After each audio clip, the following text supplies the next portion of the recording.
Hello and welcome back to Historian at Midnight. On the 18th of January in the year 1871, in a long mirrored gallery inside the Palace of Versailles,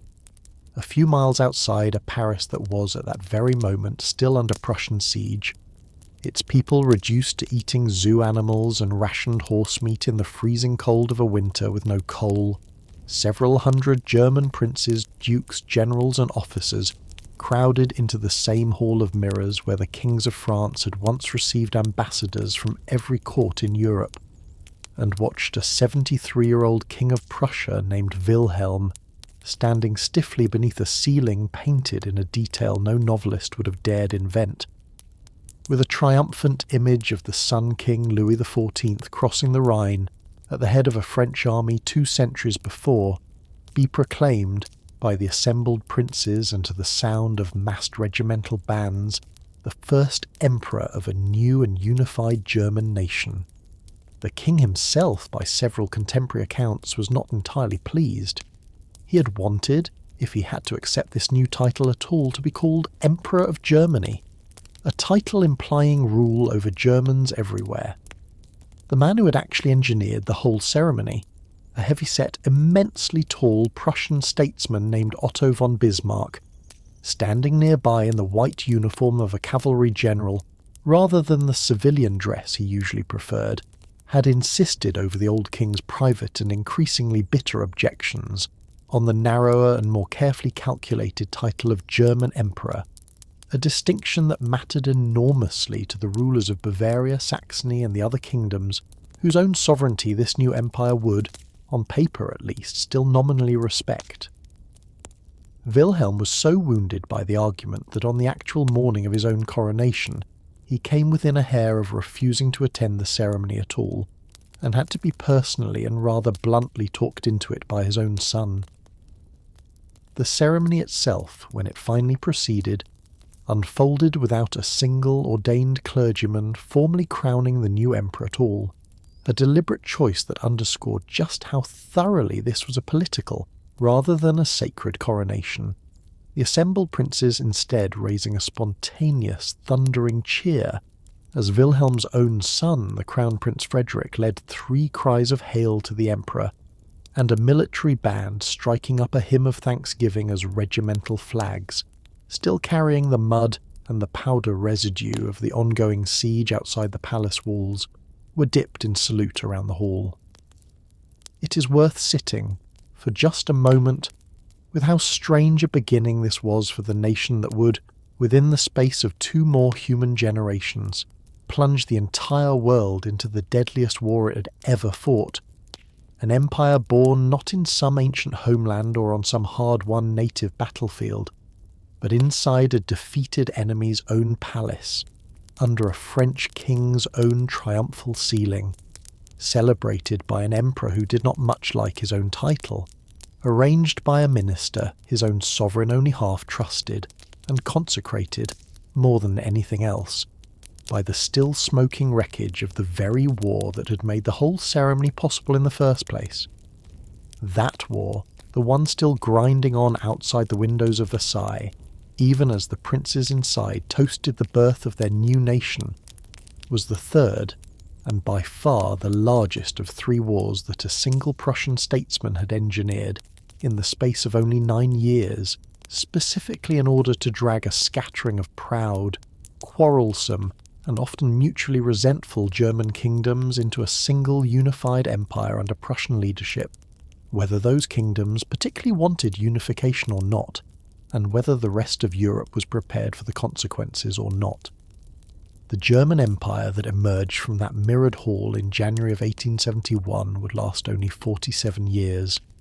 a single working adult's career, before it collapsed in revolution, disgrace, and the abdication of the same family that had just been so triumphantly crowned. And in that brief span of less than half a century, it would industrialize faster than any nation in human history had industrialized before it, build the most formidably efficient army, and, by the end, the most technically sophisticated navy on the continent, invent, almost as an afterthought to a much more cynical political calculation, the modern welfare state that countries around the world still draw on today, seize and then lose an entire overseas colonial empire stretching from Africa to the Pacific, commit, in one of those colonies, a campaign of extermination against two entire peoples that some modern historians now regard as the 20th century's first genocide, and then, in the summer of 1914, help set alight a general European war so catastrophic that it would kill some 17 million people, destroy 4 empires including its own, and leave the wreckage of its own defeat lying directly in the path of an even darker chapter of German history still to come. This whole long night story is about how that happened, how a patchwork of small, proud, competing German states, none of them individually strong enough to matter very much on the European stage, became, within a single generation, the single most powerful and most feared nation on the continent, and how, within one more generation after that, the empire that pride had built came apart in fire, mutiny and disgrace, leaving behind a wound in the German national memory that the century's worst horrors would later be built directly on top of. Before we drift into the rest of this long story together, take a quiet moment to like this video and subscribe, but only if you genuinely enjoy what I do here, because that is the only reason I would ever want you to. Please subscribe to this channel and help us in reaching 1,000 subscribers, a small milestone that would mean a great deal to this little corner of the internet, and a genuinely appreciated way of telling me that these long, unhurried histories are worth the time it takes to make them. If you would like to hear these stories a little earlier than everyone else, this channel's episodes now go up first on Spotify for creators, before they arrive anywhere else, and you will find the link waiting for you down in the description if you would like to follow along there. And if you feel like it, leave your location and your local time down in the comments below. It is a small thing, but it helps other restless, sleepless people find their way to this little corner of the internet, and there is something quietly comforting about knowing that somewhere out there, in a different time zone, under a different sky, a stranger is settling into their own bed tonight, listening to this same slow unspooling of history. So, get comfortable now. Let your shoulders drop. Let your eyes soften, even if they stay open a while longer yet. Turn the light down if you can, and let yourself sink into the long tale of how a scattering of small German kingdoms became an empire, how that empire built itself in the glow of a furnace it never quite learned to control, and how, in the end, that same furnace consumed it. A land of many crowns. To understand how a single mirrored hall in a defeated French palace could ever become the birthplace of a German nation, we cannot begin with Bismarck, and we certainly cannot begin with the wars. We have to begin, as these long stories so often insist on beginning, with the land itself, and with the very old and very stubborn fact that had shaped it for the better part of 1,000 years before anyone seriously proposed making it into a single country at all. For most of its recorded history, there had simply been no such thing as Germany, only Germanies, plural, a landscape of kingdoms, duchies, prince-bishoprics, free imperial cities, and tiny sovereign territories, some of them no larger than a single town and its surrounding farmland, all of them loosely gathered, at least on paper, under an ancient and, by the later centuries, almost entirely ceremonial title, the Holy Roman Empire. An institution a French philosopher named Voltaire had already, by the 18th century, dismissed in a line that would outlive nearly everything else he ever wrote, observing that this particular empire was, in his considered judgment, neither holy nor Roman, nor even really an empire in any meaningful sense at all. This channel has already spent real time in an earlier story about a Corsican general who would end up marching an army straight through the heart of these same German lands, describing how that ancient and threadbare imperial fiction finally came apart entirely in the year 1806, when the reigning Habsburg emperor formally dissolved it rather than watch Napoleon Bonaparte reorganise what remained of it on French terms, and it is worth carrying that earlier moment forward into this story now, because the collapse of the old empire did not on its own create a new one. It created instead an even more chaotic scramble of consolidation and reorganisation among the surviving German states, a great many small ancient territories swallowed up by their larger neighbours under French sponsorship, until, by the time the Napoleonic Wars finally burned themselves out at Waterloo in 1815, the diplomats gathered at the Congress of Vienna to redraw the map of a shattered continent found themselves facing in the heart of Europe, not the old empire's hundreds of fragments, but a somewhat tidier, though still thoroughly disunited collection of some 39 separate German states, bound together in a loose and deliberately weak new arrangement called the German Confederation, a body with no single monarch, no unified army, no common currency, and, most tellingly of all, an internal structure carefully engineered by the Confederation's dominant power, the Austrian Empire, specifically to prevent any one German state from ever growing strong enough to challenge Austrian primacy within it. It is worth naming plainly the specific question that every serious German nationalist of this period found himself eventually forced to answer, a question German historians would come to call, quite simply, the German question, because how you answered it determined which of two entirely different nations you were actually hoping to build. One answer, called the Grossdeutsch, or Greater German Solution, imagined a unified German nation built around Austria's own considerable prestige and including the German-speaking Austrian lands themselves, an appealing vision to those who valued the old Holy Roman tradition Austria's Habsburg rulers had inherited, but one that ran immediately into the practical difficulty that the Austrian Empire also ruled tens of millions of Hungarians, Czechs, Poles, Italians, and South Slavs who were not German at all, and who Austria's own rulers had no intention of simply setting adrift in order to build a purely German nation-state. The other answer, called the Kleindeutsch, or Lesser German Solution, proposed a considerably smaller but considerably more religiously and ethnically coherent nation built around Prussia instead, deliberately excluding Austria and its enormous non-German population entirely, a solution that sacrificed the old imperial grandeur of the Grossdeutsch vision, but offered, in exchange, an actually achievable path to a genuinely unified nation-state, rather than an unworkable multi-ethnic patchwork. It is worth naming plainly, because this story has already told you how it ends,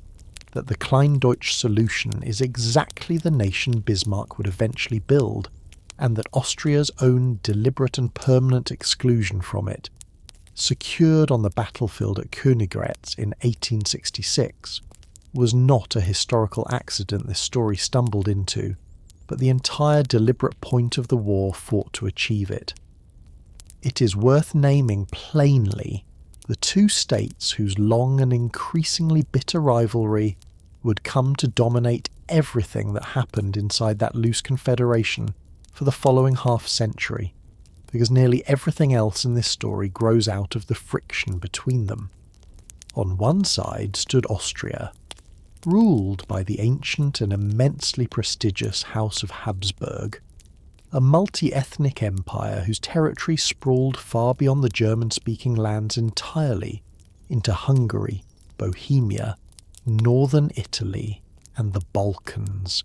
and whose rulers had, for centuries, worn the crown of the old Holy Roman Empire almost as a matter of hereditary right, giving Vienna a claim to German leadership that rested on tradition, on Catholic prestige, and on sheer accumulated grandeur, rather than on any particular military or economic edge over its rivals. On the other side stood Prussia, a considerably younger, considerably more militarized, and considerably more single-mindedly German kingdom centered on Berlin, a state whose rulers, the House of Hohenzollern, had spent the better part of 2 centuries building, out of a scattering of scattered and not especially fertile territories stretched across the flat, sandy plains of northern Germany, a level of administrative efficiency, fiscal discipline, and above all military organization that had, by the middle of the 18th century, allowed a single extraordinary Prussian king, remembered to history as Frederick the Great, to fight off, more or less single-handedly, a coalition of Austria, France and Russia combined, and to leave behind him, when he died in 1786, a state whose reputation for disciplined, efficient, almost mechanically precise military power had become, across the whole of Europe, a kind of byword for what a small, resource-poor country could accomplish through sheer, relentless organization. It is worth naming too, honestly, that this same Prussian military tradition rested on a deeply unequal social foundation, a land-owning aristocracy called the Junkers,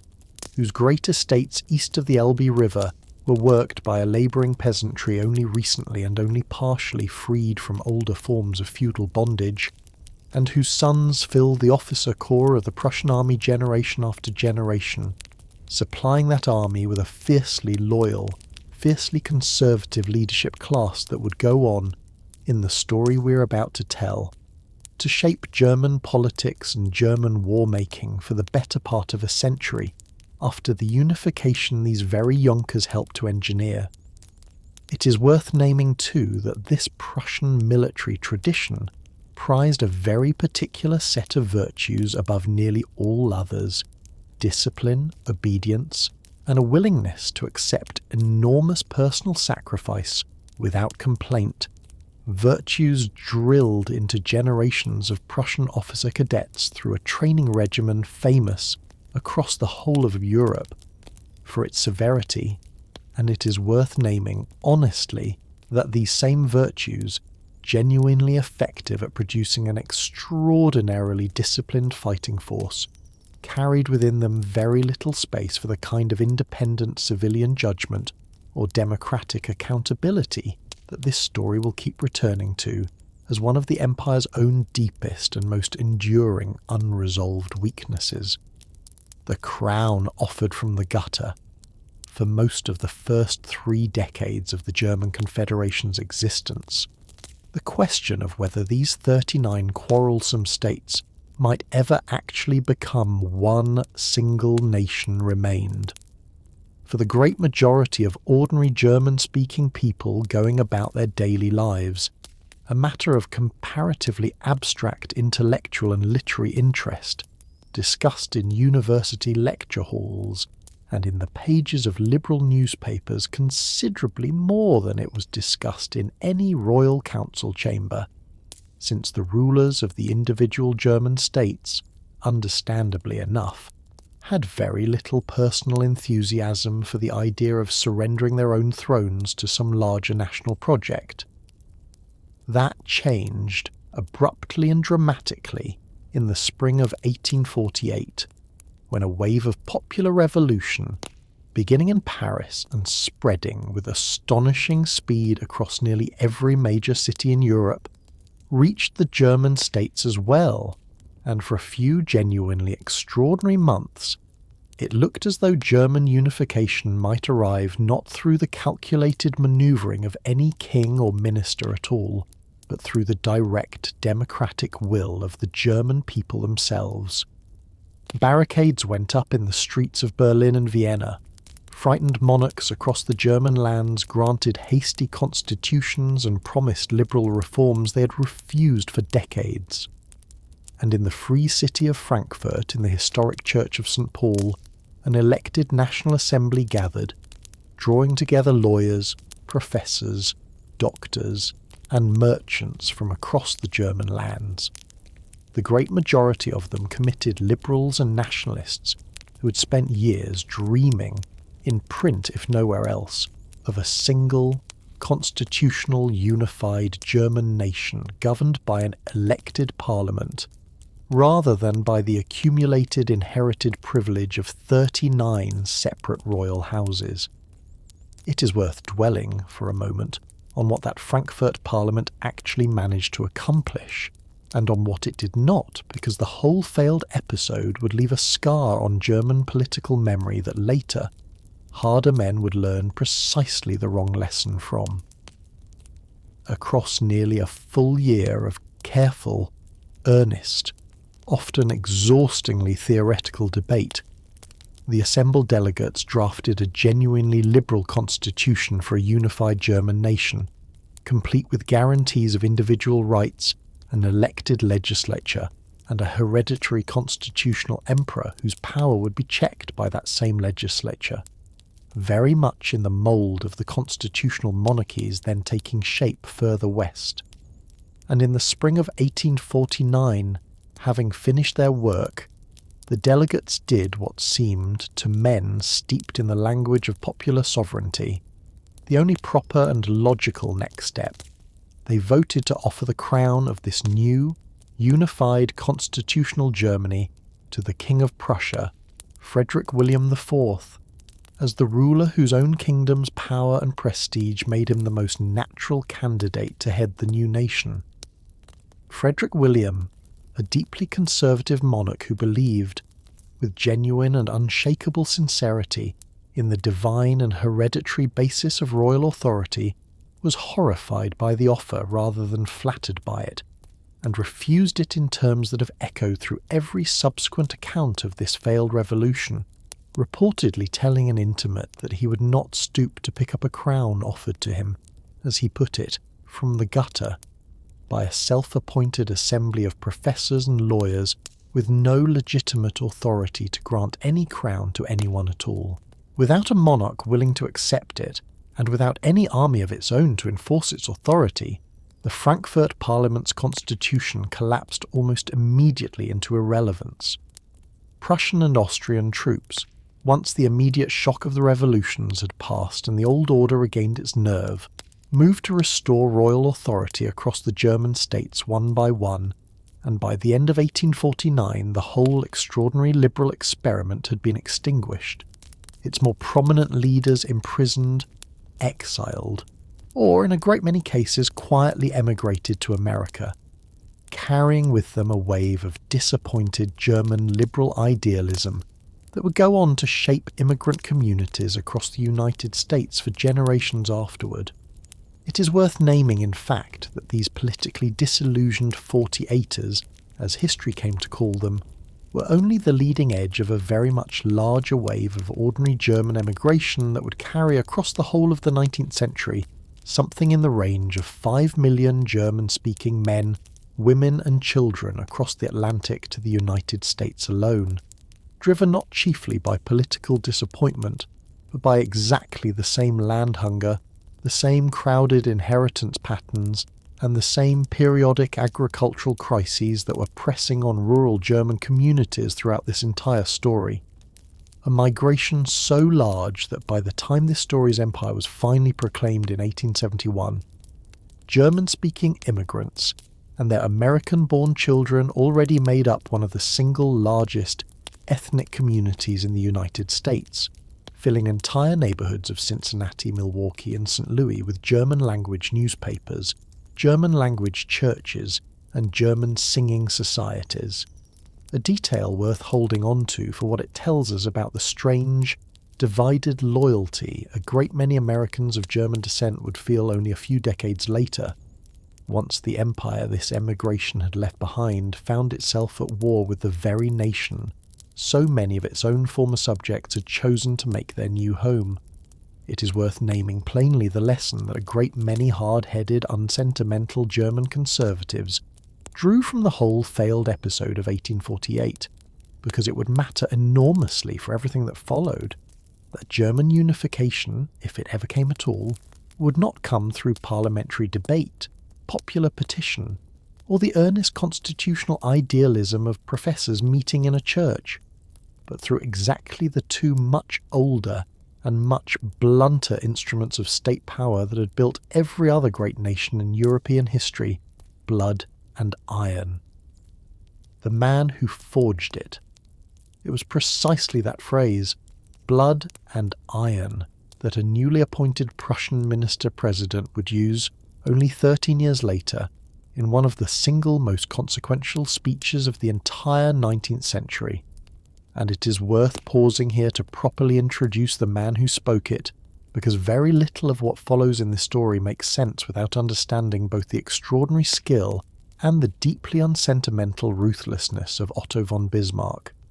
Born in 1815, the same year the Congress of Vienna finished redrawing the map his own career would later redraw all over again, into a family of minor Junker landowners in the Prussian countryside.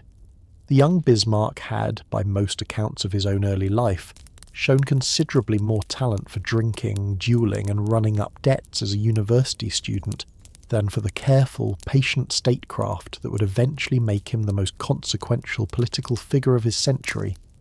And it was not until his 30s, after a restless early career managing his own family's modest estates and serving, somewhat indifferently, in provincial Prussian politics, that Bismarck's genuinely extraordinary gifts,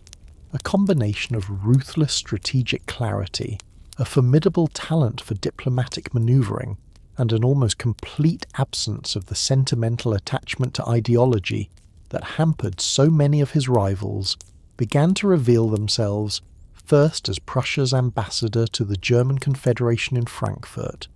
then as ambassador to Russia and briefly to France, postings that gave him an unusually intimate first-hand education in the personalities, the anxieties, and the genuine limits of every major power he would spend the following decades outmanoeuvring. It is worth naming, too, honestly, that Bismarck's own domestic political reputation through these same years remained that of a reactionary provincial oddity, rather than a statesman of any obvious national stature, a man whose blunt, occasionally near violent temperament and outspoken contempt for parliamentary liberalism had made him, in the eyes of a great many of his own social class, considerably more useful as a loyal instrument of royal will than as a candidate for the kingdom's highest office, an underestimation that a great many of Bismarck's rivals across the following 3 decades would come to regret in turn. The immediate crisis that finally brought Bismarck to power was, fittingly enough for a story this whole night has already learned to treat as a study in the uses of military force, a dispute over the army itself. King Wilhelm I, who had ascended to the Prussian throne in 1861 after several years serving as a regent for his own mentally incapacitated elder brother, was determined to expand and reorganize the Prussian army along lines his own military advisers judged essential to matching the other great powers, extending the standard term of compulsory military service and substantially enlarging the standing army's peacetime size, reforms that required new and considerably increased funding. The elected Prussian parliament's liberal majority, wary of strengthening an already powerful royal army even further beyond civilian oversight, refused for 2 consecutive years to approve.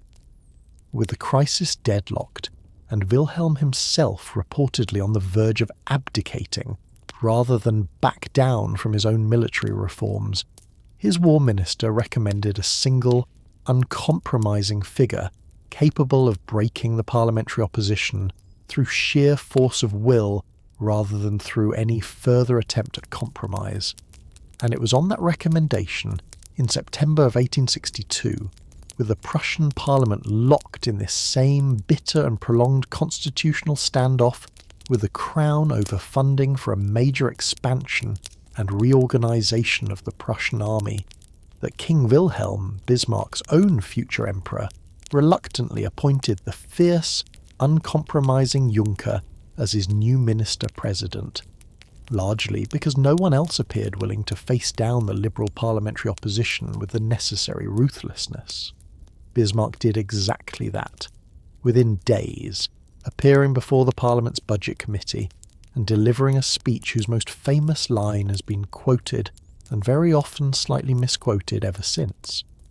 It is not through speeches and majority resolutions, he told the assembled and deeply unsettled Liberal delegates, that the great questions of the age will be decided. That was the great mistake of 1848 and 1849, but through blood and iron.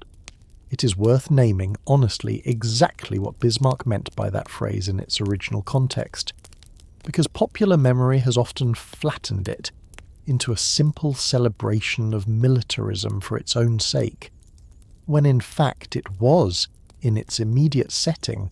a considerably narrower and more calculating political argument. Bismarck was not glorifying war for its own sake so much as arguing, with cold and largely accurate foresight, that German unification, when it finally came, would be decided by the hard instruments of state power, armies, and the industrial capacity to arm and move them, rather than by the debating chambers and popular petitions that had failed so completely 13 years before. Having made that argument, Bismarck proceeded, over the following decade, to prove it correct, with a precision that even his fiercest domestic critics eventually had to grudgingly admire, engineering, in careful and deliberate sequence, 3 separate wars, each one calculated with an almost surgical exactness to advance Prussian power by exactly the amount and against exactly the opponent that the diplomatic moment allowed. A war for 2 duchies. The first of Bismarck's 3 wars began not over any grand question of German unification at all,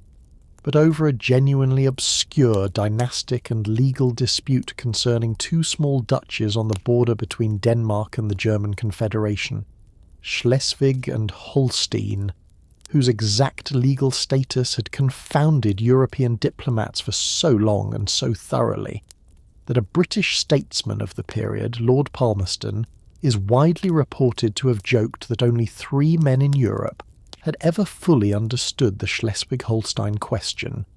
one of whom had died, one of whom had gone mad thinking about it,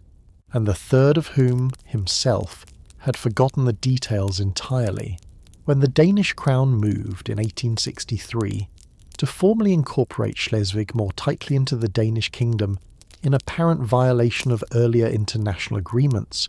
Bismarck saw, in the resulting outcry across the German states, precisely the kind of narrow, technically defensible pretext for war he had been waiting for,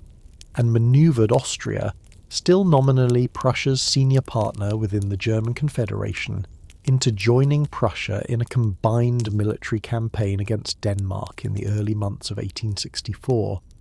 ostensibly to defend the rights of the German-speaking population within the disputed duchies.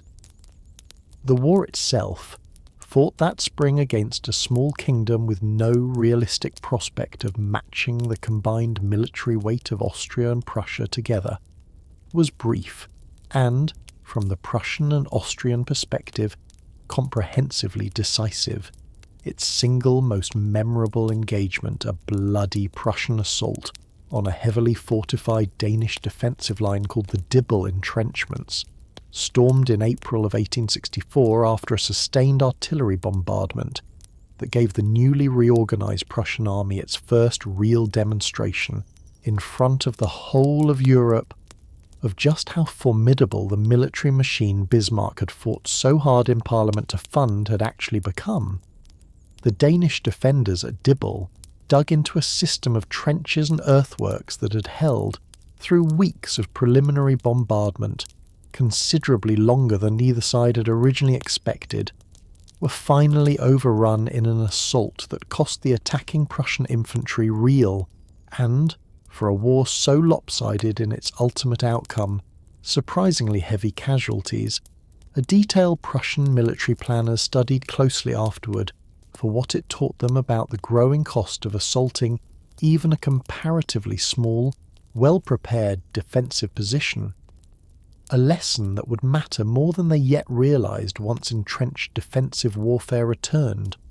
on an incomparably vaster scale, exactly half a century later. Denmark, decisively beaten and abandoned by the other European powers it had hoped might intervene on its behalf, ceded both duchies in the peace that followed,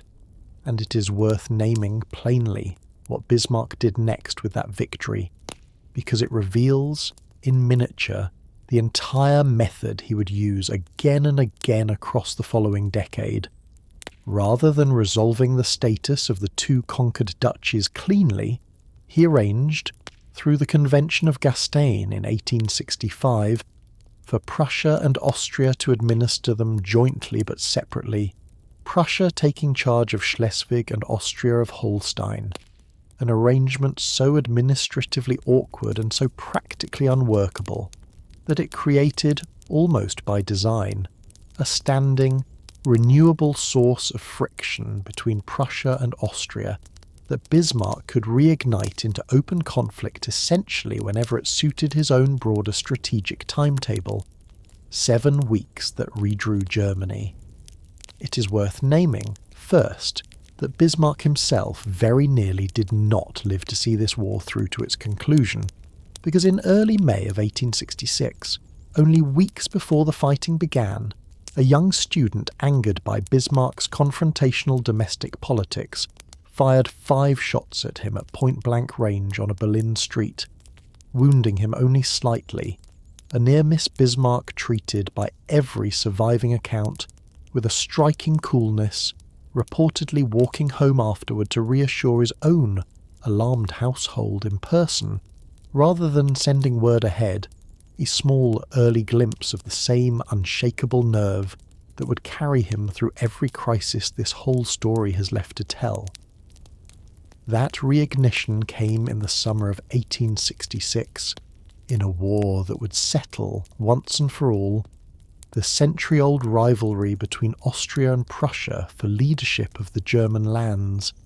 and it is worth naming, honestly, just how carefully Bismarck had prepared the diplomatic ground for that war before a single shot was fired, because the speed and totality of the eventual Prussian victory owed at least as much to Bismarck's patient isolation of Austria beforehand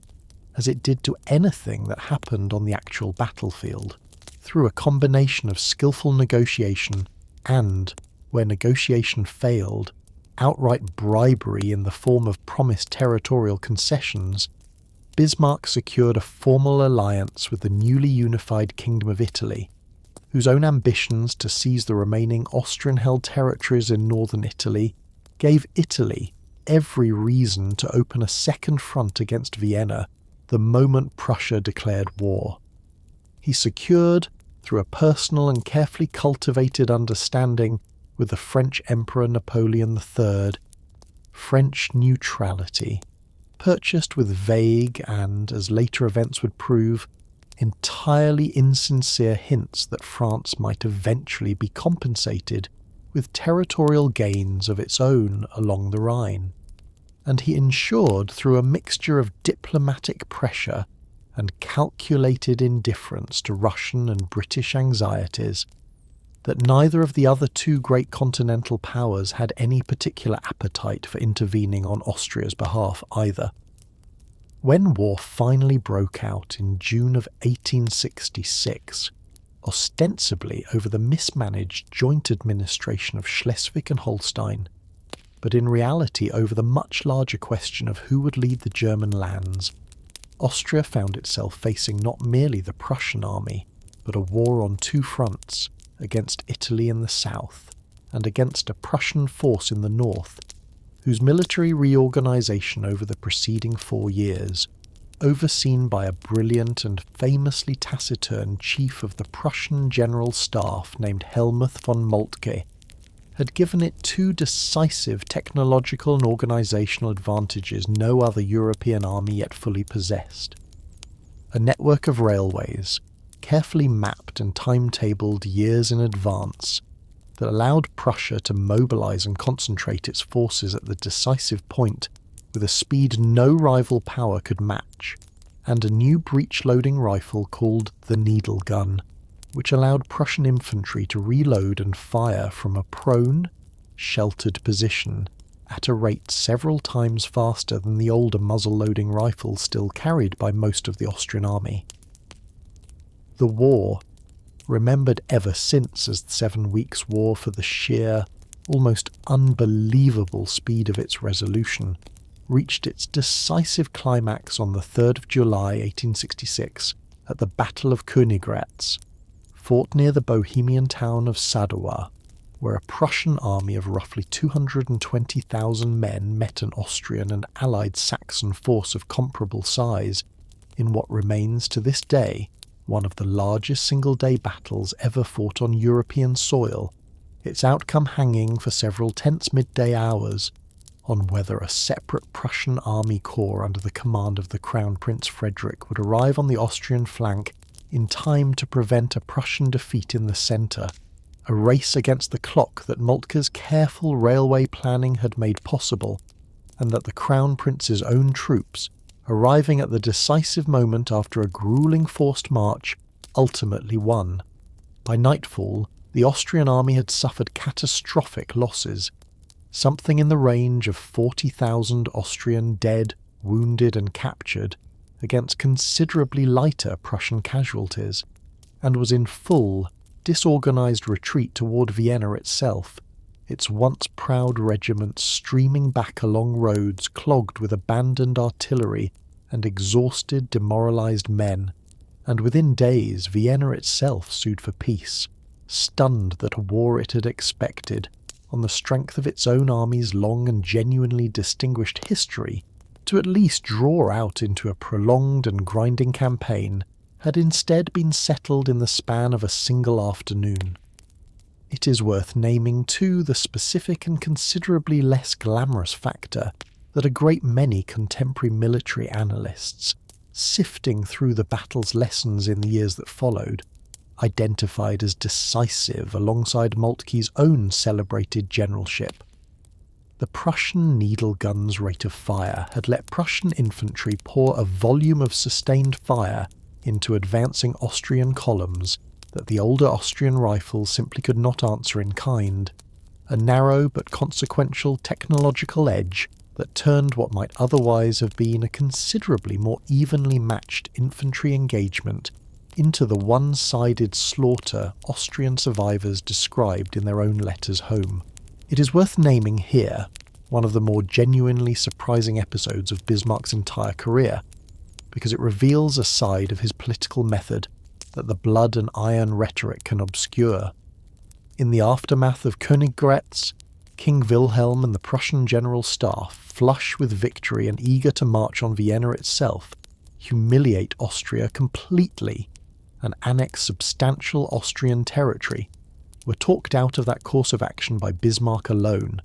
arguing over the furious objections of his own king that a humiliated and resentful Austria, stripped of territory and dignity, would become a permanent and implacable enemy, while a defeated but only lightly punished Austria might, in time, become a useful and even friendly neighbour once it had been definitively excluded from German affairs, a genuinely far-sighted piece of strategic restraint that a furious Wilhelm only accepted after Bismarck, by his own later account, came as close to threatening resignation, and reportedly even hinted at throwing himself from a palace window, as he ever did in his entire career. It is worth naming, too, that this same argument played out inside the Prussian royal family itself with a bitterness that outlasted the war by years, since Crown Prince Frederick, whose own timely arrival at Königgrätz had helped win the battle in the first place, sided instinctively with his father's and the general's harsher instincts,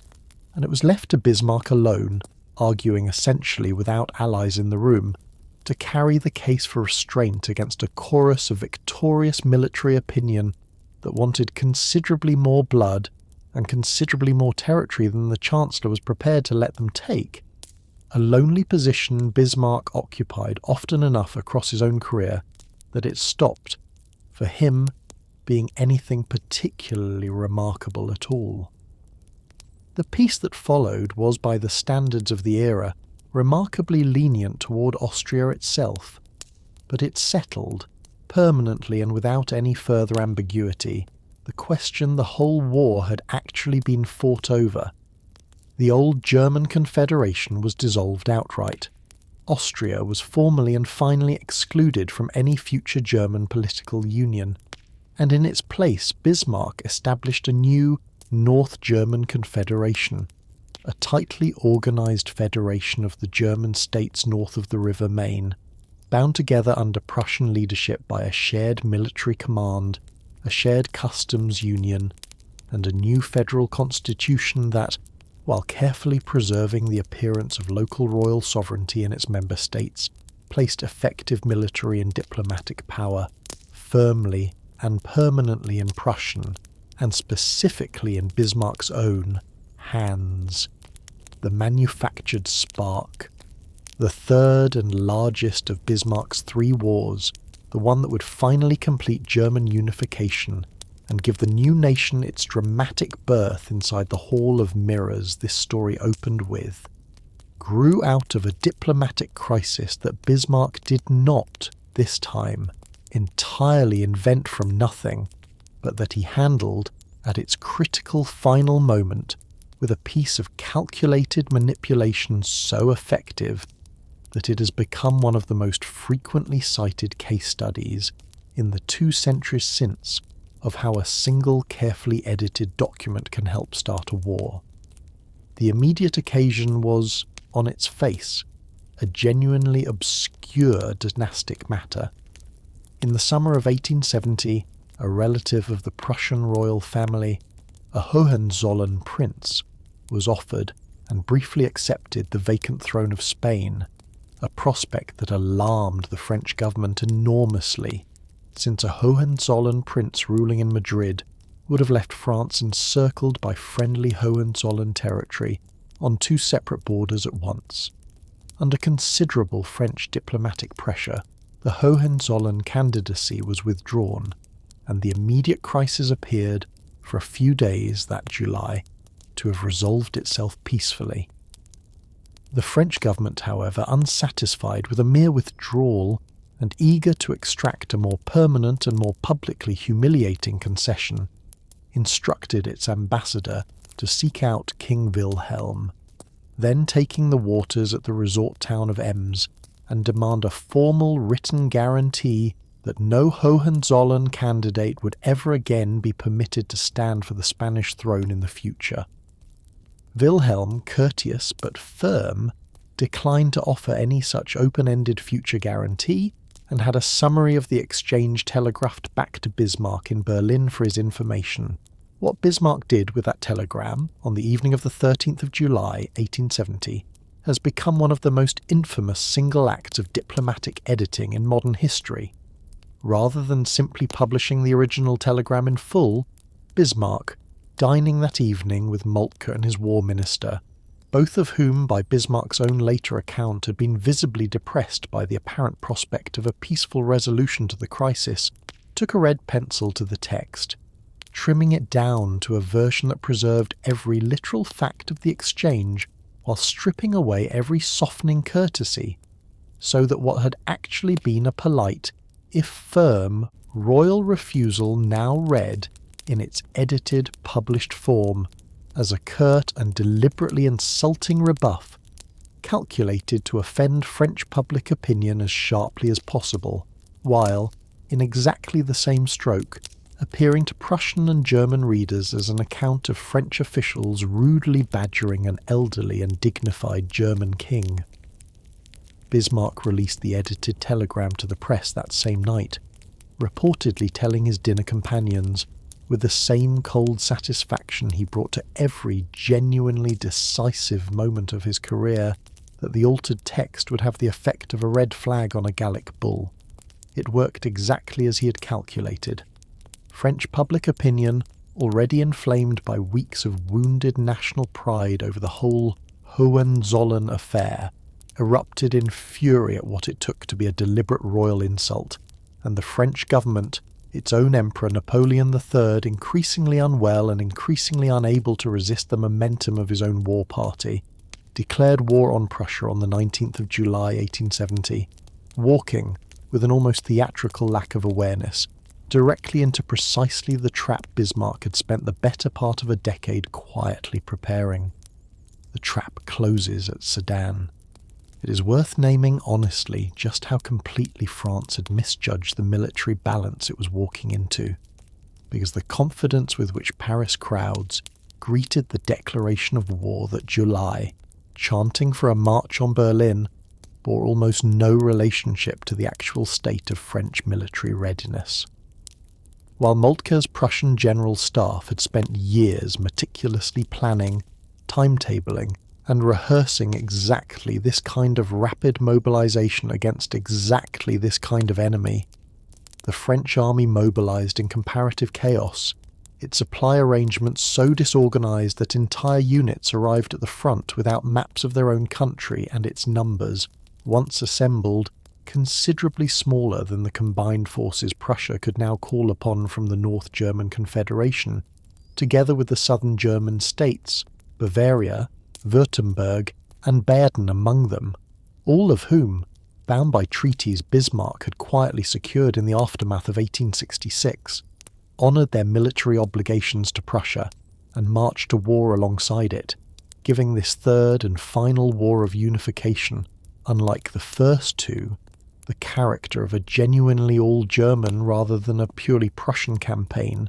a detail Bismarck had planned for from the very beginning, since a war against France, unlike a war against Denmark or Austria, offered him the one thing his earlier campaigns could not: a common German enemy vivid and threatening enough to sweep even the more reluctant southern German states into full political union once the fighting was won. The campaign that followed was, from the French perspective, a rapid and increasingly catastrophic series of defeats, as Prussian and Allied German forces, moving and concentrating with the same railway-enabled speed that had shattered Austria 4 years earlier, pushed back one French army after another through the late summer of 1870. The war's decisive moment arrived on the 1st of September, 1870, at the fortress town of Sedan, near the Belgian border, where a French army of over 100,000 men, including Emperor Napoleon III himself, who had personally taken command in the field despite being visibly and severely ill with the kidney stones that would trouble him for the rest of his life, found itself surrounded and trapped in a valley overlooked on nearly every side by Prussian artillery,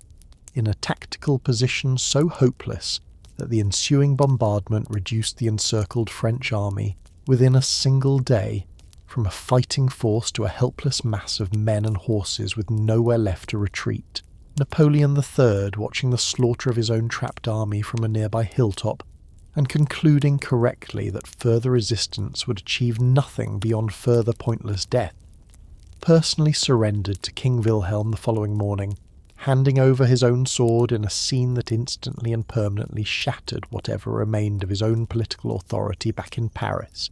where a republic was proclaimed within 48 hours of the news arriving, sweeping away the emperor's own government even as the emperor himself remained, humiliatingly, a Prussian prisoner. It is worth naming too the sheer scale of what had just happened at Sedan, because roughly 100,000 French soldiers, together with their own emperor, passed into German captivity in the space of a single surrender, the largest single capitulation any European army had suffered in living memory, and Bismarck himself, present at the meeting where Napoleon formally yielded, later described the fallen emperor, stripped of the theatrical grandeur that had surrounded him for 2 decades, as a broken man sitting quietly in a borrowed chair, a description that captures in miniature exactly the kind of swift and total reversal of fortune this whole story keeps returning to. It is worth naming plainly that the fall of Napoleon's own government did not end the war, because the newly proclaimed French Republic, its leaders determined to fight on rather than accept the kind of dictated peace an emperor's personal capture seemed to invite, rallied what remained of French military resources for a desperate continued resistance, and the war ground on through the autumn and winter of 1870 into the following January, centred above all on the prolonged, increasingly desperate siege of Paris itself, a city of roughly 2 million people, cut off from the outside world by encircling Prussian forces, reduced, as the siege stretched past its 4th month, to eating its own zoo animals, its cats, dogs, and rats, and, for those who could still afford the inflated prices such novelties commanded, elephants from the municipal zoological gardens, a period of genuine and widespread civilian suffering that the triumphant ceremony unfolding simultaneously inside the Hall of Mirrors at Versailles, only a few miles from the starving city's own walls, makes for an almost unbearably pointed juxtaposition once you know both halves of the story at once. It is worth naming too what happened inside that starved and humiliated city only weeks after the guns finally fell silent, because the aftershock of this new German Empire's birth reached considerably further than the battlefield alone.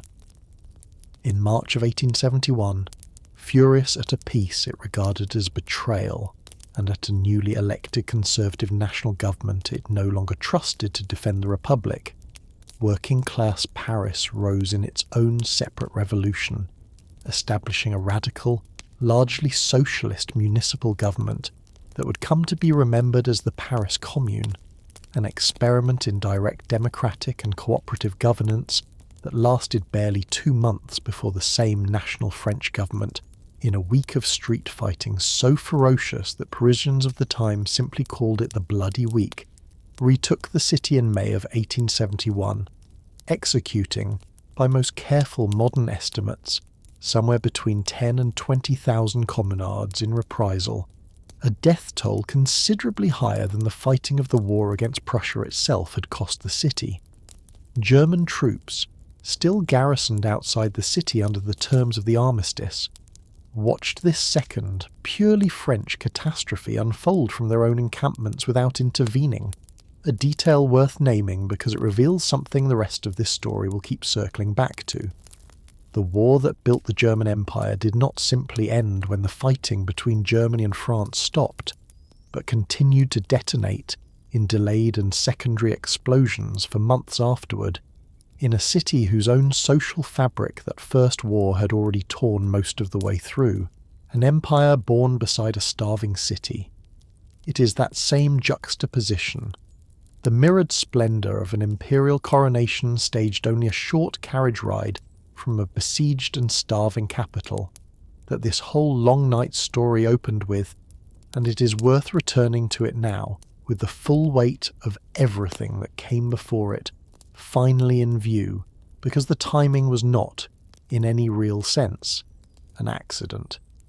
Bismarck had deliberately arranged the proclamation of the new German Empire to take place while Paris still held out under siege, precisely because a ceremony staged inside the enemy's own most sacred royal palace, celebrated by the assembled princes of a newly unified Germany, while the enemy's own capital starved a few miles away, offered exactly the kind of overwhelming, unambiguous symbolic humiliation that would ensure no French government, whatever its politics, could ever again seriously question which power now held the upper hand on the European continent. Paris finally surrendered on the 28th of January 1871, 10 days after Wilhelm's coronation, and the peace that followed, the Treaty of Frankfurt signed that May,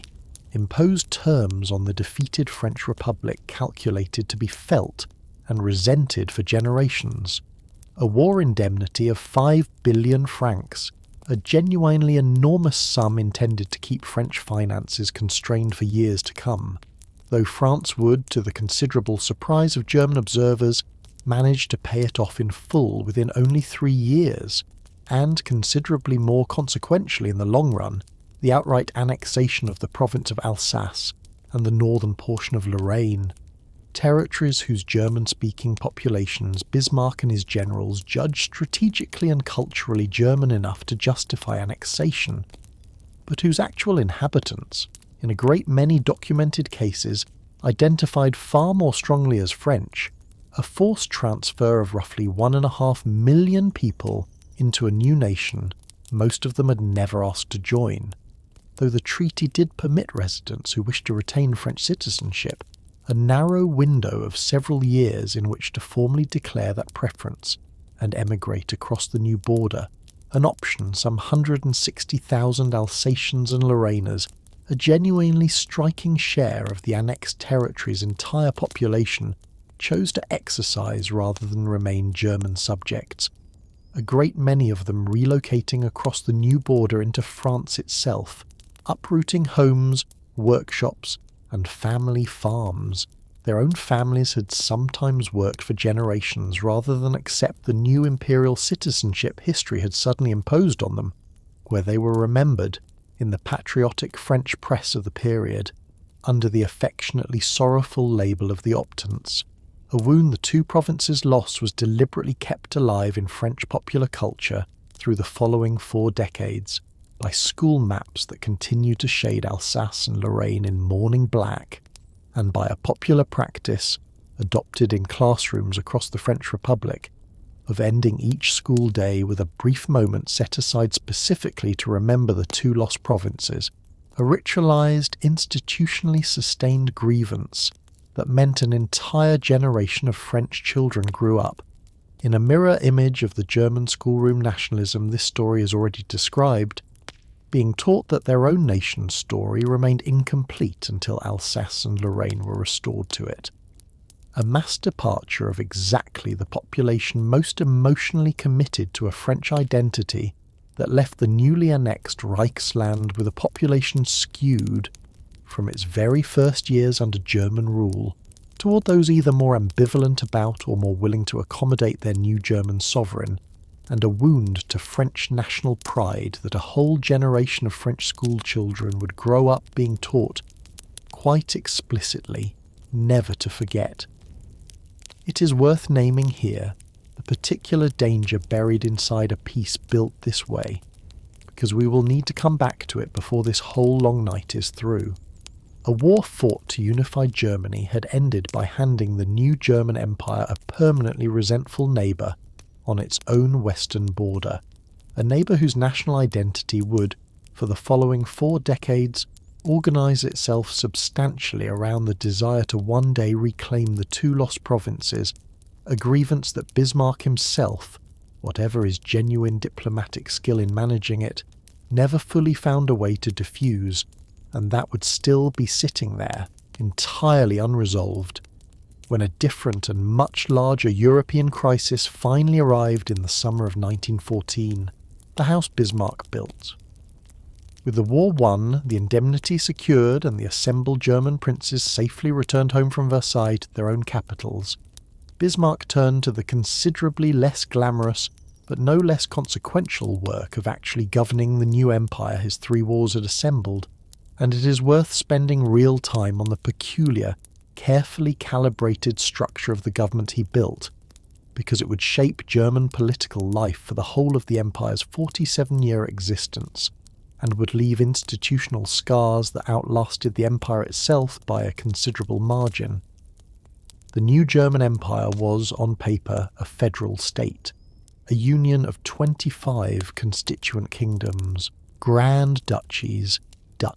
and free cities, each retaining its own local monarch or senate, its own local administration, and, in the case of the larger kingdoms like Bavaria, even certain specifically reserved privileges such as control over its own postal service, and more strikingly its own army in peacetime, arrangements Bismarck had negotiated with real patience to secure the southern kingdom's willingness to join the Union at all.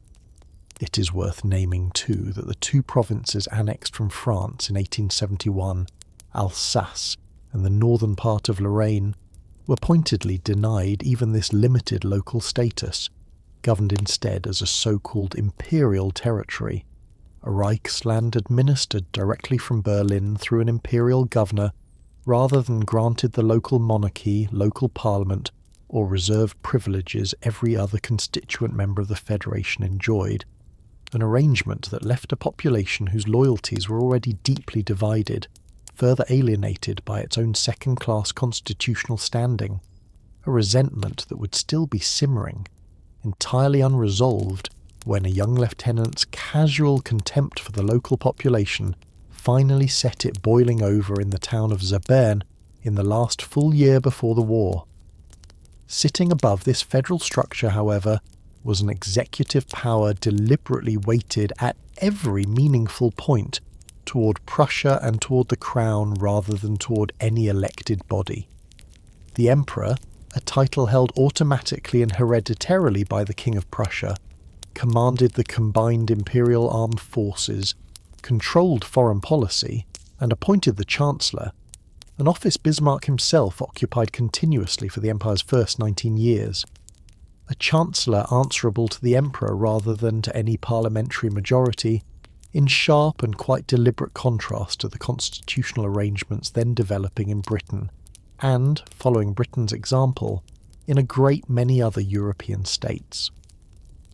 Sitting alongside the elected Reichstag was a second, considerably less democratic chamber,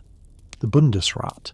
a federal council made up not of elected representatives at all, but of appointed delegates from each of the constituent states' own governments, weighted, in its distribution of votes, heavily enough in Prussia's own favour that Prussia alone could block any constitutional amendment it opposed, a quietly decisive structural safeguard that ensured no future Reichstag majority, however large, could ever rewrite the Empire's basic constitutional order without Prussian consent. It is worth naming, too, that the Reichstag did not even have a permanent home of its own until 1894, when a grand new parliament building, topped by an enormous glass and iron dome, finally opened in Berlin after more than a decade of construction and political argument over its own design and cost, a building whose most famous inscription, the words Dem Deutschen Volke, to the German people, carved in bronze letters above its main entrance, was not actually added until 1916, in the middle of the war, over Wilhelm's own personal and long-standing objection to language he regarded as uncomfortably democratic in its implications, a small but telling detail about just how reluctantly and how late even the Empire's own physical seat of government came to fully advertise itself as belonging to its people rather than to its emperor. There was, it is worth naming honestly, a genuinely elected parliament, the Reichstag, chosen through what was, for its time, a remarkably broad and progressive franchise extending the vote to virtually every adult male citizen, regardless of property or income, a democratic innovation considerably more advanced than the still restricted franchises then in force in Britain or in most of the individual German states' own local assemblies, and Bismarck, whatever his personal contempt for parliamentary government, understood perfectly well the propaganda value of being able to point to this broad franchise as proof of the new empire's modern, popular legitimacy. But the Reichstag's actual power was carefully hemmed in at every turn. It could approve or reject the imperial budget and could debate and pass legislation, but it could not choose or dismiss the Chancellor, could not initiate its own ministries, and found its authority over military spending in particular sharply curtailed by a recurring arrangement, the so-called Iron Budget, that locked in army funding for extended multi-year periods specifically to place it beyond the Reichstag's annual reach. Ordinary German subjects, meanwhile, lived under a criminal law that made it a specific, prosecutable offence, Majestätsbeleidigung, or insult to majesty, to publicly criticise or mock the Kaiser or the other reigning German princes, a law enforced with genuinely striking frequency, resulting in several hundred prosecutions in an average year across the Empire's later decades. A small but telling everyday reminder, alongside the Reichstag's own carefully limited powers, of just how far the Empire's actual daily relationship between ruler and ruled remained from the fully modern democratic citizenship its broad electoral franchise seemed, on paper, to promise. It is worth sitting with the peculiar, deliberately unstable balance this whole arrangement struck. A genuinely modern, mass democratic franchise wired into a state whose actual executive power remained, at bottom, an unreformed royal and military autocracy, because that same unresolved tension, a nation that looked, on the surface, like an increasingly modern parliamentary state while remaining governed, underneath, by an emperor, an army, and an aristocratic officer corps answerable to neither, would run like a fault line beneath the entire history of the empire that follows, visible in nearly every crisis this story is left to tell, right up to the final catastrophic weeks of 1918. It is worth naming, too, one further and genuinely striking contradiction built directly into this same governing structure, because it captures, better than almost any other single fact this story has to offer, just how deliberately the empire's constitution had been designed to let a modern, democratic surface coexist with an unreformed aristocratic foundation underneath it. Even as the Imperial Reichstag was elected by that broad and progressive universal male franchise this story has already named, the Prussian state parliament, the Landtag, which continued to govern the day-to-day affairs of by far the largest and most populous of the empire's constituent kingdoms, was elected under an entirely different and deliberately unequal system, the so-called three-class franchise, in which the entire male electorate of a given district was divided into three separate voting classes according to the total amount of direct tax each man paid, and each of those three classes, regardless of how enormously unequal in actual population, elected exactly 1/3 of the district's representatives, an arrangement that meant, in practice, that the handful of wealthiest taxpayers in a Prussian district, very often a single large industrialist or a single great Junker landowner, could carry precisely the same electoral weight as several hundred or even several thousand of that same district's ordinary working voters combined. Reform of this openly unequal system became one of the single most persistent demands of the Social Democratic Party across the entire life of the empire, repeatedly promised in vague terms by successive chancellors and repeatedly blocked by the same conservative Junker interests. The system had been explicitly designed to protect, and it remained entirely unreformed, a living daily reminder of exactly how thin the empire's democratic surface actually was, right up until the revolution of November 1918 swept the whole imperial constitutional structure away in a single stroke, the furnace lit. Whatever the structural tensions built into its constitution, the newly unified German Empire that emerged from the Franco-Prussian War entered almost immediately into a period of such explosive economic growth that contemporary Germans gave it its own name, the Gründerzeit, literally the Founders' Era. And it is worth naming plainly why unification produced quite so dramatic and quite so sudden an economic transformation, because the causes were considerably more concrete than mere national enthusiasm. The abolition, at a single stroke, of the tangle of separate tariffs, separate currencies, and separate commercial regulations that had previously divided the German states from one another created, almost overnight, a single unified market of some 41 million people, considerably larger and considerably wealthier than any individual German state's market had ever been on its own. The enormous French war indemnity, 5 billion gold francs converted into a flood of new capital,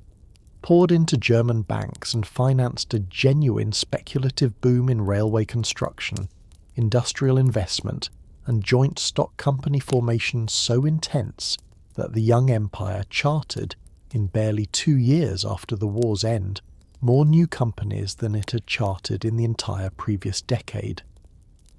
And the German lands themselves, and above all a river valley in the west called the Ruhr, sat atop some of the richest coal and iron ore deposits anywhere in Europe, resources that a newly unified, newly capitalized and newly tariff-protected German industry now set about extracting and processing at a pace that would, within only 2 more decades, make German steel production rival, and then surpass that of Britain, the nation that had, until that point, considered itself the unchallenged workshop of the entire world. It is worth naming here one particular family and one particular firm whose fortunes rose in such close parallel to the empire's own that their story stands, in miniature, for the whole transformation this section is describing, because the Krupp Works of Essen, a steelworks that had been, only a few decades earlier, a modest and financially struggling family foundry, grew, across the Gründerzeit years and the decades that followed, into the largest industrial enterprise on the entire European continent, its founder's son Alfred Krupp having built, before unification ever arrived, a genuinely revolutionary steel casting technique that let his firm manufacture cannon barrels of a strength and reliability no rival foundry in Europe could match, cannon that had, not incidentally, played a real and specific role in the Prussian artillery's devastating performance at Sedan only a few years before, and that would go on across the following 4 decades,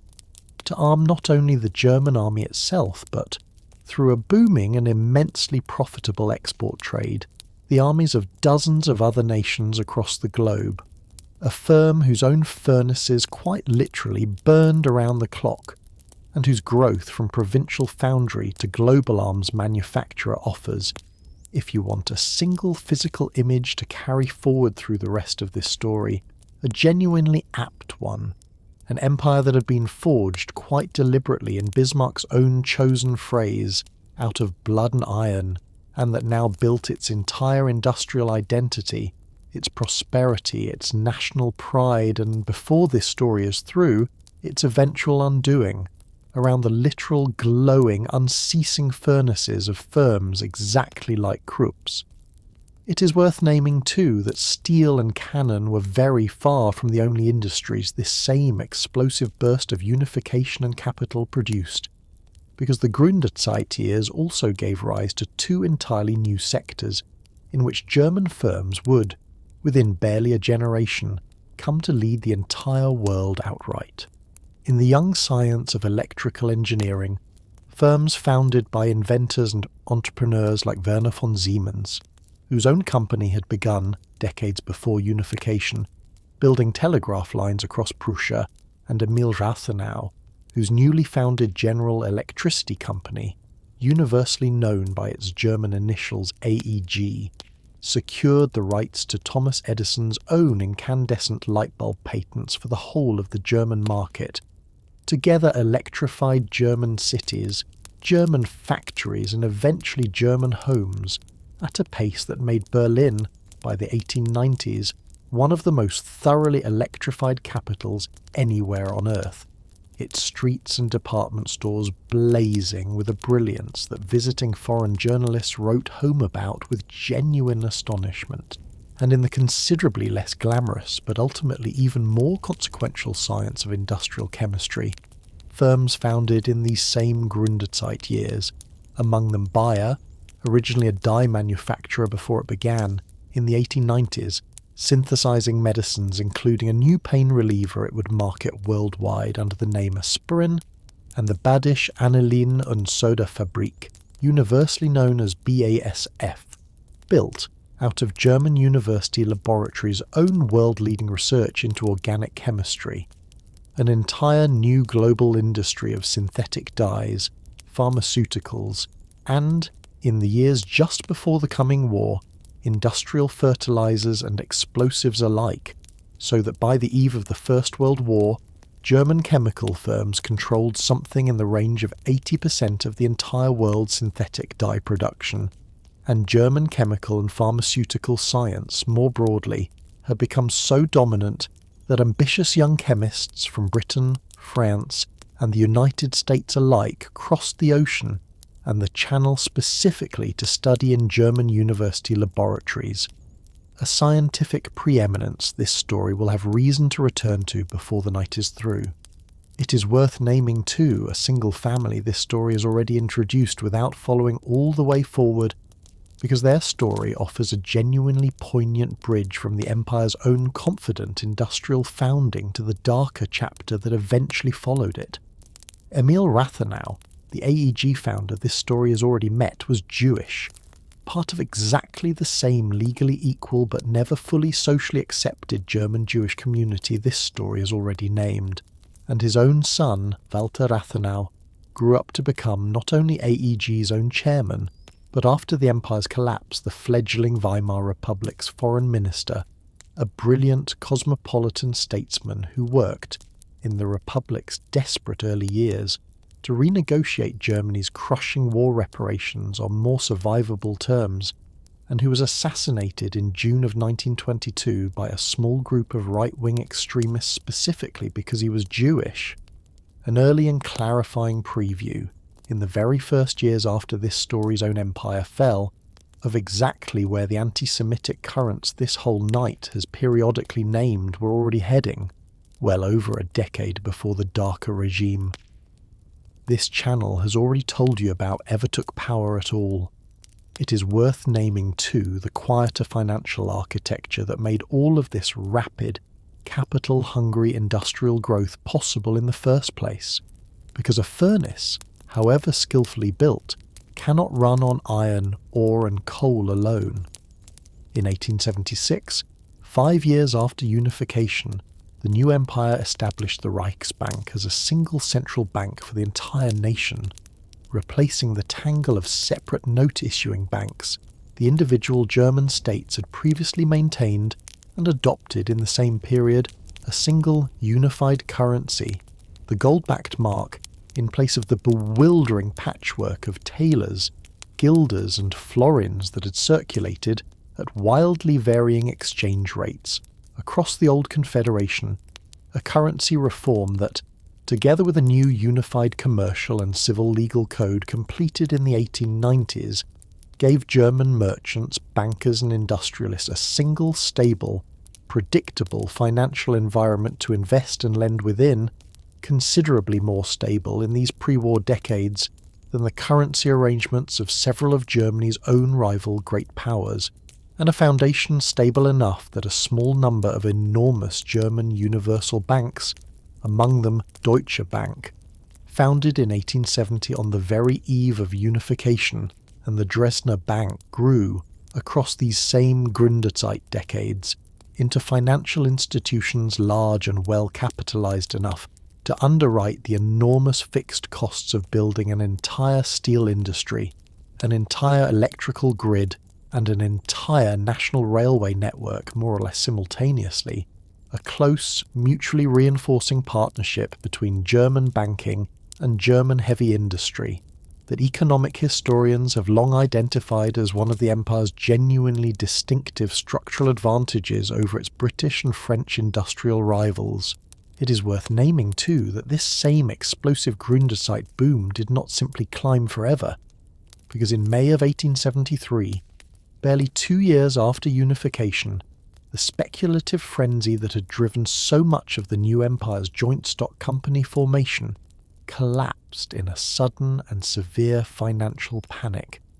The Gründerkrach, triggered initially by a stock market crash in Vienna that spread within days across the whole of Central Europe, wiping out a considerable share of the paper fortunes the war indemnity's flood of capital had so recently created, and plunging the young empire into a prolonged economic depression that would linger, in one form or another, for the better part of the following 2 decades. It is worth naming, too, honestly, the ugly current the crash helped stir up, because a number of prominent and often reckless speculators involved in the worst of the collapsed companies happened to be Jewish, a coincidence that a new wave of anti-Semitic pamphleteers seized on to blame German Jews collectively for the crash, giving the newer, pseudo-scientific racial anti-Semitism. This story has already named a genuinely potent economic grievance to attach itself to only 2 years into the empire's own existence, a reminder that the darker currents this story keeps circling back to were present, in some recognisable form, from very nearly the empire's first days rather than arriving only in its final desperate ones. It is worth naming, too, just how visibly this industrial transformation reshaped the physical map of the empire itself,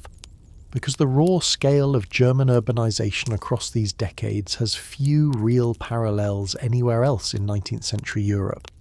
Berlin alone grew from a city of well under 1 million people at the time of unification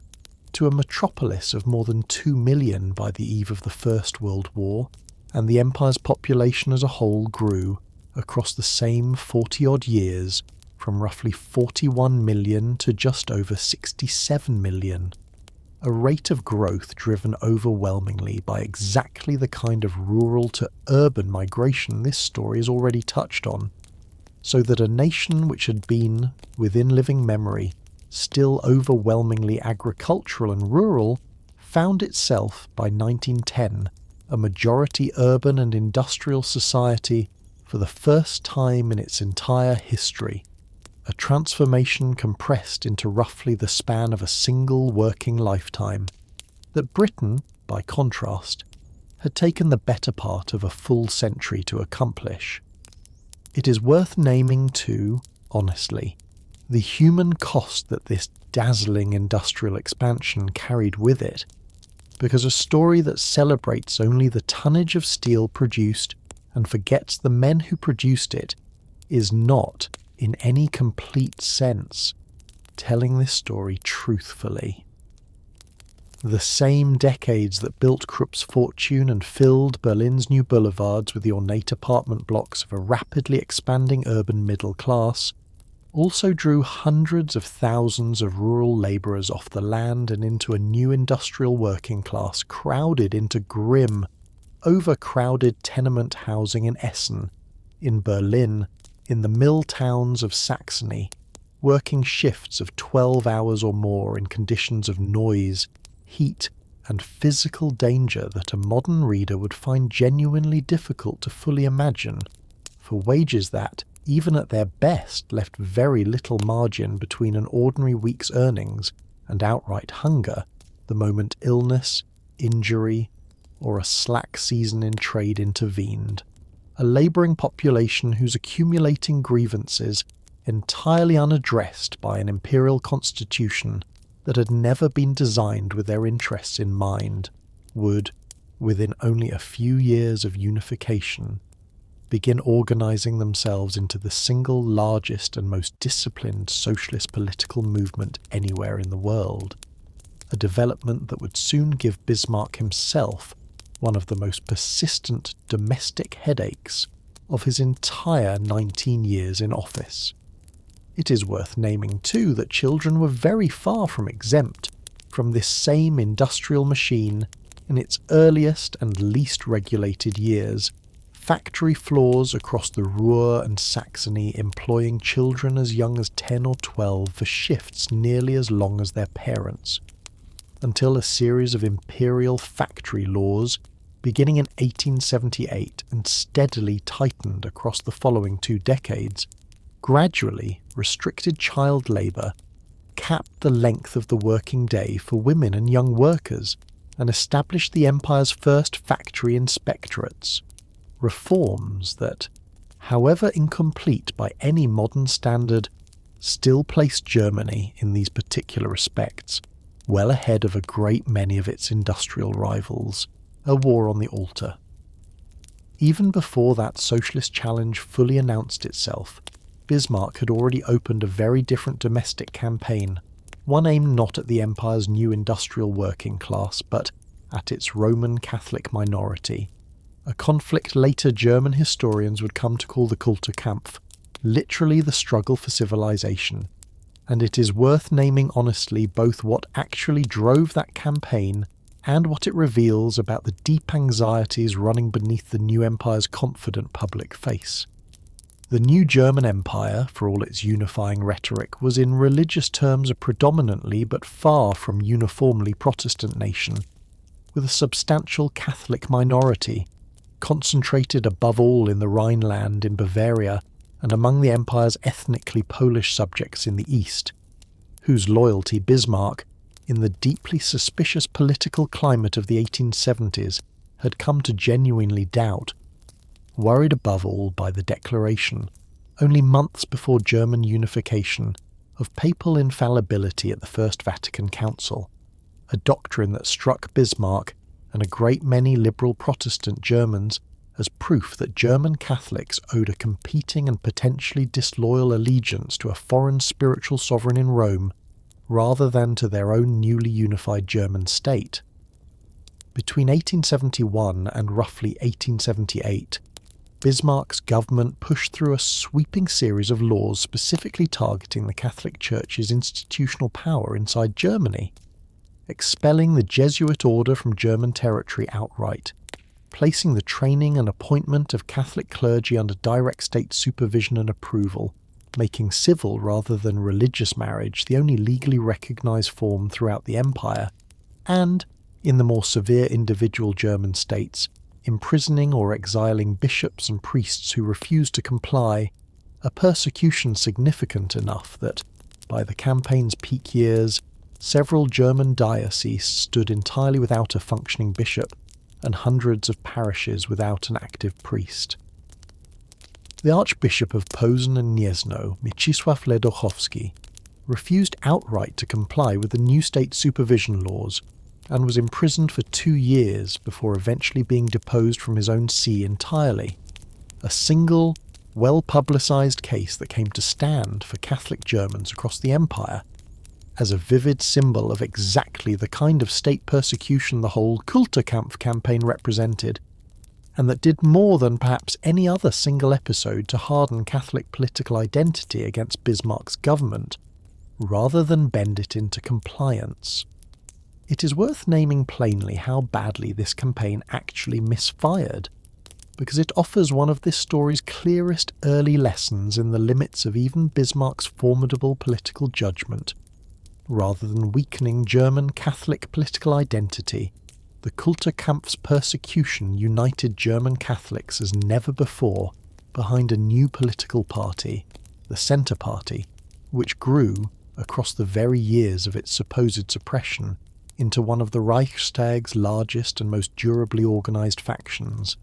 and by the end of the 1870s, faced with a Catholic political bloc more disciplined and more electorally resilient than before the campaign began, and increasingly eager, in any case, to redirect his political energy toward the socialist threat now emerging from an entirely different direction, Bismarck quietly negotiated a face-saving reconciliation with a newly elected and considerably more diplomatically minded Pope, Leo XIII,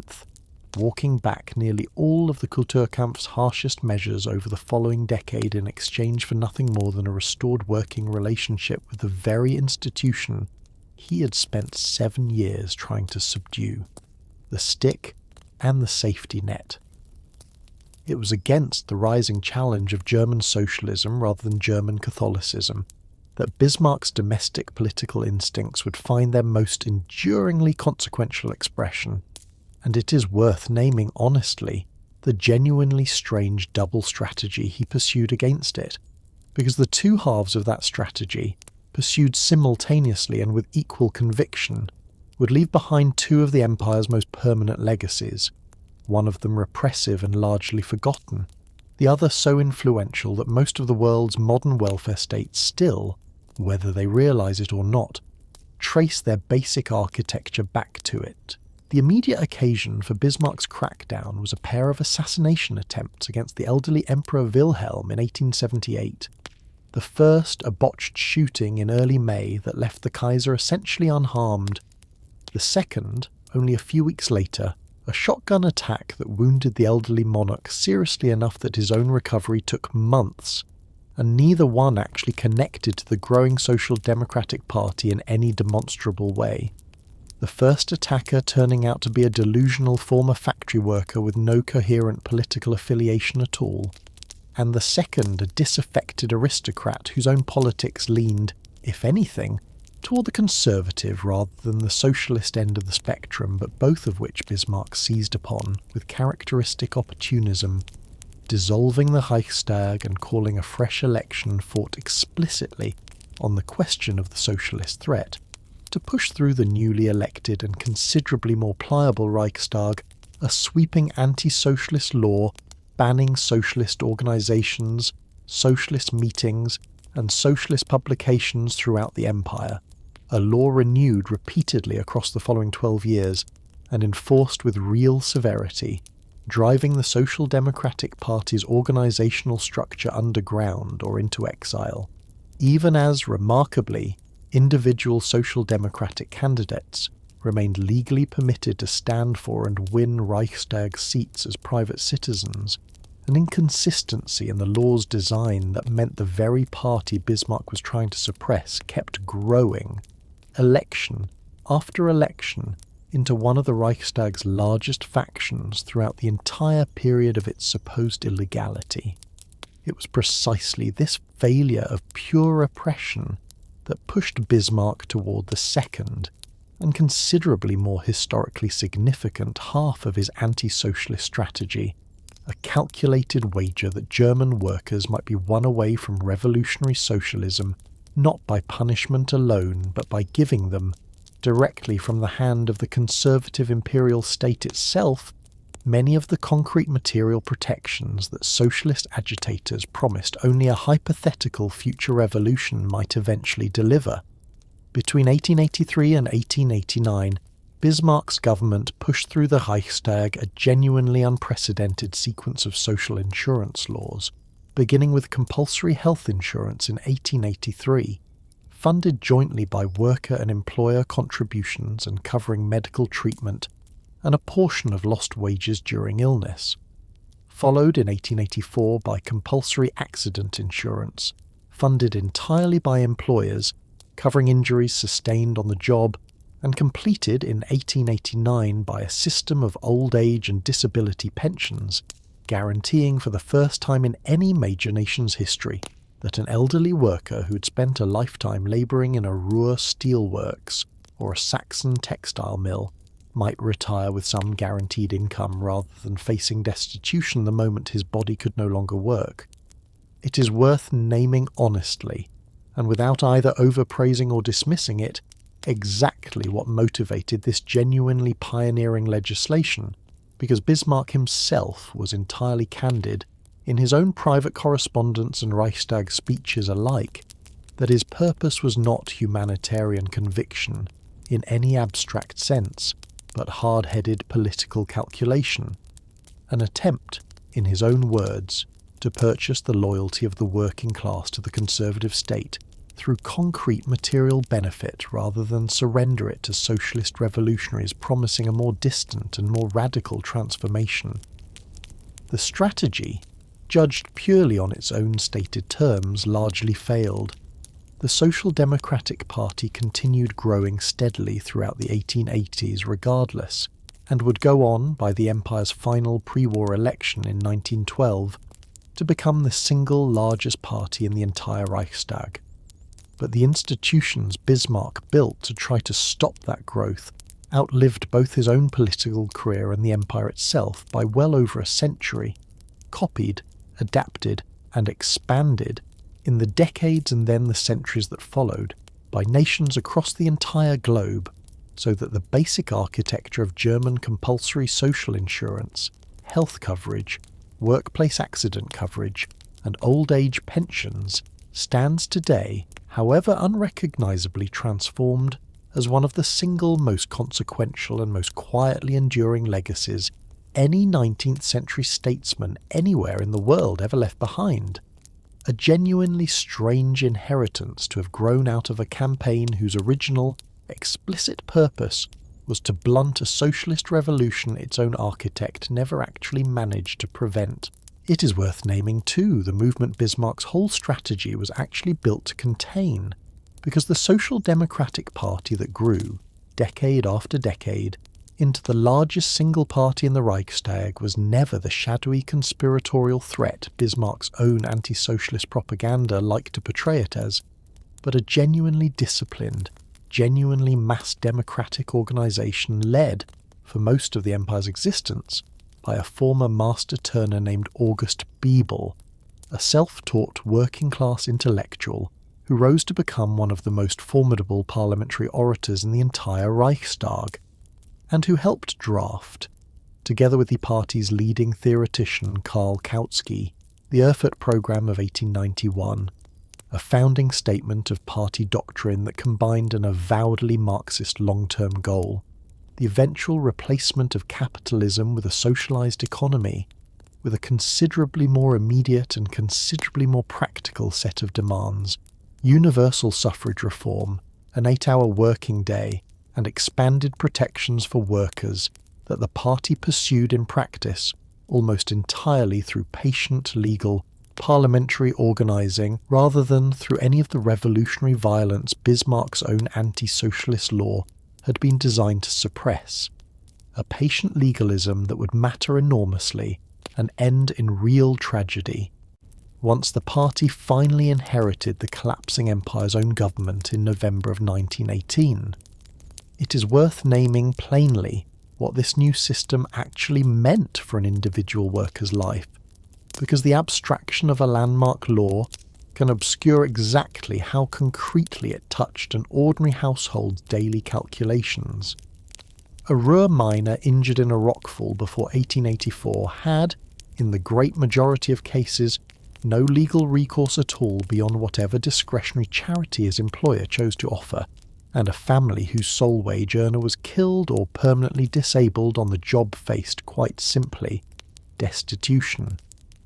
After 1884, that same family could claim a guaranteed compensation payment funded through compulsory employer contributions, a genuinely new legal entitlement that, however modest its actual payments often were in practice,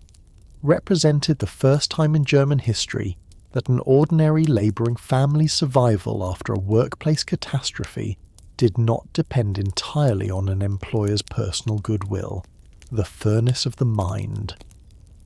It is worth pausing here,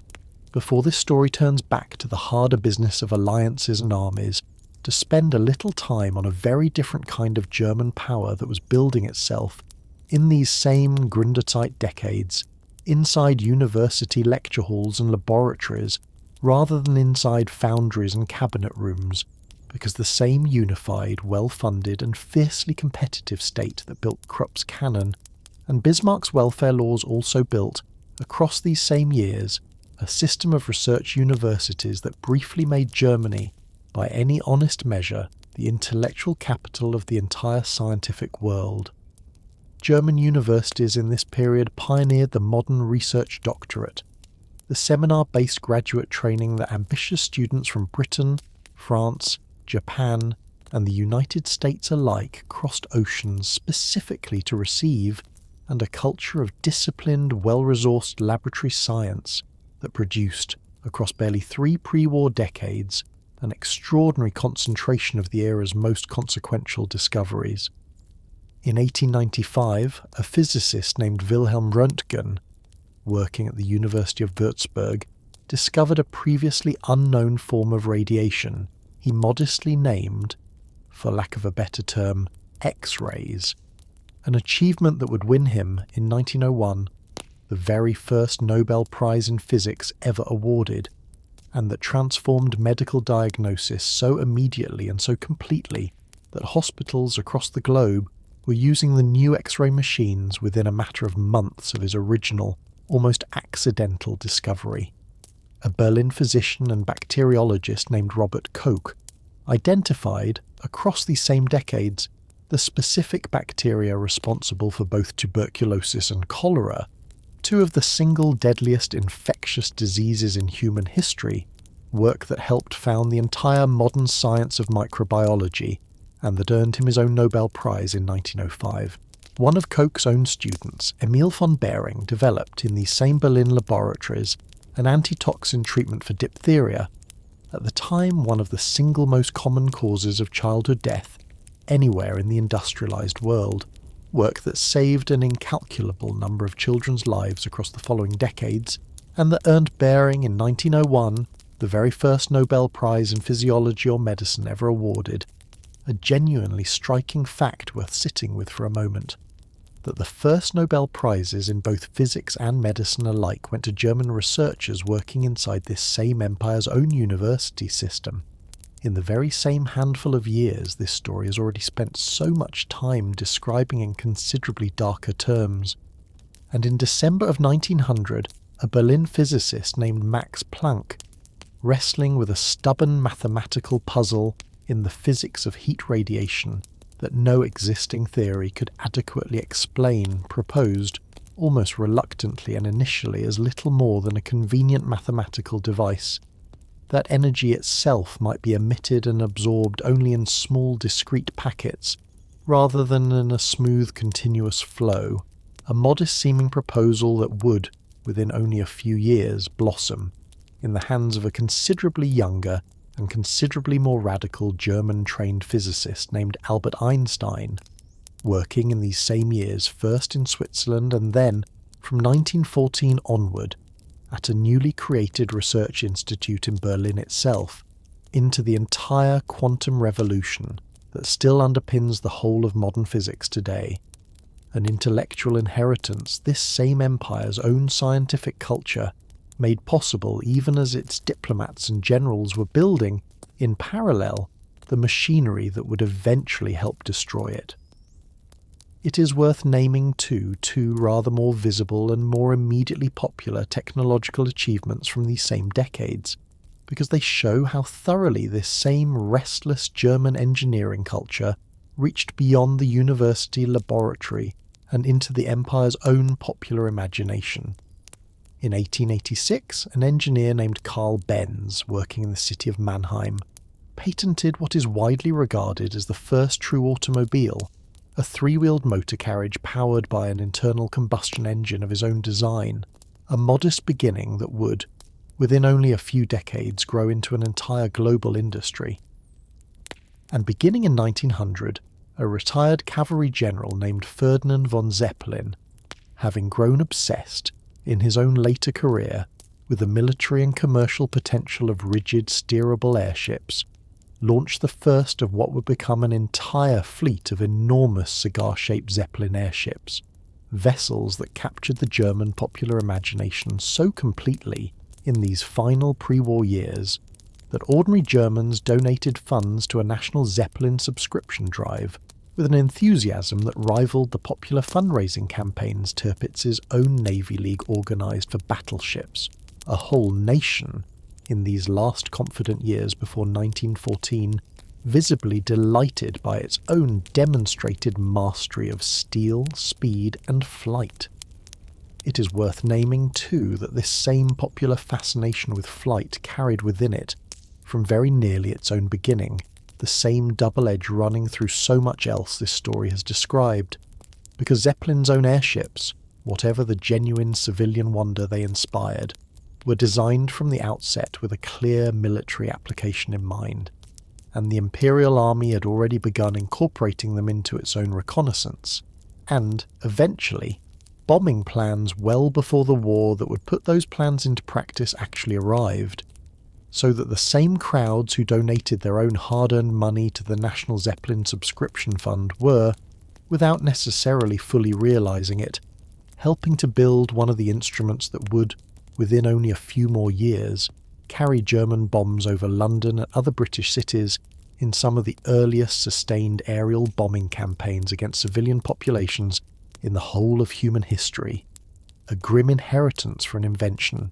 its own inventor, by every surviving account, had originally imagined chiefly in terms of civilian transport and national pride.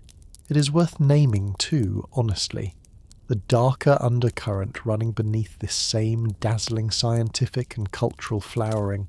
because a story that remembers only the Nobel Prizes and forgets the prejudice that ran alongside them is not telling this chapter completely.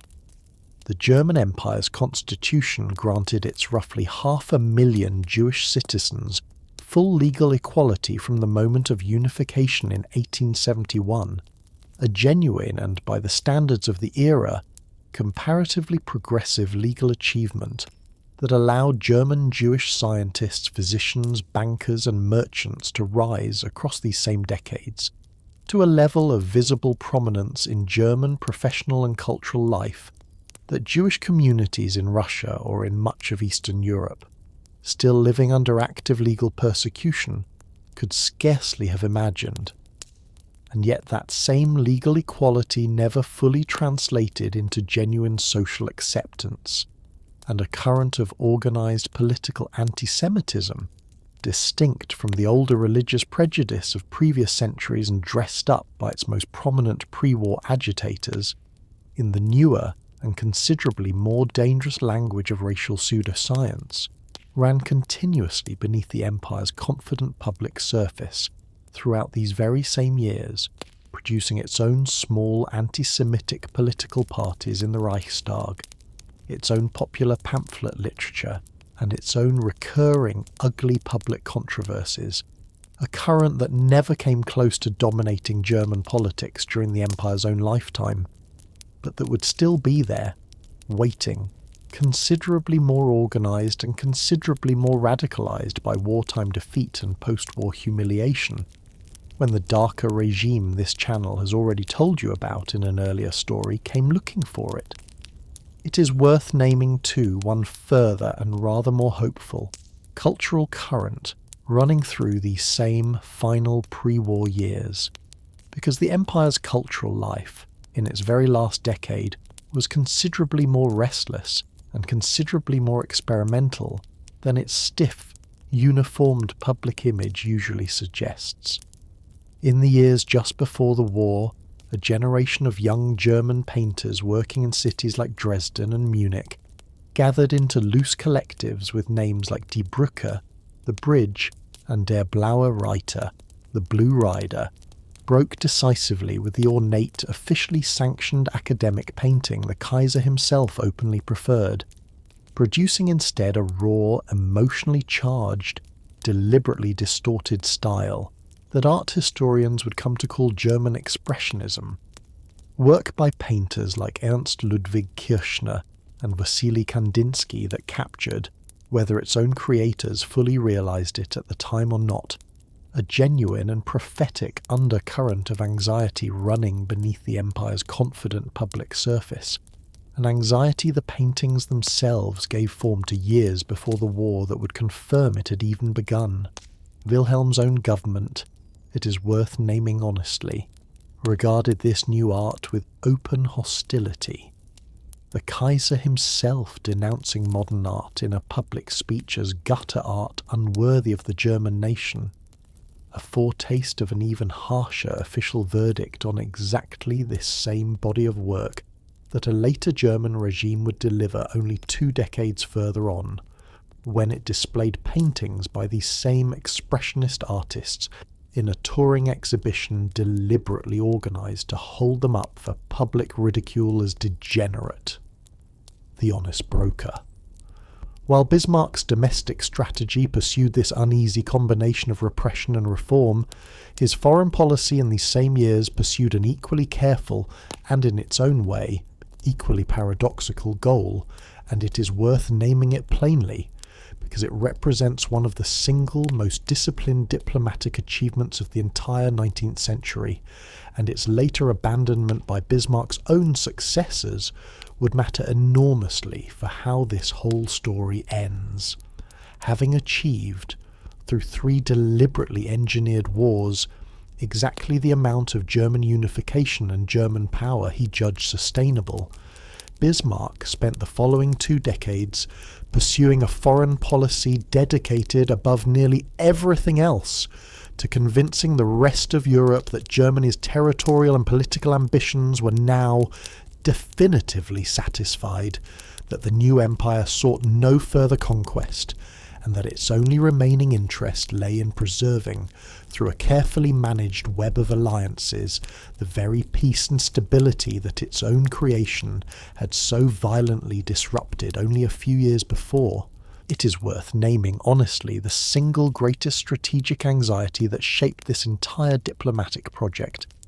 an anxiety Bismarck articulated in private, with real and recurring clarity. A unified Germany sat in the geographic centre of the European continent, bordered by great powers on nearly every side, and risked, if it ever found itself simultaneously at war with both France in the west and Russia in the east, exactly the kind of 2-front catastrophe that no German army, however formidably organised, could realistically expect to survive. A fear Bismarck himself described, in a phrase that would prove grimly prophetic decades after his own death, as the nightmare of coalitions. To prevent that nightmare from ever materializing, Bismarck constructed, across the 1870s and 1880s, an intricate and at times almost contradictory lattice of alliances and understandings, beginning with the League of the Three Emperors, an informal arrangement binding Germany, Austria, Hungary and Russia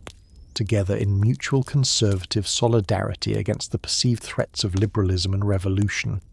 an arrangement complicated from the start by Austria and Russia's own deep and ultimately irreconcilable rivalry over influence in the Balkans, a region where the slow decay of Ottoman power was opening a vacuum both empires wanted to fill.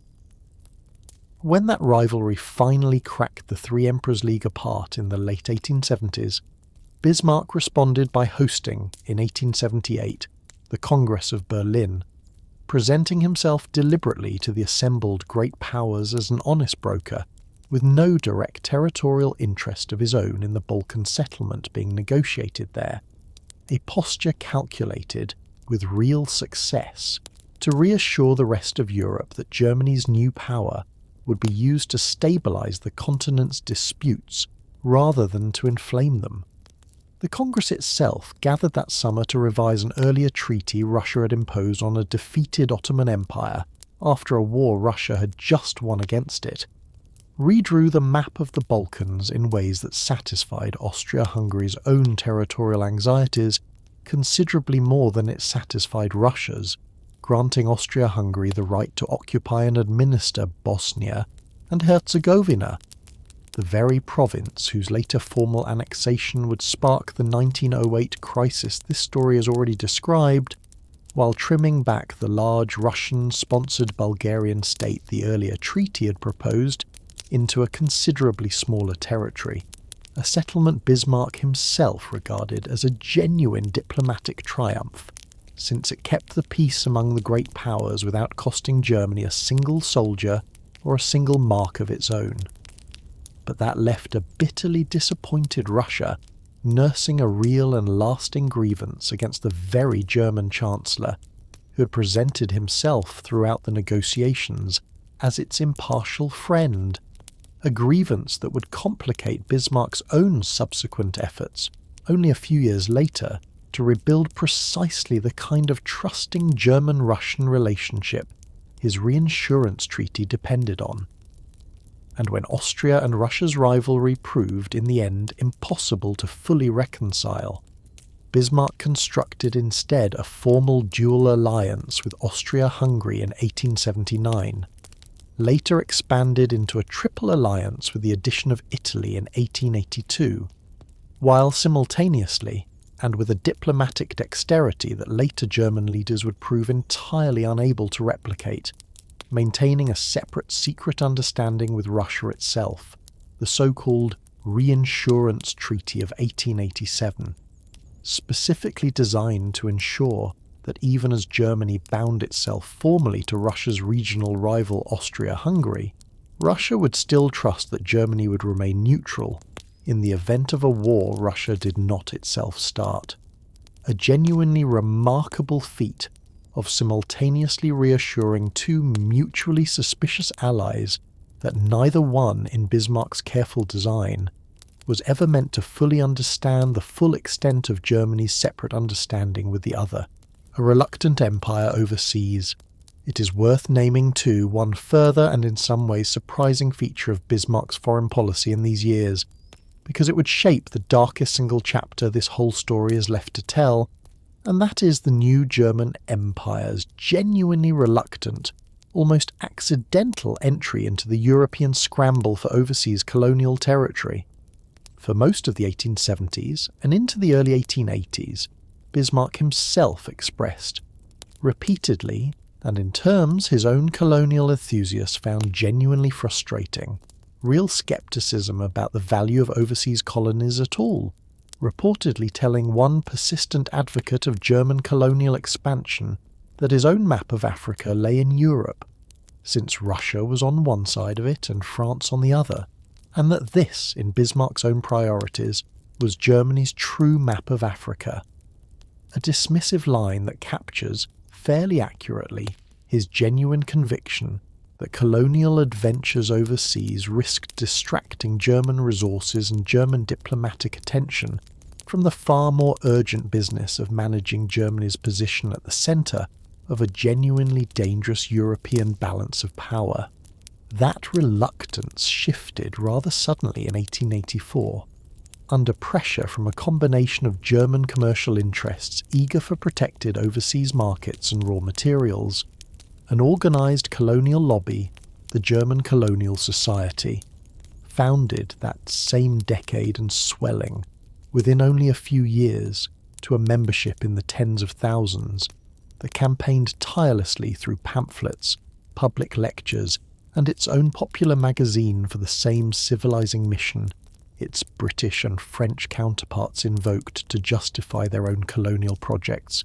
a domestic public opinion increasingly swept up in the same competitive colonial enthusiasm then gripping Britain and France, an enthusiasm Bismarck's own earlier private scepticism had never fully shared, but had, in the end, found politically useful enough not to resist any longer, and Bismarck's own calculated recognition that a limited, carefully managed colonial policy might usefully divert some of that same public enthusiasm away from more dangerous domestic political currents, while also giving Germany useful diplomatic leverage in its ongoing relations with Britain and France.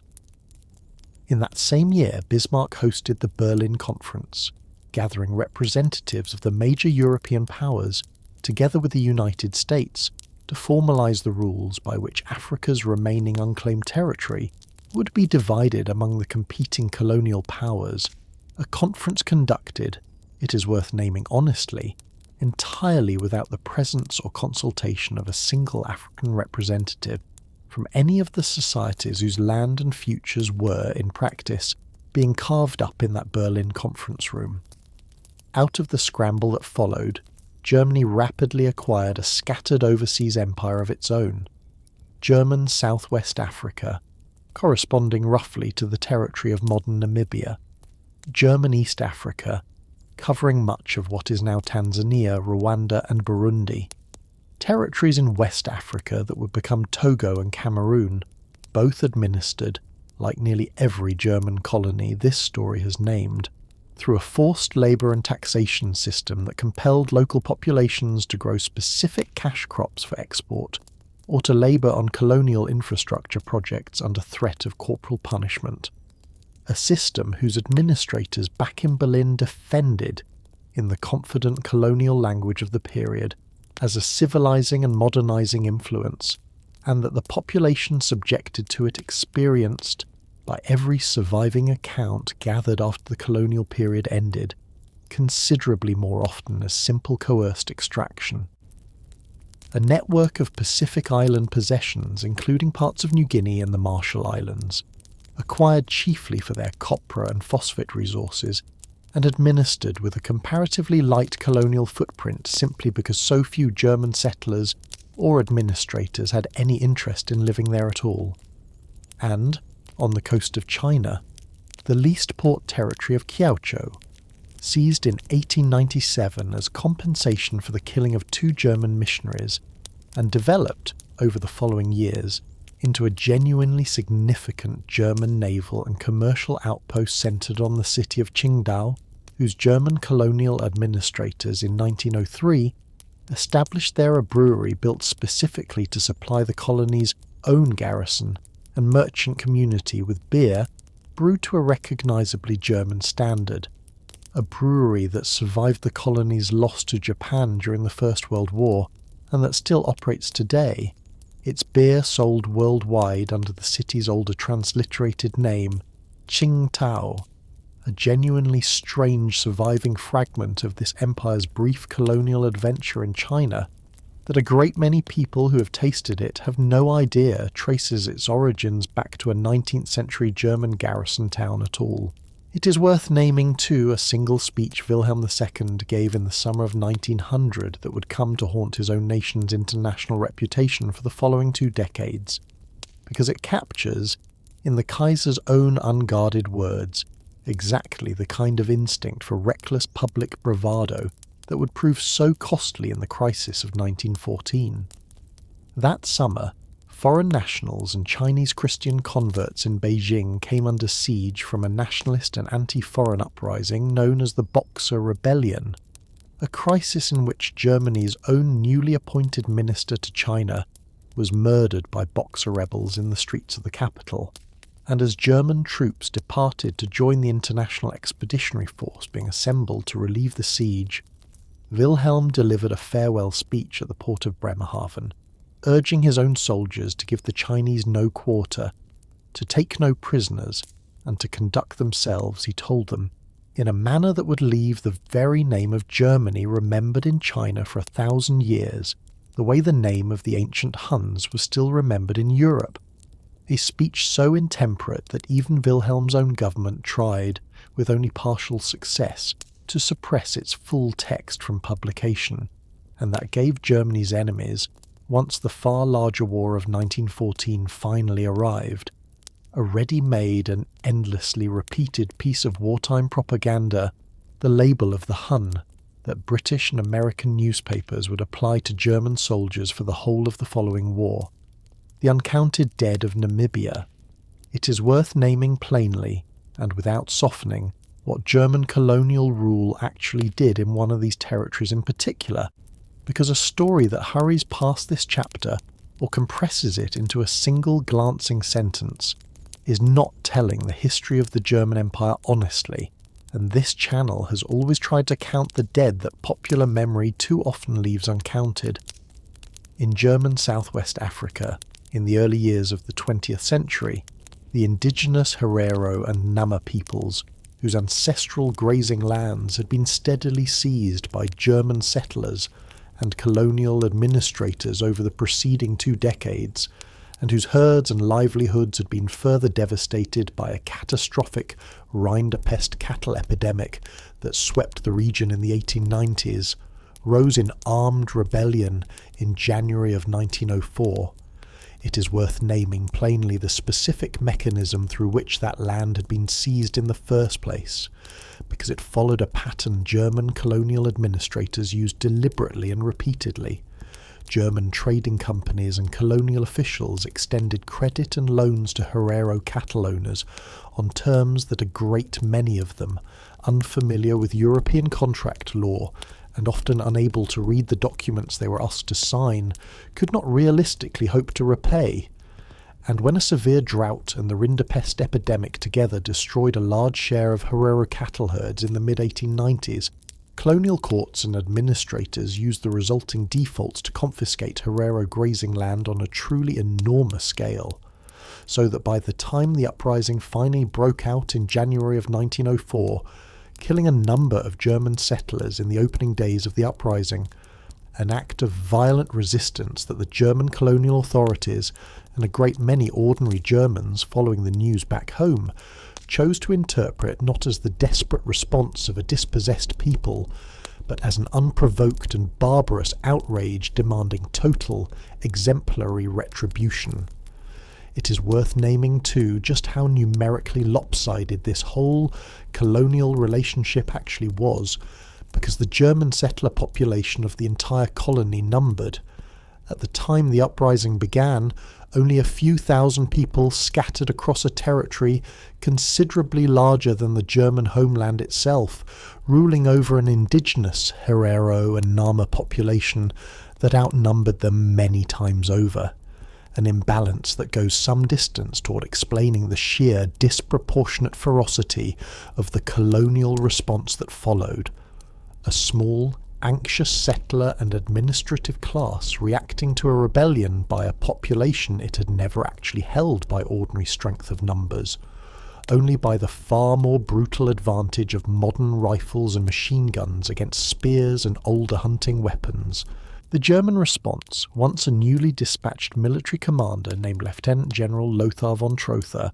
arrived to take charge of the colony's forces that summer, moved with a deliberate, explicitly stated intent that historians have since come to recognise as one of the clearest documented cases of genocidal intent in the whole of the modern era. Having defeated the main Herero fighting force at the Battle of Wittenberg in August of 1904, von Trotha did not pursue a conventional military victory of surrender and subjugation, but instead issued a written extermination order, the Vernichtungsbefehl, declaring, in language he made no effort whatsoever to soften or disguise, that every Herero found within German territory, armed or unarmed, man, woman or child, would be shot on sight, and that any Herero who didn't immediately leave the colony's borders would be driven by German patrols specifically positioned to block their access to the region's scarce waterholes into the waterless expanse of the Omahiki Desert to die there of thirst rather than be permitted to surrender. Tens of thousands of Herero men, women and children died in that desert in the weeks that followed, and thousands more who did manage to surrender, along with a large portion of the Nama people, who rose in their own parallel uprising the following year, were interned instead in concentration camps established across the colony, among them a camp on Shark Island off the coast at Lüderitz, where prisoners, weakened already by disease and by forced labour, building the colony's railways and harbour facilities in brutal desert heat, died at a rate contemporary German medical officers themselves documented and reported up the colonial chain of command without any resulting change in policy. By the time the worst of the violence had run its course,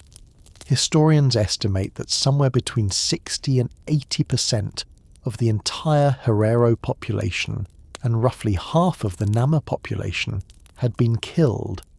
a death toll that modern scholars, and in 2021 the German government itself, in a formal statement acknowledging the events for the first time in explicitly genocidal terms, now recognise as the first genocide of the 20th century, a grim and direct rehearsal carried out by German colonial administrators and soldiers only 3 decades before an even larger German campaign of extermination would be organised on European soil itself, for methods, a chain of command's willingness to issue and execute a written order of total extermination,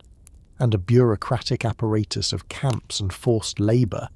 that a later and even darker chapter of German history would apply on a scale this earlier colonial atrocity, horrific as it already was, could not have anticipated. It is worth sitting with that continuity honestly rather than looking away from it, because a channel that has, in an earlier story, followed the war that broke the world in 1939 owes it to that later story, and to the people who died in both, to name plainly where some of that later horror's methods were first rehearsed. It is worth naming, too, that Namibia was not the only German colony where these same years produced a campaign of mass death, because a scattering of scripts telling this story more selectively than this one intends to has a way of letting the empire's other colonial territories fade quietly out of memory, and this channel does not intend to let that happen tonight. Only a year after the Herero uprising began, in 1905, a very different but comparably catastrophic rebellion broke out across German East Africa, when a spiritual movement built around a local prophet's promise that a sacred water medicine called Maji in Swahili would turn German colonial bullets harmlessly to water, united dozens of previously separate ethnic groups across the colony's south into a single coordinated uprising against German rule, a rebellion remembered ever since as the Maji Maji Rebellion. German colonial forces, unable to defeat so widely dispersed a rebellion through conventional battlefield engagement alone, adopted instead a deliberate scorched earth strategy, systematically burning villages, crops and granaries across the rebellious districts in order to starve the surrounding population into submission, a strategy whose architect stated its purpose almost as bluntly as von Trotha had stated his own extermination order in Namibia the year before. The resulting famine, spreading across the following 2 years through a countryside stripped of its own harvest, killed a number of people that historians have found even harder to pin down with precision than the death toll in Namibia, estimates ranging, across the most careful modern scholarship, from roughly 180,000 to as many as 300,000 Africans dead, the overwhelming majority of them killed not in battle at all, but by the famine German colonial policy had deliberately engineered, a second and, by simple weight of numbers, considerably larger colonial catastrophe that occurred within the very same decade as the Namibian genocide, and under the authority of the very same imperial government, and that deserves to be named, in any honest telling of this empire's history, in the very same breath. It is worth pausing for just a moment on a single surviving voice from among the tens of thousands who lived through these campaigns, because the scale of these numbers can numb a listener in exactly the way this channel has always tried to resist. A Nama woman named Serikaz Fransman, held for a time in the concentration camp on Shark Island, later gave testimony, recorded by missionaries who visited the camp, describing prisoners so weakened by forced labour and by a diet barely sufficient to keep a person alive that they died where they stood at the harbour works, their bodies left for a time, where they fell, because the surviving prisoners no longer had the strength remaining to bury them properly. It is worth letting a single sentence like that one sit in the quiet for a moment, uncounted among the tens of thousands of others exactly like it that no missionary happened to be present to record, because a number as large as 60 or 80% of a whole people, however carefully documented by modern historians, can too easily become an abstraction, and an empire's true ledger is never actually written in abstractions at all, but in individual mournings exactly like that one. It is worth naming finally one further detail of this same colonial catastrophe that connects,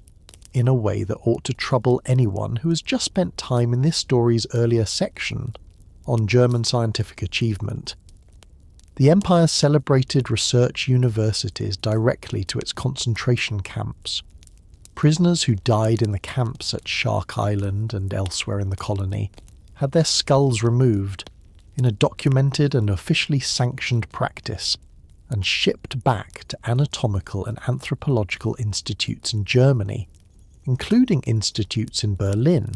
for use in contemporary racial pseudoscience research seeking, in the confident but entirely false scientific language of the period, to establish a biological hierarchy among human populations,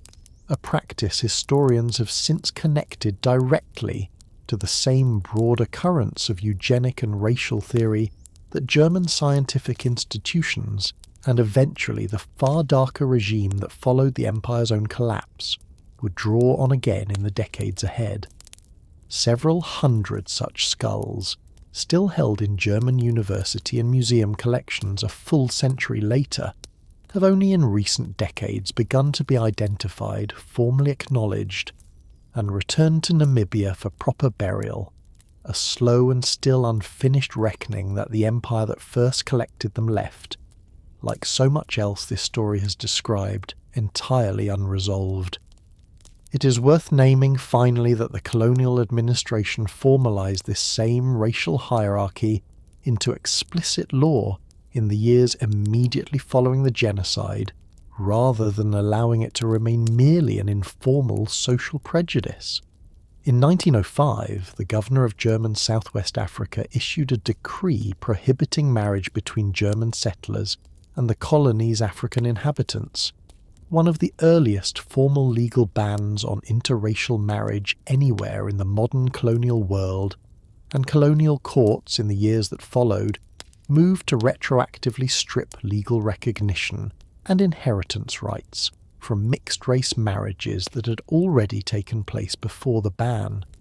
a policy that produced bitter and well-documented protests from a number of German settlers whose own wives and children were suddenly rendered legally illegitimate by a decree issued years after their marriages had been contracted in good faith, protests the colonial administration in Berlin considered and, in every recorded instance, overruled. A small but telling early instance of a colonial state choosing an abstract racial doctrine over the concrete family lives of its own settler subjects, let alone the African population that doctrine was primarily designed to subordinate, dropping the pilot. Back in Europe, the careful, patient diplomatic architecture Bismarck had spent 2 decades constructing was about to come apart, and it is worth naming the moment, and the man responsible, because the shift in German leadership that followed would set the empire on a substantially more reckless course than anything Bismarck's own cautious instincts had ever permitted. In March of 1888, the elderly Emperor Wilhelm I died at the age of 90, having reigned as king and then emperor for the entire duration of Bismarck's rise to power, and the throne passed to his son, Frederick III,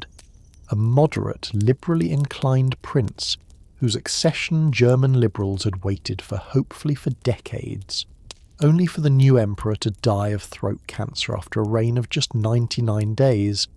a tragic and, for German liberalism, a genuinely consequential accident of timing, since the throne now passed, in this so-called year of the 3 emperors, to Frederick's 29-year-old son, Wilhelm II, a young, impulsive and deeply insecure monarch whose relationship with his own aging chancellor would prove, within only 2 years, entirely unworkable. It is worth naming, too, a genuinely strange family detail that ran underneath this whole coming rivalry with Britain, because it gives the naval race this story has already described a personal, almost domestic dimension that the language of grand strategy alone tends to obscure. Wilhelm's own mother, the wife of the short-lived Frederick III, was herself the eldest daughter of Britain's own Queen Victoria, which made Wilhelm II the emperor who would spend 2 decades building a battle fleet explicitly intended to challenge British naval supremacy, a favourite grandson of the very British Queen he was arming against, and a first cousin through that same tangled web of European royal intermarriage of both the future King George V of Britain and, through a separate branch of the family, of the Russian Tsar Nicholas II, so that the general European war this story is building toward would eventually be fought, at its very summit substantially between first cousins, a genealogical irony German and British newspapers alike found impossible to resist commenting on once the war actually began. Wilhelm's own relationship with his British relatives was, by every surviving account, a genuinely complicated mixture of admiration and resentment. A young prince who spent childhood summers at the British court, who modelled his own naval ambitions quite explicitly on the Royal Navy he simultaneously envied and resented, and who never fully outgrew, according to a great many of his own contemporaries' private assessments, a lifelong insecurity about his own standing beside the grander, more established royal house his mother had come from, an insecurity a considerable body of modern historical and psychological scholarship connects directly back to the same withered arm and the same domineering maternal disappointment this story is about to describe. It is worth naming, too, that this same insecurity expressed itself across Wilhelm's own reign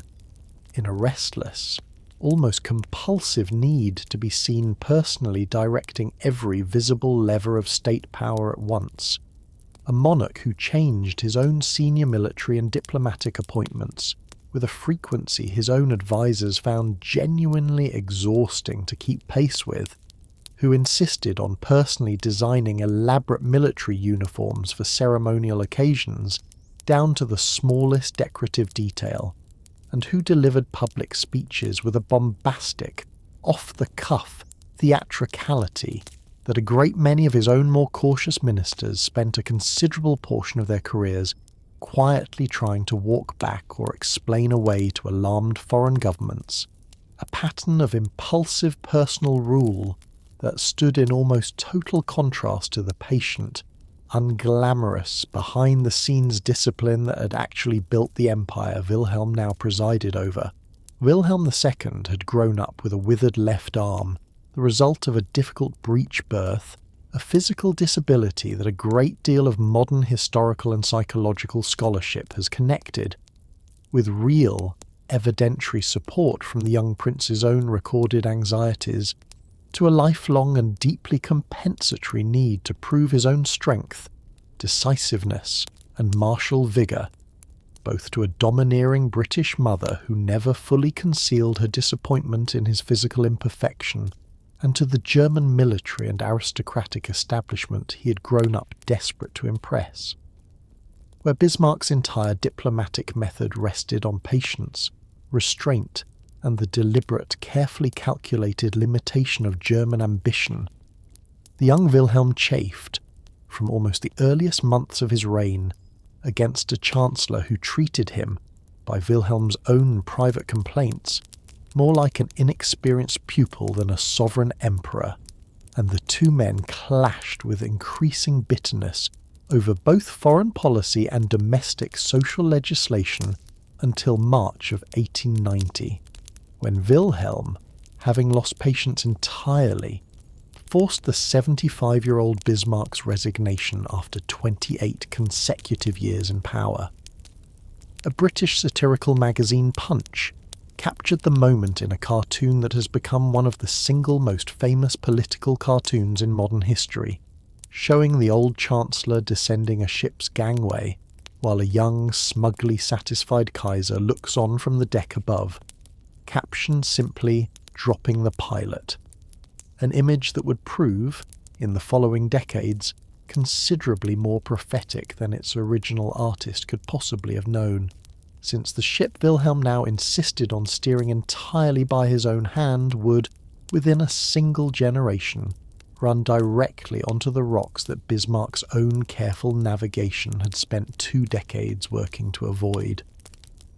It is worth naming, too, what became of Bismarck himself in these last years, because his own posthumous reputation would grow across the following decades into something considerably larger and considerably more mythologized than the man himself, prickly, resentful, and increasingly isolated on his own country estate, ever fully resembled in life. Retired to his estate at Friedrichsruh, Bismarck spent his final 8 years nursing very real and very public grievances against the Kaiser, who had dismissed him, granting interviews to sympathetic journalists in which he predicted, with real and later vindicated foresight, that Wilhelm's impulsive personal rule would eventually lead Germany into catastrophe, and watching, with what his own letters describe as a mixture of vindication and bitterness, as popular opinion across Germany swung, in these same years, increasingly in his own favour and against the young Kaiser who had cast him aside. When Bismarck finally died in 1898 at the age of 83, an extraordinary wave of public commemoration swept across the empire, and in the years that followed, German towns and cities, in a spontaneous outpouring of civic pride that no government decree had ordered, raised several hundred towers, statues, and monuments in his honour. Structures that came to be known collectively as Bismarck Towers, a great many of them still standing across Germany and beyond it to this day,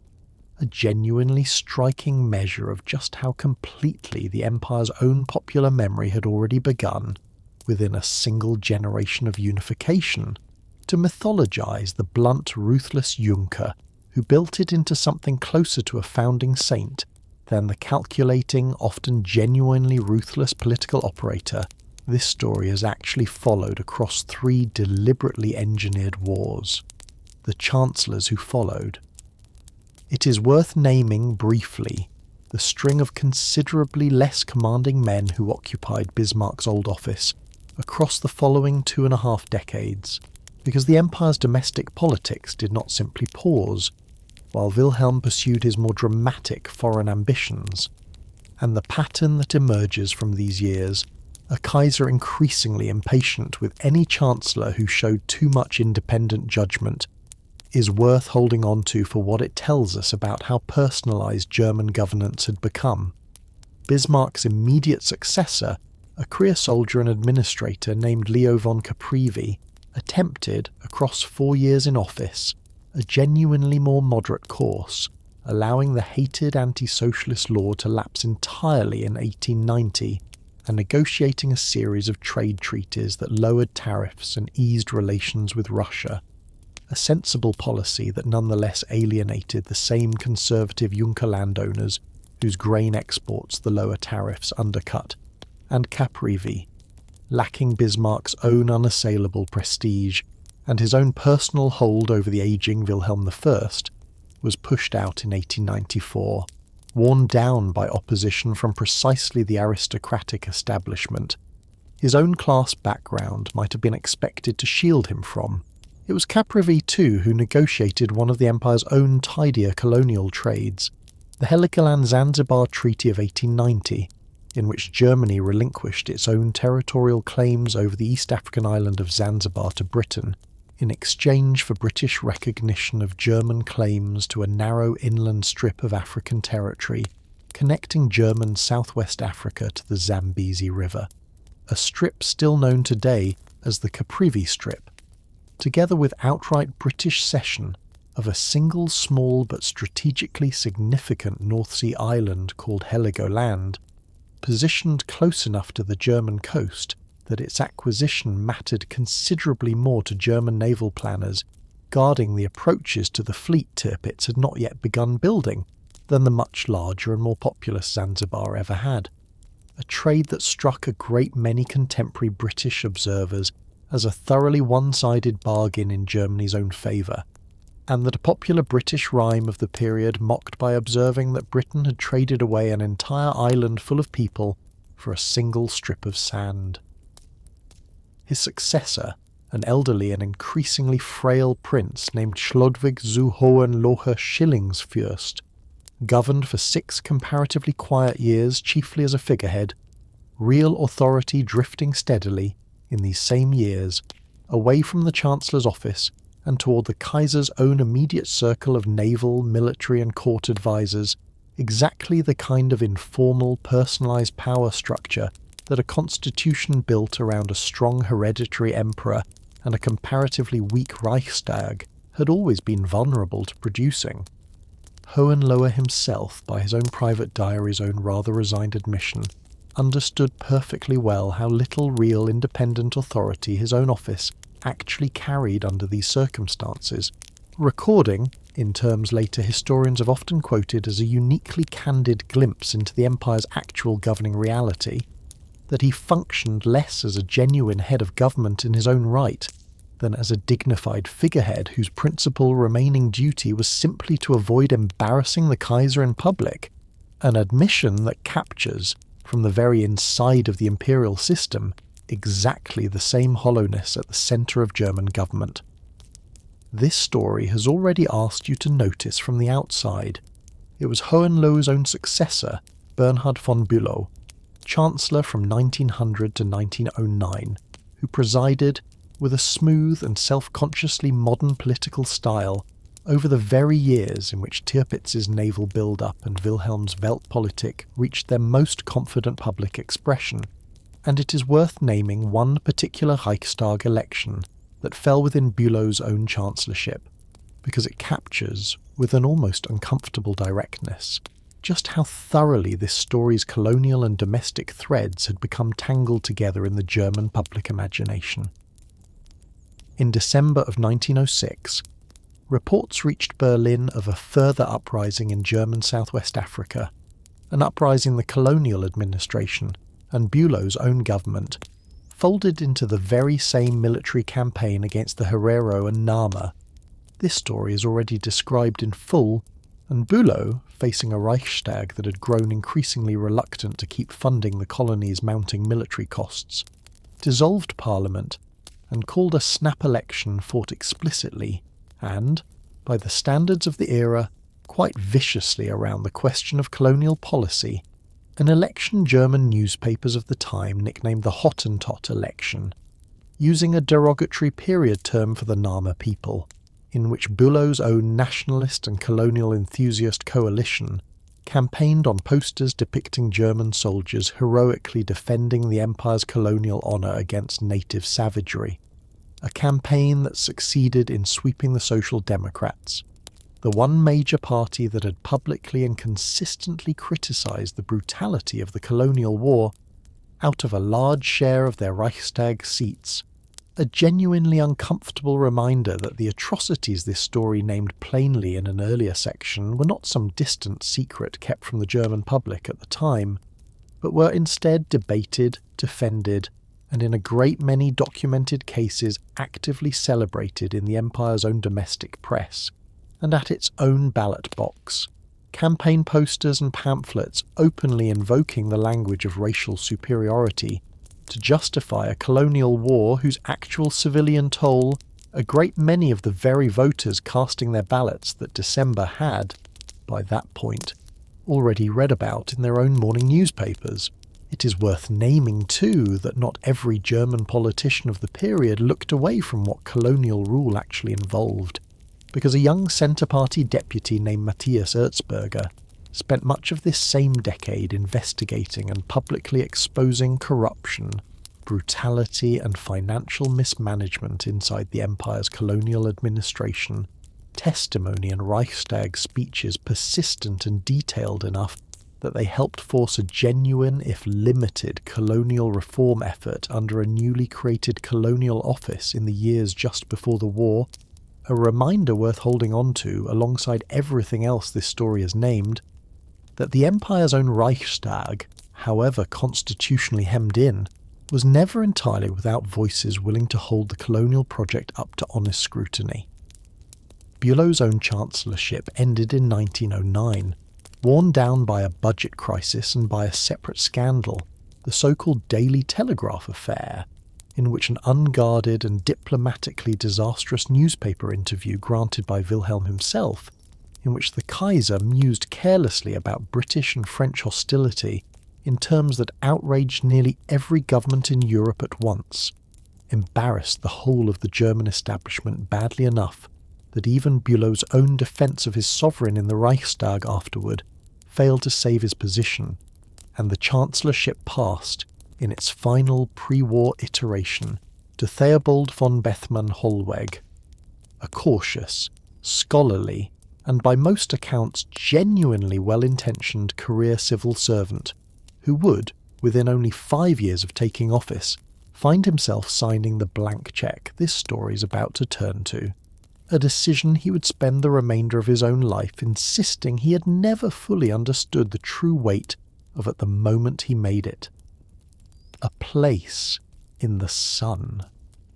Freed from Bismarck's restraining hand, Wilhelm II pursued, across the following 2 decades, a foreign policy his own advisers came to call Weltpolitik, world policy, a considerably more expansive and considerably more publicly assertive vision of Germany's proper role on the global stage, built around the conviction, which Wilhelm himself articulated on more than one public occasion, that a great and rising industrial power like Germany deserved, as he put it in a phrase that became a genuine catchphrase of the era, its own place in the sun alongside the older colonial empires of Britain and France, rather than remaining content, as Bismarck had counselled, with a more modest and carefully bounded position Germany already held at the centre of Europe. It is worth naming plainly that Wilhelm allowed the delicate secret understanding Bismarck had maintained with Russia, the reinsurance treaty, to lapse in 1890 within months of Bismarck's own departure, a decision that opened the exact strategic nightmare Bismarck had spent his entire career trying to prevent, since Russia, no longer reassured of German neutrality, turned instead toward France, and the two powers, formerly kept apart by Bismarck's careful diplomatic engineering,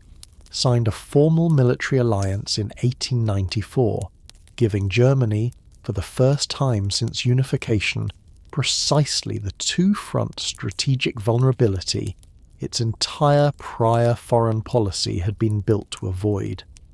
Nowhere did this new, more assertive Weltpolitik express itself more consequentially than in the German Empire's decision, beginning in the late 1890s under the enthusiastic sponsorship of Wilhelm himself and his ambitious naval minister Admiral Alfred von Tirpitz, to build, essentially from scratch, a modern battle fleet capable of directly rivaling the Royal Navy,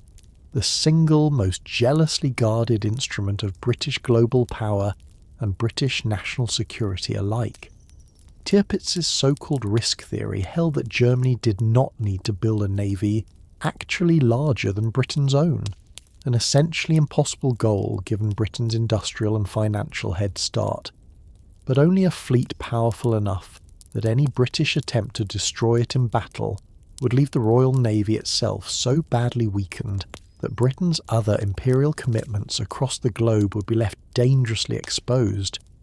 a calculated deterrent Tirpitz believed would eventually force Britain into a more accommodating diplomatic relationship with Germany rather than a hostile one. The strategy backfired almost completely. Rather than intimidating Britain into friendship, the German naval build-up formalised in a series of naval laws passed between 1898 and 1912 and accelerated dramatically after Britain's own 1906 launch of the revolutionary all-big-gun battleship HMS Dreadnought, a vessel so far in advance of any previous warship design that it rendered every existing battleship in every navy on Earth, including Britain's own, instantly obsolete and reset the naval arms race back to an even starting line. By 1914, after roughly a decade and a half of continuous mutual escalation, Britain had built or was building some 29 Dreadnought-class battleships to Germany's own 17, a lead Britain never actually lost across the whole of the race, but one that had cost both nations, and above all the nation racing to catch up, an almost incalculable share of their own national treasure, and that had, instead of the accommodating friendship Tirpitz's risk theory had promised, convinced an entire generation of British political and military leadership that Germany's ambitions posed a direct and existential threat to British security, driving Britain into an increasingly close diplomatic relationship first with France in the Entente Cordiale of 1904, and then with Russia in a further Entente of 1907. It is worth naming too just how directly and how publicly this naval competition played out, because it became, across these same pre-war years, one of the most closely watched contests of national prestige anywhere in Europe, tracked in newspaper headlines on both sides of the North Sea with the same anxious attention a modern reader might give to a closely fought election. Tirpitz's own naval laws, passed by the Reichstag in 1898 and expanded in 1900, 1906, 1908, and again in 1912, locked in years of battleship construction in advance in a deliberate echo of the same iron budget technique that had long shielded army spending from annual parliamentary scrutiny and British popular opinion, whipped along by a press eager for a dramatic story, coined its own anxious slogan, "We want 8 and we won't wait," demanding still further British battleship construction whenever German shipyards appeared, even briefly, to be closing the gap. On the German side, Tirpitz himself understood, with a genuinely modern political instinct, that sustaining Reichstag support for such an enormously expensive, multi-decade shipbuilding program required cultivating public enthusiasm well beyond the Reichstag chamber itself, and he actively sponsored the creation, in 1898, of the German Navy League, the Flottenverein, a mass nationalist pressure group that grew, within only a few years, into one of the largest voluntary associations anywhere in the Empire, boasting well over 1 million members by the century's final pre-war decade, distributing pamphlets, funding a steady stream of pro-Navy newspaper coverage and organising public rallies specifically designed to make popular enthusiasm for battleship construction feel less like an elite government policy and more like a genuine, spontaneous expression of national feeling, an early and remarkably effective piece of manufactured mass consent for a policy that would, within little more than a decade, help draw Britain irreversibly into the very coalition against Germany that policy had originally hoped to prevent. It is worth naming, too, that the great powers of Europe were not entirely blind, in these same years, to where an unchecked arms race might eventually lead, and that a genuine, if ultimately unsuccessful, diplomatic effort was made to slow it. At the invitation of the Russian Tsar, delegates from across the world's major powers gathered at The Hague in 1899, and again in 1907, in international peace conferences explicitly intended to negotiate limits on the size of national armies and navies, and to establish new rules and institutions, including a permanent court of arbitration, for settling international disputes without resort to war. German delegates at both conferences, under direct instruction from Wilhelm's own government, actively and successfully blocked every serious proposal for binding arms limitation, and the conferences accomplished, in the end, a set of genuinely useful humanitarian rules governing the conduct of war itself, rules regarding the treatment of prisoners and the prohibition of certain especially cruel weapons, without ever managing to slow, by so much as a single battleship, the very naval and military competition that was making the war. Those same rules would eventually have to govern all but inevitable. So by the time this story reaches its final catastrophic summer, the very alliance system Bismarck had spent 2 decades building specifically to keep Germany from ever facing a hostile coalition on every side had been almost entirely inverted by his own successors into exactly the encircling nightmare he had always feared. 2 crises in Morocco. It is worth naming two specific diplomatic confrontations in these same pre-war years, both of them fought not over any German interest of great intrinsic value, but over the considerably more anxious German conviction, deeply felt across Wilhelm's own government, that a great power which did not periodically assert itself risked being quietly written out of the great decisions of the age altogether, because both crises pushed Britain and France measurably closer together at precisely the moments German policy had hoped, by provoking them to pull them apart. In March of 1905, Wilhelm himself, arriving unannounced and in a calculated show of imperial assertiveness at the Moroccan port of Tangier, delivered a public speech affirming Moroccan independence and German commercial interests there, a direct challenge to France's own growing and, by that point, largely uncontested ambition to establish a colonial protectorate over Morocco, a challenge German policymakers hoped might either extract diplomatic concessions from France or, failing that, expose the still fragile new entente between France and Britain as an alliance neither power was actually prepared to fight for. The resulting international conference, held the following year at the Spanish town of Algeciras, specifically to resolve the dispute, achieved precisely the opposite of what German diplomacy had hoped. Nearly every major power present, including, pointedly, Germany's own supposed ally Italy, sided with France's position, leaving Germany diplomatically isolated in a way that alarmed even Wilhelm's own foreign policy advisers, and confirming to British observers that the new entente with France, whatever its original limited purpose, now carried genuine strategic weight worth defending. The second and considerably more dangerous crisis arrived in the summer of 1911, when Germany, alarmed once again at France's steadily deepening control over Morocco, dispatched a gunboat, the Panther, to the Moroccan Atlantic port of Agadir, ostensibly to protect German commercial interests during a period of local unrest, but in reality, as a calculated piece of gunboat diplomacy intended to extract, at minimum, a substantial territorial concession elsewhere in French colonial Africa in exchange for a final German acceptance of French primacy in Morocco. The so-called Panther's Leap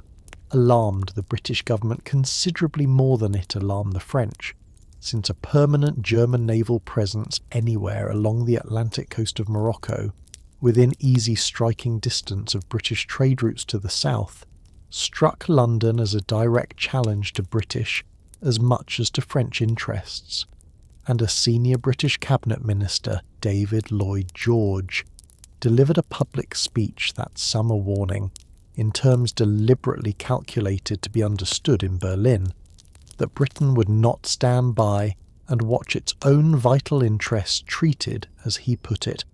as if Britain were of no account in the cabinet of nations, a warning stark enough that it briefly raised genuine fears of an immediate war between Britain and Germany over what was, in the end, a comparatively minor colonial dispute. The crisis was eventually resolved that November through a negotiated settlement in which France accepted a formal protectorate over Morocco in exchange for ceding a portion of the French Congo to German Cameroon, a modest territorial gain that satisfied almost no one in Germany,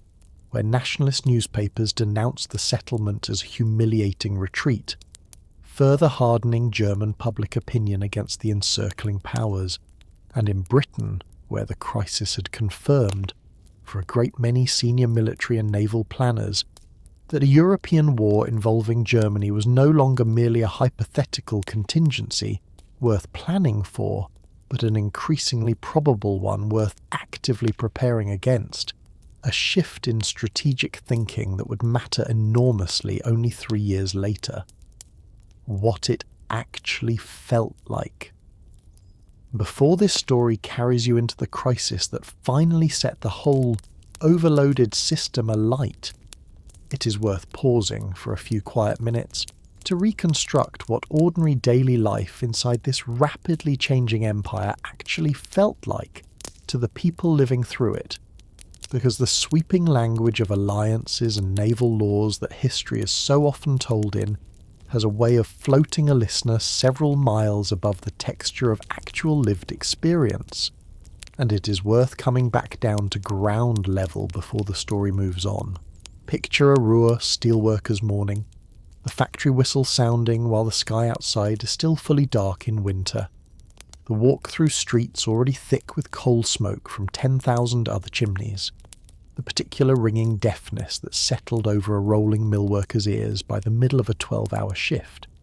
a deafness that a great many such workers, by their own later testimony, never fully recovered from even decades after they had left the mills behind. Picture, too, the different but equally regimented rhythm of a Berlin department store clerk's day, one of the new and rapidly growing class of urban white-collar workers this same industrial boom had produced, commuting by one of the empire's proudly modern electric trams past boulevards, lined with the ornate, heavily decorated apartment buildings of a prosperous and self-consciously respectable urban middle class, past shop windows already by the 1900s, displaying an early abundance of manufactured consumer goods, bicycles, sewing machines, phonograph records that a rural German grandmother born only 2 generations earlier would scarcely have recognized as belonging to the same country at all. Picture the deeply ingrained rituals of Prussian and, by extension, imperial German social life,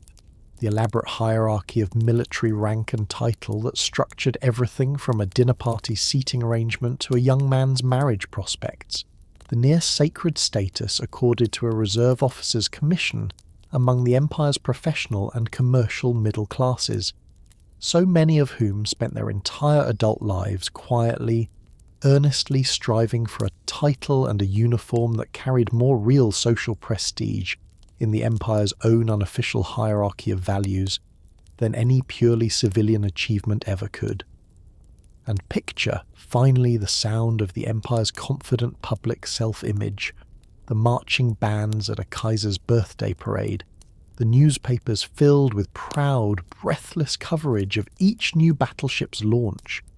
the schoolroom recitations of Sedan Day, an annual commemorative holiday celebrating the great victory of 1870 that filled German classrooms every September 2nd with patriotic pageantry, a whole generation of German children growing up steeped, from their very earliest school years, in the confident, unexamined assumption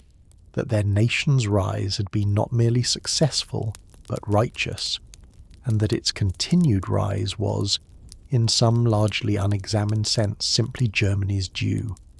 It is worth naming, too, the physical scale this same nationalist confidence built into the German landscape itself in these final pre-war years, culminating in October of 1913, when a crowd estimated at over 100,000 people, Wilhelm himself among them,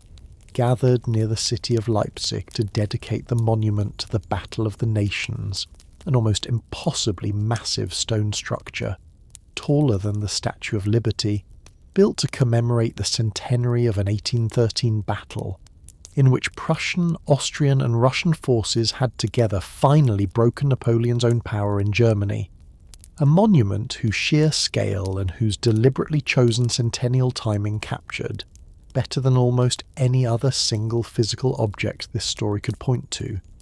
exactly how thoroughly the Empire had spent its final pre-war year celebrating its own past military triumphs, only months before stumbling into a war that would dwarf every one of them combined. It is worth naming, too, that the Empire's own most popular patriotic song had actually been written decades before unification ever arrived, in 1841, by a liberal poet named Hoffmann von Fallersleben, who intended his own opening line, "Germany, Germany above all else," not as a boast of German superiority over other nations at all, but as a plea, addressed to Germany's own fractured and quarrelsome princes, that a shared German loyalty ought to matter more to them than their own narrow local dynastic interests, an originally hopeful, unifying sentiment that the Empire's own more triumphant nationalist culture, across the following decades, gradually reshaped in the popular imagination, if not in the poet's own original intention, into something considerably closer to the boast it is so often assumed to have always been. Picture, too, an ordinary Sunday afternoon in one of the Empire's countless small provincial towns, a brass band playing in a public park bandstand while families in their best clothes stroll past newly planted municipal flower beds. A scene of comfortable, orderly civic pride repeated with only minor local variation, in town after town across the whole of the Empire. A texture of daily life so thoroughly unremarkable to the people actually living inside it, that almost none of them by any surviving account imagined it could ever meaningfully change, let alone that it stood, in the summer of 1914, only a few short years from being swept away entirely, its bandstands and its flower beds, and its comfortable, unremarkable Sundays about to be overtaken by a catastrophe none of the families strolling past them that particular afternoon could have possibly imagined. Picture, too, a life this story has already named in passing but has not yet let you actually see. The life of a Junker estate east of the Elbe, a great manor house surrounded by thousands of acres of grain fields still worked, well into the industrial age, by a labouring peasantry whose grandparents had been legally unfree serfs and whose own daily existence, tied to the same rhythms of planting and harvest their families had followed for centuries, had been touched by the Empire's dazzling industrial transformation only at its very edges, in the occasional railway line now crossing what had once been open countryside, or the occasional younger son who left the estate altogether for a factory job in Essen or Berlin rather than wait for a plot of family land that would, in any case, never come to him. And picture, at the other social extreme entirely, the rigid, exquisitely mannered court culture that surrounded Wilhelm himself in Berlin and at his favoured summer palace. An endless round of military reviews, formal dinners, and elaborately choreographed hunting parties, in which a courtier's entire career might rise or fall on a single ill-judged remark or an improperly worn decoration, a court culture so obsessively focused on outward military bearing and correct hierarchical protocol that a great many of Wilhelm's own senior advisors, in private letters that only became public long after the empire's collapse, confessed to a real and growing anxiety that the emperor's own court had become, by the century's final pre-war decade, an echo chamber almost entirely insulated from the anxieties of the ordinary German subjects it ruled over. The Who's ledger of this rapid transformation, it is worth naming honestly, was never evenly balanced, and it is worth setting the actual numbers down plainly rather than leaving the inequality as a vague impression. A Ruhr steelworker's family in the empire's final pre-war decade typically spent somewhere in the range of half of its entire household income on food alone, a margin so thin that a single week of illness or a single slack season in trade could tip an ordinary family from stability into genuine hunger, while the great landed estates east of the Elbe, protected by tariffs the Reichstag's own Juncker-aligned conservative bloc had fought for specifically to shield grain prices from cheaper foreign imports, continued to concentrate an overwhelming share of Prussia's agricultural land in the hands of a titled aristocracy whose own political power, thanks to the three-class franchise this story has already described, remained entirely unshaken by the same industrial transformation that was reshaping every other corner of German society around them, the same decades that filled Berlin's boulevards with department store abundance left the empire's rural agricultural labourers and a great many of its urban industrial workers besides, living on a margin between a stable week and genuine hardship considerably thinner than the empire's own proud statistics of national industrial output ever fully conveyed, an inequality, the Social Democratic Party's steadily growing electoral strength, election after election through the 1890s and 1900s, measured with an accuracy the empire's own aristocratic and military establishment consistently and increasingly nervously chose not to fully absorb. It is worth naming, too, that the empire's own conservative establishment found fresh and specific justification for resisting any further democratic reform in these same years from an unexpected direction, watching the failed 1905 revolution against Tsarist rule in neighbouring Russia,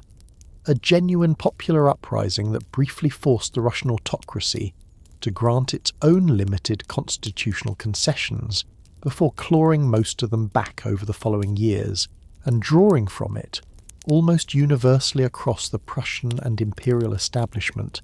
exactly the opposite lesson a liberal reformer might have hoped they would, treating the Russian upheaval not as a warning about the dangers of withholding political rights for too long, but as vivid proof of exactly why the empire's own working class could never safely be trusted with a fully equal vote, a defensive hardening of attitude, reinforced further still by the wave of Jewish refugees fleeing the very same Russian upheaval and the anti-Semitic pogroms that accompanied it, whose arrival German conservative newspapers of the period were quick to fold into their own existing anxieties about foreign radicalism that helped ensure the three-class Prussian franchise this story has already described would remain entirely unreformed right up until the war, and the revolution that finally followed it swept the whole imperial constitutional structure away in a single stroke. The watchmen who were not believed.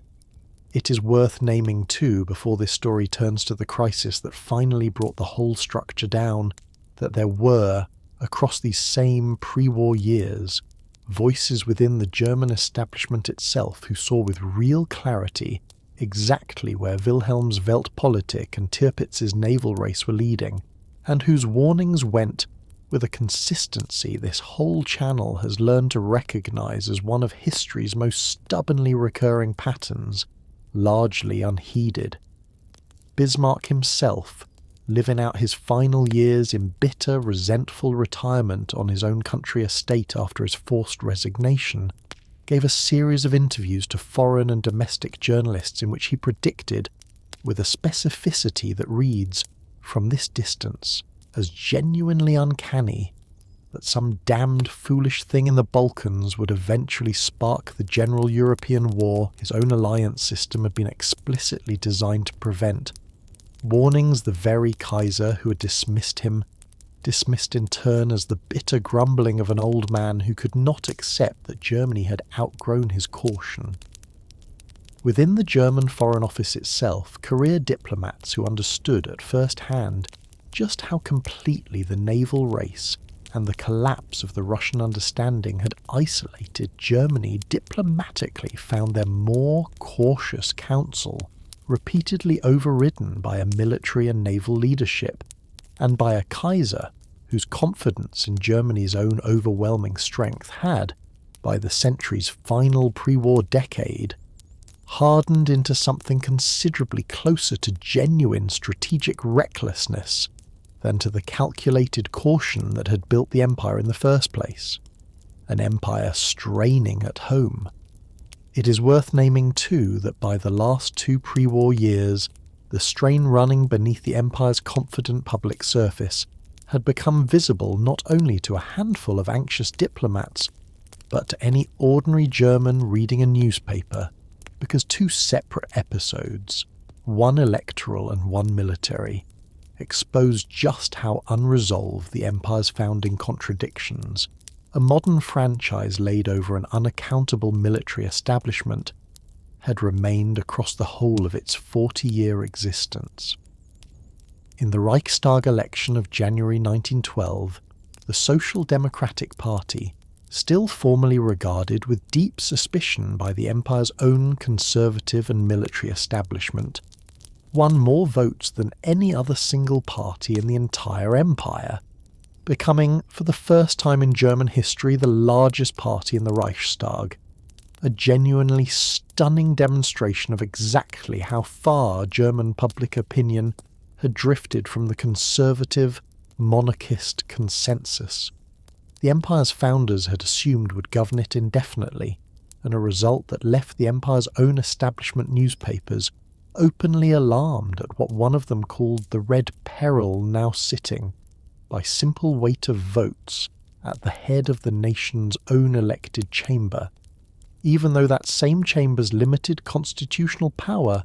meant the Social Democrats' new electoral dominance translated into remarkably little actual governing authority. It is worth naming, too, a considerably more scandalous episode that had already, several years earlier, badly damaged the credibility of Wilhelm's own inner court circle, because it reveals just how far the gap between the empire's outward image of disciplined military respectability and its actual inner life could stretch. Beginning in 1906, a nationalist journalist named Maximilian Harden published a series of newspaper articles alleging that Prince Philipp zu Eulenburg, one of Wilhelm's own closest personal friends and most trusted informal advisors, was at the centre of a circle of homosexual relationships among senior figures in the Kaiser's own entourage, allegations that led, over the following 3 years, to a sensational and deeply damaging series of public trials and counter-trials, conducted under a legal system that still criminalised homosexuality outright, that exposed the private lives of some of the empire's most powerful men to a level of prurient public scrutiny. No government scandal of the period had approached, and that forced Eulenburg himself into permanent disgrace, and Wilhelm into publicly distancing himself from the very confidant whose private, informal counsel had shaped a great deal of his own foreign policy thinking across the previous 2 decades. A scandal that left the whole apparatus of personal, informal rule surrounding the Kaiser looking considerably more fragile and considerably less impressive than its own carefully maintained public image had always insisted it was. And in November of 1913, in the small Alsatian garrison town of Saarbrunn, a young German lieutenant, in a moment of casual contempt for the local population that had become distressingly typical of how Prussian officers stationed in the Empire's resentful annexed provinces often conducted themselves, publicly insulted Alsatian recruits, and, according to widely reported accounts, offered a cash reward to any soldier who stabbed a jeering local civilian,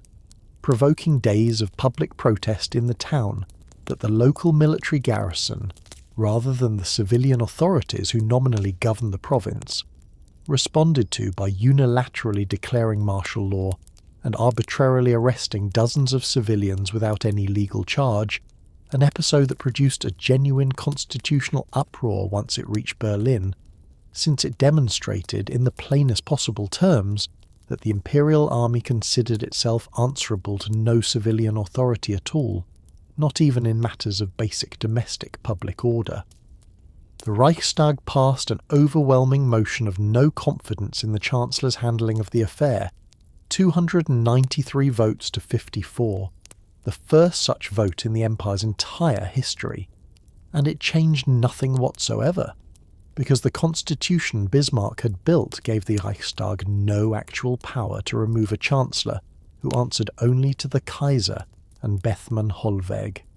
Having lost the confidence of the elected chamber in the plainest possible terms, simply remained in office regardless.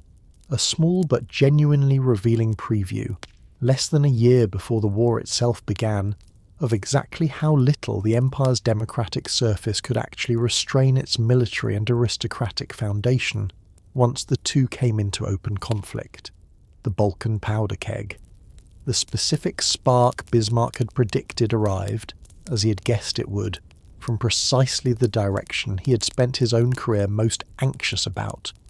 The crumbling, multi-ethnic, and increasingly volatile Balkan territories left behind by the slow retreat of Ottoman power from southeastern Europe,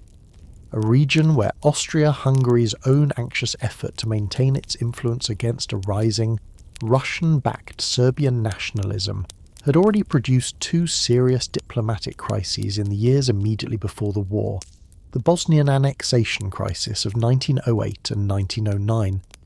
in which Austria-Hungary's abrupt formal annexation of the previously occupied province of Bosnia and Herzegovina outraged Serbian nationalist opinion and was resolved only when Germany issued Austria-Hungary an explicit, unconditional guarantee of military support that forced a humiliated Russia, still recovering from its own catastrophic defeat in a war against Japan only a few years earlier, to back down rather than risk a war it was not yet prepared to fight. It is worth naming, honestly, exactly what that 1909 guarantee established as precedent, because it would recur with catastrophic consequences only 5 years later, that Germany's own leadership had become willing, in a way Bismarck's more calculating diplomacy never had been, to offer Austria-Hungary an essentially open-ended blank cheque of military support regardless of how recklessly Vienna's own Balkan policy might behave, a willingness rooted, in no small part, in a genuine German fear that Austria-Hungary, weakened by its own internal ethnic tensions and by Russia's steadily recovering strength, represented Germany's only reliable great power ally, and that any failure to support Vienna unconditionally risked losing that ally entirely, and leaving Germany facing the very encircling coalition of hostile powers its entire pre-war diplomacy had been built to avoid. It is worth naming too the two further Balkan wars that broke out in the immediate years before this story's final crisis, because they left the whole region even more combustible than the Bosnian annexation crisis alone had already made it. In 1912, a coalition of Balkan states, Serbia, Bulgaria, Greece, and Montenegro together, went to war against the Ottoman Empire and stripped it, within a matter of months, of nearly all its remaining European territory, a victory that left Serbia considerably larger, considerably more confident, and from the anxious perspective of the generals and diplomats in Vienna, considerably more dangerous than it had been only a year before. A A second war followed almost immediately in 1913, when the victorious Balkan allies fell to fighting among themselves over the division of their combined spoils, a war that ended with Serbia once again the principal beneficiary.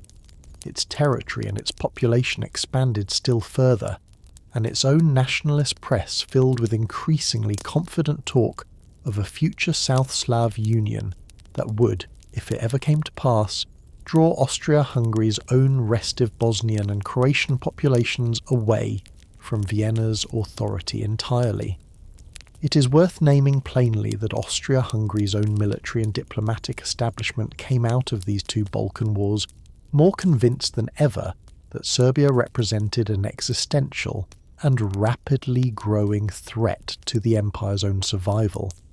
a conviction that would shape Vienna's response, with real and catastrophic consequence, the moment a suitable pretext for a reckoning finally presented itself. The single event that finally detonated this whole accumulated tension occurred on the 28th of June, 1914, in the Bosnian city of Sarajevo, where the heir to the Austro-Hungarian throne, Archduke Franz Ferdinand, and his wife Sophie, were shot and killed by a young Bosnian Serb nationalist named Gavrilo Princip, a member of a loosely organised nationalist secret society calling itself the Black Hand, whose leadership included among its founders the very head of Serbia's own military intelligence service, a connection close enough that a great many historians since have concluded elements of the Serbian state bore at least indirect responsibility for arming and training the young conspirators, even if Serbia's own civilian government appears to have had no advance knowledge of the plot itself, an assassination made possible in one of history's more grimly absurd small accidents, by a wrong turn taken by the Archduke's own driver, who, attempting to correct course after mistakenly turning down a street the royal party's motorcade was not meant to travel, brought the Archduke's stalled and momentarily stationary car to a stop directly in front of the very cafe where Princip, having already failed in an earlier assassination attempt against the same motorcade earlier that same morning, happened to be standing. Austria-Hungary, convinced, with real, if not fully proven justification, of official Serbian complicity in the plot, resolved to use the assassination as the long-sought pretext for a punitive war against Serbia that would finally settle, by force, the persistent challenge Serbian nationalism posed to Austro-Hungarian authority over its own restive South Slav populations, and sought, before acting, the same explicit German guarantee of support that had worked so effectively 5 years earlier during the Bosnian crisis. The blank cheque. Wilhelm II and his Chancellor Theobald von Bethmann-Hollweg provided that guarantee on the 5th and 6th of July, 1914, in a series of communications that have gone down in history under the label the blank cheque, assuring Vienna of unconditional German support for whatever action Austria-Hungary judged necessary against Serbia, a guarantee offered, it is worth naming honestly, without any serious German effort to first learn the specific terms of the ultimatum Austria-Hungary intended to deliver, and grounded in a calculated gamble on the part of the German leadership that a swift and decisive Austro-Hungarian strike against an isolated Serbia might be concluded before Russia had time to intervene, or that if Russia did intervene, Germany's own military planning, built around a scheme called the Schleswig Plan by some historians, and more commonly the Schlieffen Plan after the retired chief of the General Staff who'd originally devised it, offered a viable, if extraordinarily risky path to victory, even in the two-front war Bismarck had spent his entire career trying to avoid.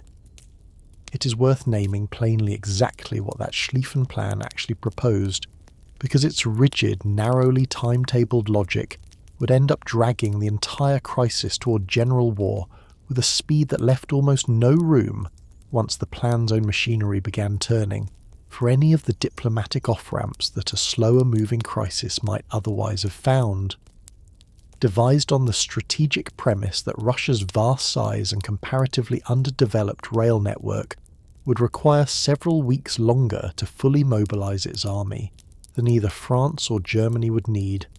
The plan called for Germany, in the event of a two-front war, to hold a minimal defensive force against Russia in the east, while throwing the overwhelming majority of the German army in a massive wheeling offensive through neutral Belgium and northern France, aiming to encircle and destroy the French army in a matter of weeks, before that same slow-mobilizing Russian army could fully assemble and threaten Germany's eastern border, a plan whose entire logic depended on speed, on precise railway timetabling nearly as intricate as the one Moltke's uncle had used to shatter Austria in 1866, and, most consequentially of all, on Germany's willingness to violate Belgian neutrality,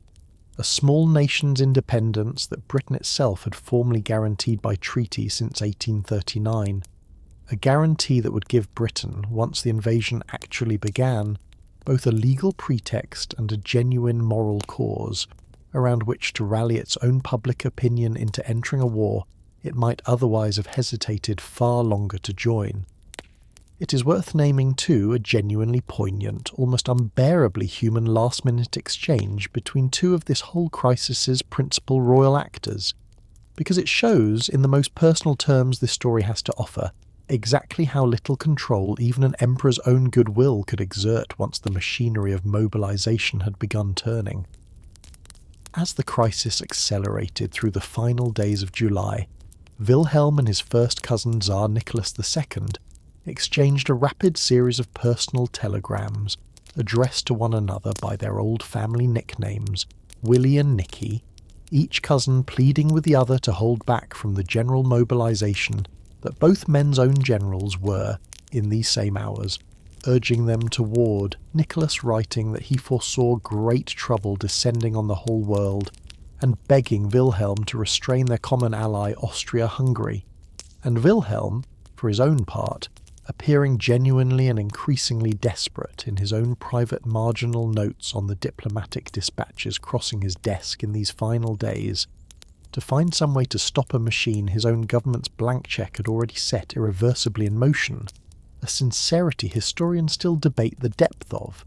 but that stands, regardless, as a striking and rather sad footnote to a crisis that two first cousins, corresponding directly and urgently with one another in their childhood English, proved entirely unable to stop. Once Austria-Hungary, backed by Germany's blank cheque, delivered a deliberately harsh ultimatum to Serbia on the 23rd of July, an ultimatum whose terms Serbia met with a response conciliatory enough that even Wilhelm himself, reading it days later, privately remarked that it removed every reason for war. The crisis nonetheless accelerated. Over the following week, through a rapid, mutually reinforcing sequence of mobilizations, each power's military planners convinced that any delay in matching a rival's mobilization would forfeit a decisive strategic advantage. Austria-Hungary declaring war on Serbia on the 28th of July, Russia ordering general mobilization in Serbia's defense on the 30th, Germany declaring war on Russia on the 1st of August and on France, Russia's ally on the 3rd, and German troops crossing into Belgium that same night, an invasion whose brutality in its opening weeks, including the deliberate execution of Belgian civilians and the burning of the historic university library at Leuven, in reprisal for exaggerated and largely unfounded German fears of civilian resistance fighters, shocked international opinion and brought Britain, exactly as Bismarck's own long-dead diplomatic instincts might have predicted, into the war against Germany on the 4th of August, completing, within the span of barely a single week, the total continental conflict that 4 decades of alliance-building naval racing and increasingly reckless brinkmanship had made, by the summer of 1914, very nearly impossible to avoid. It is worth naming, too, the mood in the streets of Berlin and every other German city in those first astonishing days of August, because it stands in such stark and painful contrast to everything the following 4 years would actually bring. Enormous, jubilant crowds gathered outside the royal palace, and along the boulevards this story is already described. Cheering soldiers marching off to a war that a great many ordinary Germans, swept up in a wave of patriotic fervour later German memory would come to call, with real irony once the war's true cost became clear, the spirit of 1914 confidently expected to be short, decisive and glorious. Young men enlisting in numbers so far beyond what the army could immediately absorb that recruiting stations turned volunteers away, university students and reservists alike embracing a war so many believed, with the same unexamined confidence a childhood of sedan-day pageantry had instilled in them, would be over one way or another before the autumn leaves had finished falling. It is worth sitting for a moment with the gap between that crowd's genuine, uncomplicated joy and everything this story has already told you was actually coming, because it is one of the oldest and saddest patterns any war story has to offer, and this channel does not believe it should ever be allowed to pass by unremarked. 4 years in the mud. This channel does not intend tonight to walk you through the full grinding 4-year military history of the First World War, a story of such genuinely staggering scale and such relentless, grinding, exhausting horror that it deserves, and will one day receive, its own separate and considerably longer night of telling. But it would be dishonest to this story of the German Empire to pass over those 4 years in complete silence,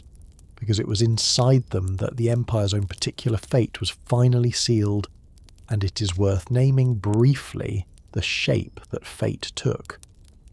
The Schlieffenplan's great wheeling offensive through Belgium and northern France, which its planners had confidently expected to defeat France within roughly 6 weeks, was halted in September of 1914 at the Battle of the Marne, a defensive French and British stand fought within sight of Paris itself that stopped the German advance a bare 30 miles short of the capital, and forced both exhausted armies, over the following months, into the long, static, deeply entrenched line of opposing trenches that would come to define the entire Western Front for the following 3.5 years, a war of attrition fought over a few hundred yards of contested mud at a time, at a cost in human life that the battles of Verdun and the Somme alone, fought in 1916, would come to number in the millions. It is worth naming, too, that the war in the East, in the same opening weeks of the conflict, produced a very different, and for Germany, a very much more encouraging story, one whose 2 principal commanders would matter enormously to everything this story has left to tell. When a Russian army advanced into Germany's Prussia far more quickly than the Schlieffenplan's own timetable had assumed possible, a retired general named Paul von Hindenburg was recalled from retirement and paired with a brilliant, restlessly ambitious staff officer named Erich Ludendorff to organise the German defence, and the 2 men, exploiting a network of German railways considerably denser than anything available to their Russian opponents, and a serious lapse in Russian radio security that let German intelligence read Russian battle plans almost as quickly as the Russian generals themselves received them, encircled and destroyed an entire Russian army at the Battle of Tannenberg in late August of 1914, a victory so complete and named, quite deliberately by its own architects, for a medieval battle in which Slavic forces had once defeated German knights, that it turned Hindenburg and Ludendorff almost overnight into the Empire's most celebrated and most politically unassailable military heroes, a popularity that would matter enormously 3 years later, when the 2 men moved from commanding armies to effectively commanding the Empire itself. It is worth naming too the war Germany fought not in the mud of the trenches, but beneath the surface of the Atlantic, because it would do more than any single land battle to finally draw the United States into a conflict its own government had spent nearly 3 years trying to avoid. Unable to match the Royal Navy's surface fleet,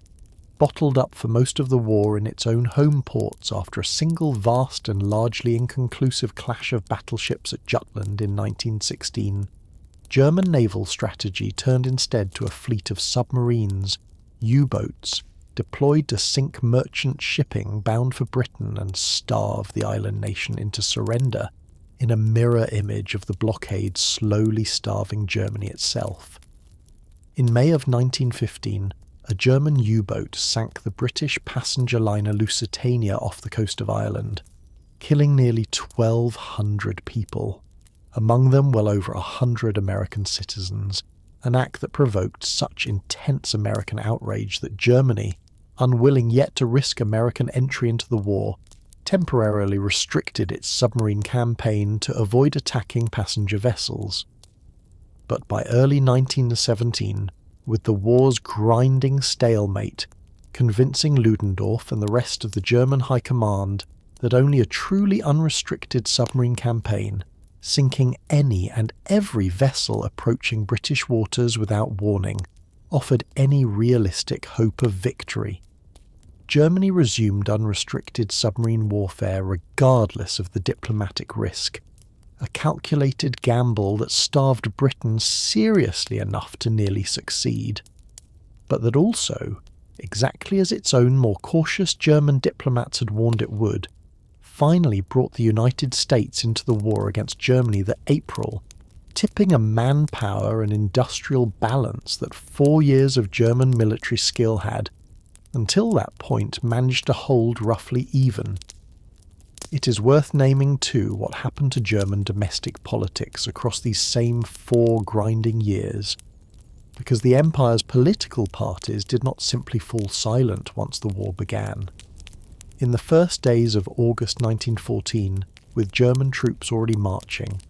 Wilhelm addressed the Reichstag with a declaration that he no longer recognised parties, only Germans, and the assembled deputies, the Social Democrats among them, voted in a moment of genuine national unity that came to be called the Burgfrieden, the Castle Peace, to approve the government's own war credits without a single dissenting vote,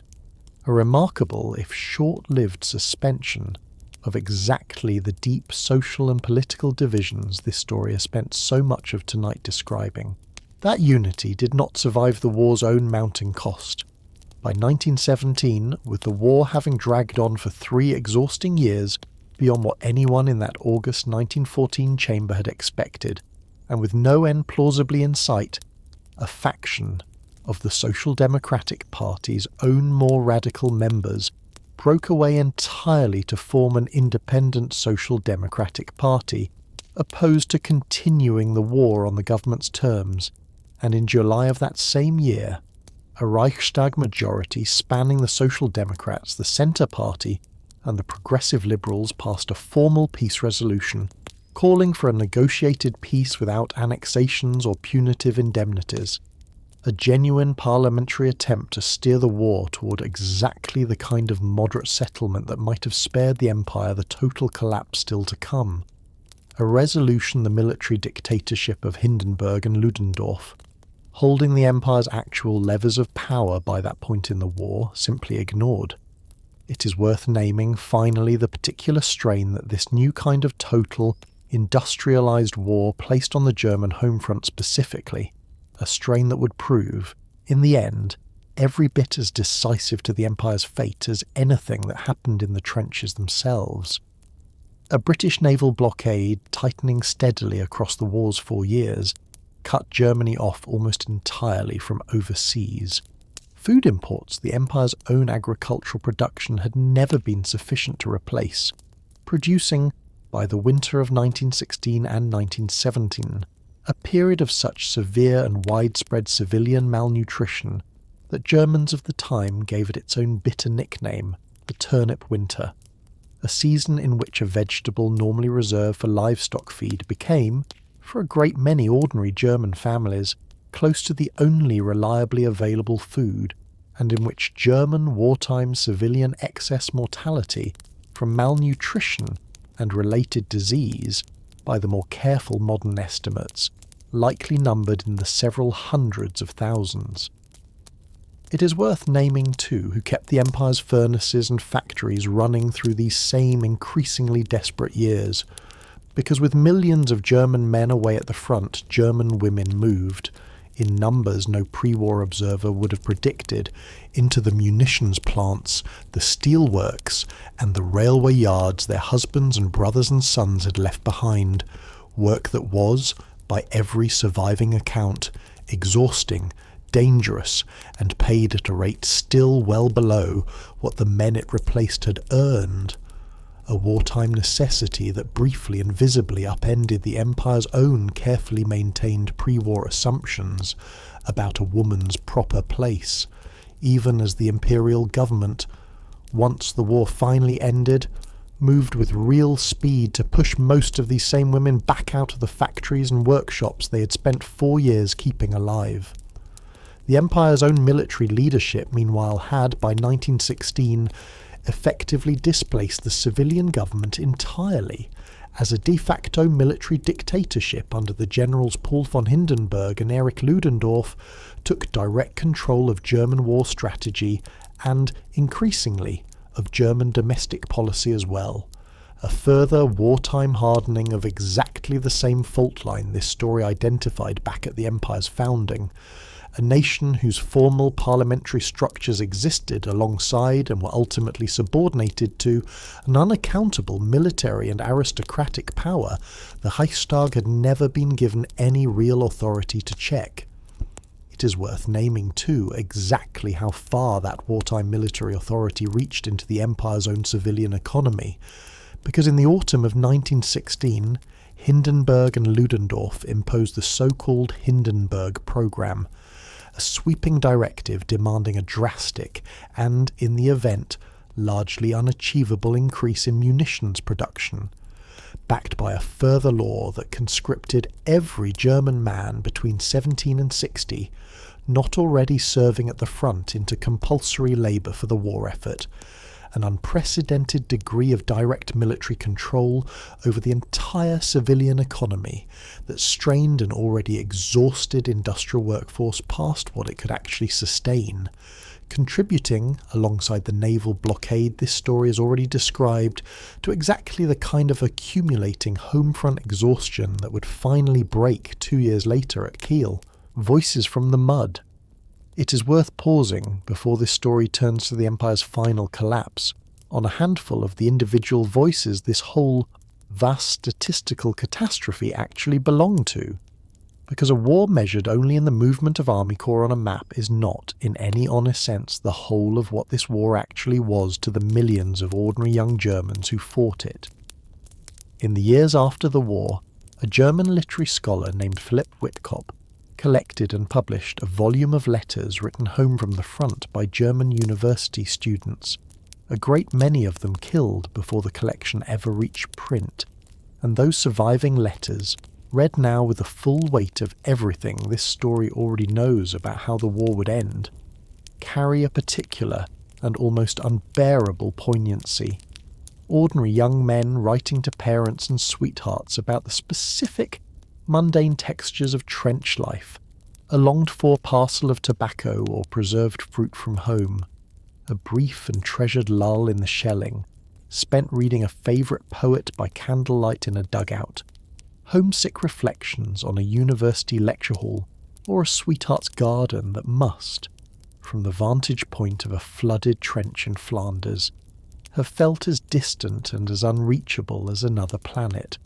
alongside, in the same letters and often in the very same paragraph, unflinching, plainly stated descriptions of the particular terror of a sustained artillery barrage, the concussive effect described by soldier after soldier in strikingly similar language regardless of which sector of the front they were writing from, and a growing, carefully guarded weariness, expressed more often in what a letter chose not to say to a worried parent than in what it did, about a war that showed no sign, year after year, of ending in the decisive victory the government kept promising. It is worth letting a handful of these individual, now largely anonymous voices stand, for a moment, beside the 2 million German dead this war would eventually claim, because a number that large, exactly like the colonial death tolls this story has already asked you to sit with, can too easily flatten into pure abstraction, and every one of those 2 million had once been, in some particular dugout on some particular night, a young man writing home about tobacco and candlelight and a garden he was afraid he might never see again.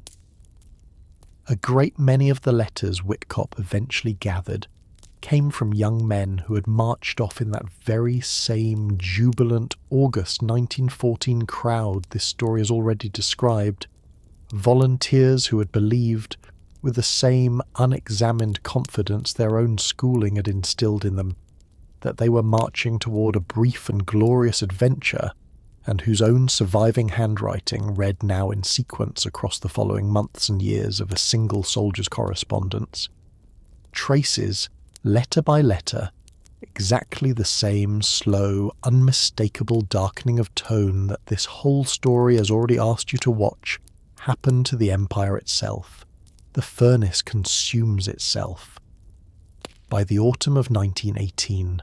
with a final, desperate German spring offensive earlier that year, having failed to achieve the decisive breakthrough, Ludendorff had gambled everything on, with fresh American troops now arriving on the Western Front by the hundreds of thousands following the United States' entry into the war the previous year, and with Germany's own remaining allies, Austria-Hungary, Bulgaria, and the Ottoman Empire, collapsing or suing for separate peace one after another, Ludendorff himself, in a moment of genuine and rather startling panic, informed the Kaiser and the civilian government that the military situation had become hopeless and that an immediate armistice must be sought, a demand that, arriving after 4 years of official propaganda insisting German victory remained within reach, landed on an exhausted German public with the force of a genuine and profoundly destabilizing shock. It was, fittingly enough for an empire whose entire modern power had been built on ships as much as on steel, the German navy that finally lit the spark of the empire's own collapse. In late October of 1918, with peace negotiations already underway, the German Naval High Command, in a final and almost incomprehensibly reckless gesture of wounded institutional pride, ordered the Imperial Battle Fleet, the very fleet Tirpitz had spent 2 decades building, and that had spent nearly the entire war sitting largely idle in port after its one great and militarily inconclusive engagement at Jutland in 1916, to sail out for one last, deliberately suicidal battle against the vastly superior British Grand Fleet, a battle the sailors themselves, who had no illusions about their own chances of survival and no remaining faith in a war effort, their own officers had already privately conceded was lost, refused outright to fight. Sailors at the naval base of Kiel mutinied on the 3rd of November 1918, seizing control of their own ships and raising in place of the imperial ensign the red flags of revolution, and the mutiny spread, within days, with an astonishing speed that mirrored the same railway-enabled speed that had once carried Prussian armies to victory across the entire empire, as workers' and soldiers' councils, modelled explicitly on the revolutionary councils that had toppled Russia's own monarchy the year before, sprang up in city after city, demanding an immediate end to the war and, in a great many cities, the outright abdication of the Kaiser himself. On the 7th of November, revolution reached Munich, where a journalist and independent socialist politician named Kurt Eisner led a crowd of workers and mutinous soldiers in overthrowing the ancient Wittelsbach monarchy that had ruled Bavaria for over 7 centuries, proclaiming, from a beer hall meeting turned revolutionary assembly, an independent Bavarian republic, a full 2 days before Berlin's own revolution reached its climax. A detail worth naming because it shows just how completely and how quickly the empire's federal structure of local kingdoms, the same structure Bismarck had so carefully negotiated into existence in 1871, was now coming apart at every one of its constituent seams simultaneously, rather than collapsing from any single centre outward. By the 9th of November, with the mutiny having reached Berlin itself, and with even his own generals now privately informing him that the army could no longer be relied upon to obey his commands, Wilhelm II's abdication was announced, somewhat prematurely and without his own explicit prior consent, by the Chancellor's office in Berlin, and the Kaiser, after several days of stunned hesitation at military headquarters in Belgium, crossed the border into neutral Holland, where he would live out the remaining 23 years of his life in a comfortable, politically irrelevant exile, never once, in all those years, formally acknowledging any personal responsibility for the war his own reckless diplomacy had done so much to help ignite. It is worth naming too the strange final coda to Wilhelm's own long exile, because it offers this story's very last, almost unbearably ironic glimpse of the man who once dreamed of a place in the sun for his own empire, living quietly at a country estate in the Dutch town of Doorn, through the rise of the very regime this channel has already told you defeated and dismantled everything the Weimar Republic had tried, however imperfectly, to build in Germany's post-war years. An aging Wilhelm reportedly sent a telegram of congratulation to Adolf Hitler upon the fall of Paris in 1940, delighted in his own final and deeply compromised years to see French humiliation avenged at last, even by a regime whose own domestic brutality Wilhelm privately found distasteful, and he died the following year, in June of 1941, having outlived his own empire by nearly a quarter of a century, and having watched, from the sidelines of his own comfortable exile, almost the entire arc of the catastrophe this story has already told you followed directly from the one his own reign had helped set in motion. A German Republic was proclaimed that same day, from a window of the Reichstag building in Berlin, and 2 days later, on the 11th of November 1918, an armistice was signed in a railway carriage in the forest of Compiègne, ending 4 years and 3 months after it began, the war that had cost the German Empire alone something in the range of 2 million military dead, and that had cost the whole of the world a toll of human death and suffering. This channel does not believe any single number can ever fully convey. It is worth pausing for just a moment on the physical texture of those final revolutionary days themselves, because a collapse this total did not arrive as a single abstract headline, but as a lived, sensory experience for millions of ordinary Germans watching their own state come apart around them in real time. Picture the sailors' red armbands, hastily sewn or simply tied from whatever cloth came to hand, spreading from ship to ship at Kiel and then from city to city as the mutiny's own news outran the mutineers themselves. Picture soldiers on leave arriving at railway stations to find recruiting posters for a war effort that had, in the space of the single train journey home, quietly ceased to have any government left to fight for. Picture the strange, suspended quiet that a great many diarists of the period described in Berlin's own streets on the 9th of November. Shops shuttered, trams stopped, ordinary residents gathering in uncertain, murmuring clusters on street corners to trade rumours about whether the Kaiser had actually gone, while, only a few streets away, a crowd gathered outside the Reichstag building itself to hear a Social Democratic deputy step to a window and, without any real constitutional authority to do so at all, simply declare the Republic into existence on his own initiative, a founding moment for the new German state that arrived. Fittingly for everything this story has already taught you about how catastrophes and revolutions alike tend to actually unfold, not as a carefully planned ceremony, but as an improvised, slightly chaotic announcement made because someone standing at that window judged, correctly as it turned out, that someone needed to say the words out loud before anyone else did. It is worth naming, too, if only briefly, that the furnaces at Krupp's own works in Essen did not go dark with the empire that had built them, because the firm survived its founding nation's collapse, survived the more modest rearmament restrictions the following peace imposed on it, and would, within only 2 more decades, be manufacturing weapons once again for the far darker German regime, this channel has already told you about. A continuity of industrial purpose spanning 3 entirely different German governments that this story will leave, for tonight, exactly where it belongs, as a single quiet, unfinished thread rather than a story. This particular night has any business trying to finish telling. It is worth naming plainly exactly where this story of the German Empire's own history ends and a different later story this channel has already told begins, because the two are joined at this precise point in November of 1918 by a hinge this story has now walked all the way up to, the peace conference that gathered the following year at Versailles,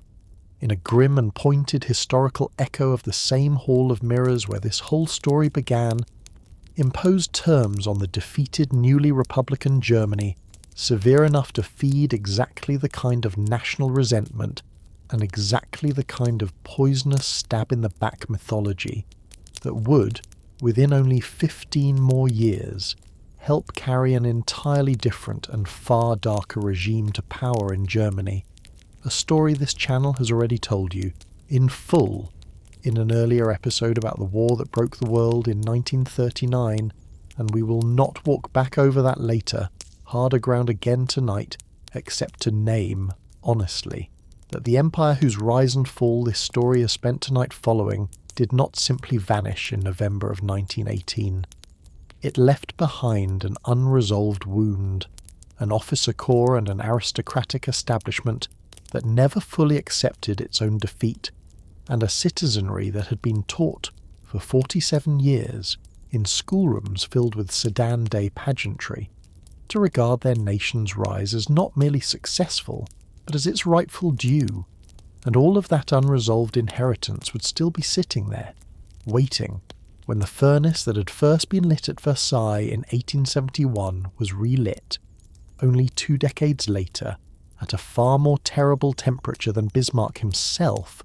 whatever his own considerable ruthlessness, had ever actually intended to reach. It is worth naming too a pattern this channel has come to recognise across nearly every catastrophe it has ever told you about, because the German Empire's own collapse fits it as cleanly as any story this channel has told.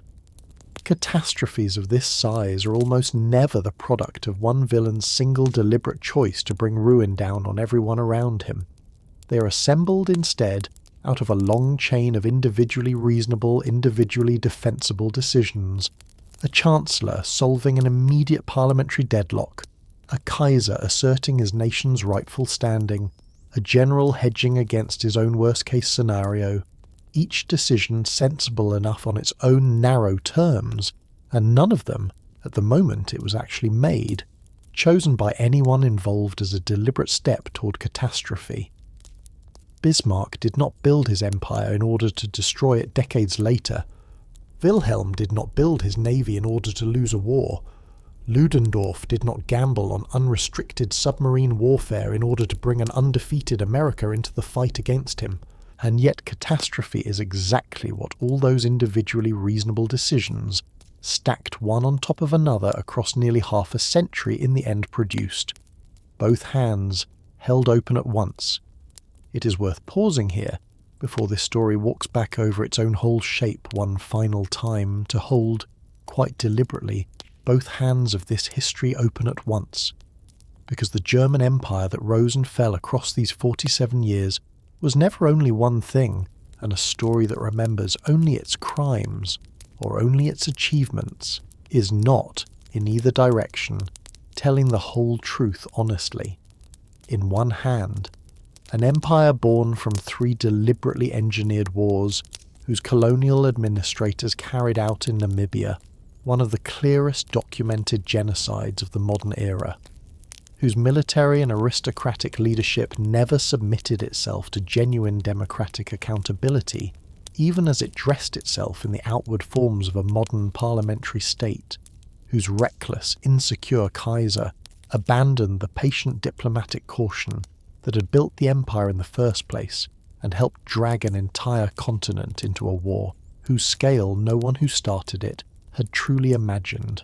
and whose unresolved defeat left behind a poisoned inheritance that a still darker regime would, within a single generation, pick up and carry to unimaginably worse extremes. In the other hand, a nation that unified, against very real and very stubborn historical odds, a patchwork of proud, quarrelsome kingdoms into a single people, that industrialized faster and more completely than any nation before it, building, out of the furnaces of the Ruhr, an economic and scientific powerhouse whose universities and laboratories would produce, across these same decades and the ones just after them, an extraordinary concentration of the modern era's most consequential scientific breakthroughs, and that built, almost as an unintended byproduct of a cynical political calculation to blunt a socialist revolution, the basic architecture of the modern welfare state, an inheritance that has quietly outlasted every other legacy this story has described, and that continues, in one adapted form or another, to catch ordinary working people around the entire world when illness, injury, or old age might otherwise let them fall. It is worth naming, too, that these two hands were very often not separate at all, but the very same gesture viewed from two different angles, which is, in the end, the genuinely uncomfortable lesson this particular empire has to offer.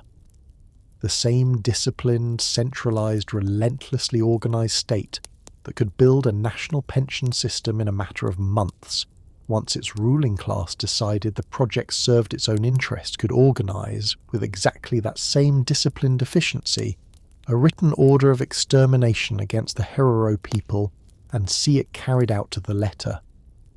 The same research universities that gave the world Röntgen's X-rays and Planck's quantum theory supplied, without any great institutional hesitation, the pseudo-scientific vocabulary that justified shipping a dead prisoner's skull home for study. The same electoral system broad and modern enough to make the Social Democrats the largest party in the Reichstag by 1912 sat, entirely unreformed, beside a Prussian voting system explicitly weighted to keep that same party from ever converting its votes into real governing power. Nothing about this empire's cruelty required abandoning its competence, and nothing about its competence guaranteed its decency, and that particular combination, a state extraordinarily good at building things and extraordinarily willing to break people in the process, is not a phenomenon this story should let you file away as belonging only to one unusually dark chapter of one particular nation's history. Both of these were the German Empire. Neither one, on its own, is the whole of it. How we know this? It is worth naming, too, before this story closes, a little about where the version of events you have just heard actually comes from, and about whose voices shaped it, because the people who wrote the surviving record of this era were not neutral observers standing outside it. Bismarck himself left behind an enormous and famously self-serving set of memoirs, dictated in his bitter retirement, that historians have long since learned to read with real caution, since the old Chancellor, understandably enough, shaped his own account to emphasize his caution and his foresight, and to obscure the moments when his own methods, the manufactured M's telegram chief among them, verged into outright manipulation. Wilhelm II, in his own considerably longer exile, wrote and rewrote his personal account of the war's outbreak so many times, and shifted its blame so consistently away from his own decisions and onto his generals, his diplomats, and his supposed encirclement by hostile foreign powers, that modern historians treat his memoirs less as a reliable historical source than as a case study in a defeated monarch's psychology. And the question of just how much direct responsibility the German leadership bore for the outbreak of the First World War specifically has remained, among professional historians, one of the single most fiercely contested debates in the whole of modern historiography, reignited most famously in the 1960s by a German historian named Fritz Fischer, whose research into surviving German government archives argued, controversially and to the genuine fury of a great many of his own countrymen at the time, that German leadership had pursued deliberately expansionist war aims rather than merely stumbling reluctantly into a defensive conflict, a thesis that remains debated, refined, and argued over by careful historians to this very day, a reminder worth holding on to that even a story as thoroughly documented as this one is never quite as settled in the honest scholarly record as any single night's retelling of it can fully convey. It is worth naming too, honestly, that Fischer's own critics, in the decades of scholarly argument that followed his original 1961 publication, raised genuinely serious counter-arguments of their own, pointing out, among other things, that Austria-Hungary's own leadership bore real and substantial responsibility for escalating a regional Balkan dispute into a general European war, that Russia's own decision to order a general rather than a partial mobilization removed one of the last realistic diplomatic off-ramps before Germany's own war plans ever fully engaged, and that a great many of the German officials whose private wartime writings Fischer drew on most heavily were reflecting opportunistically on how to exploit a war already underway rather than confessing to any long premeditated plan to start one in the first place, a genuinely important distinction between seizing an opportunity once a crisis has already begun and deliberately engineering that crisis from the outset, and this channel does not intend to resolve, on your behalf, a scholarly argument serious historians have spent well over 60 years refining and have still not fully settled between themselves. It is worth naming, too, that the Empire's own colonial archives, the reports, the medical logs from Shark Island, the extermination order von Trotha himself issued and signed, survive today, chiefly because German colonial administrators were, by temperament and by training, meticulous record keepers who saw no particular need, at the time, to disguise or soften what they were doing, a grim but genuinely useful gift to later historians, since it means the case for calling what happened in Namibia a genocide rests not on later reconstruction or inference, but on the plain written words of the men who ordered and carried it out, and the letters this story read from German university students killed in the First World War survive, largely because a single grieving scholar, Philip Whitkop, made it his own post-war project to gather and publish them. A reminder that a great deal of what any of us know about how ordinary people actually experience this history depends, in the end, on the accident of who happened to survive long enough or care enough to write it down and keep it. It is worth naming, finally, that for a very long time, the version of the Namibian genocide available to most historians was told almost entirely from German colonial records. The perpetrator's own written account of their own actions, while Herero and Namer oral traditions, passed down within surviving families across the following century, went largely uncollected and unconsulted by the wider historical profession until only the last few decades,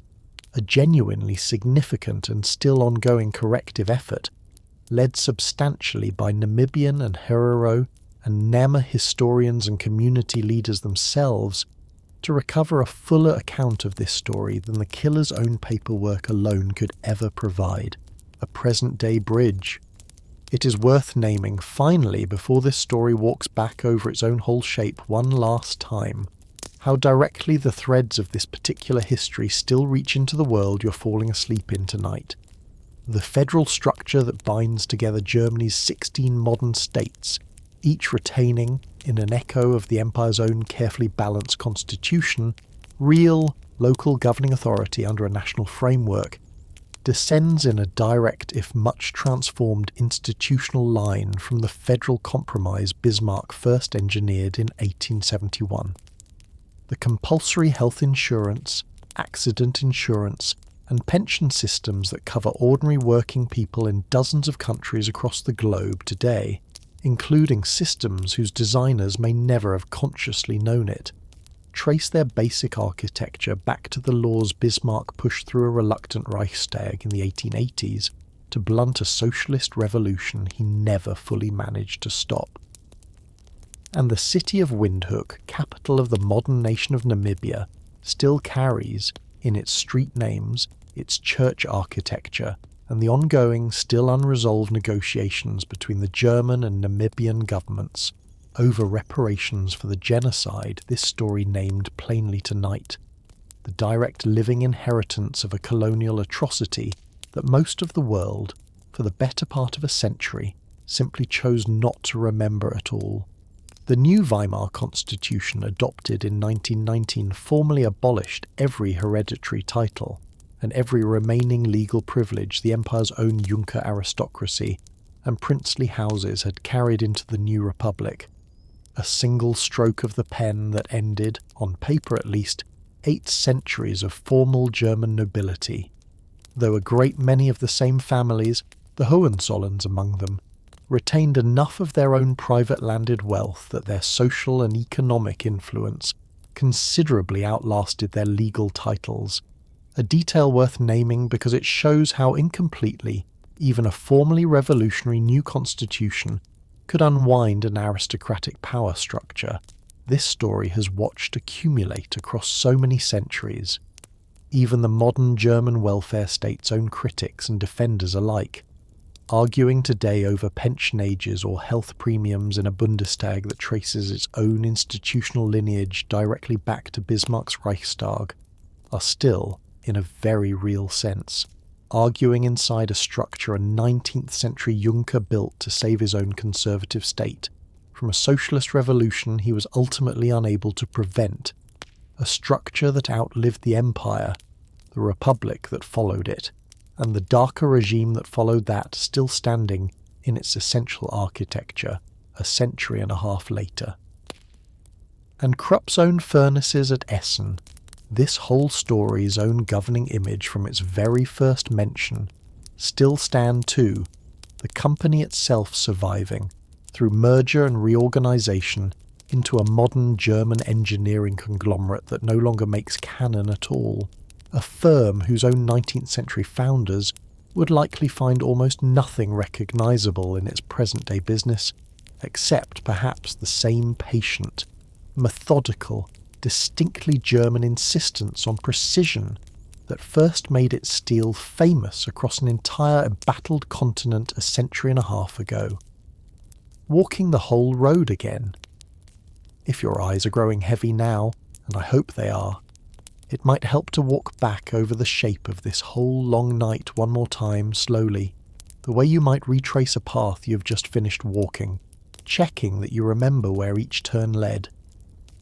We began inside a mirrored hall in a defeated enemy's own palace, an emperor crowned beneath a French king's own triumphal ceiling,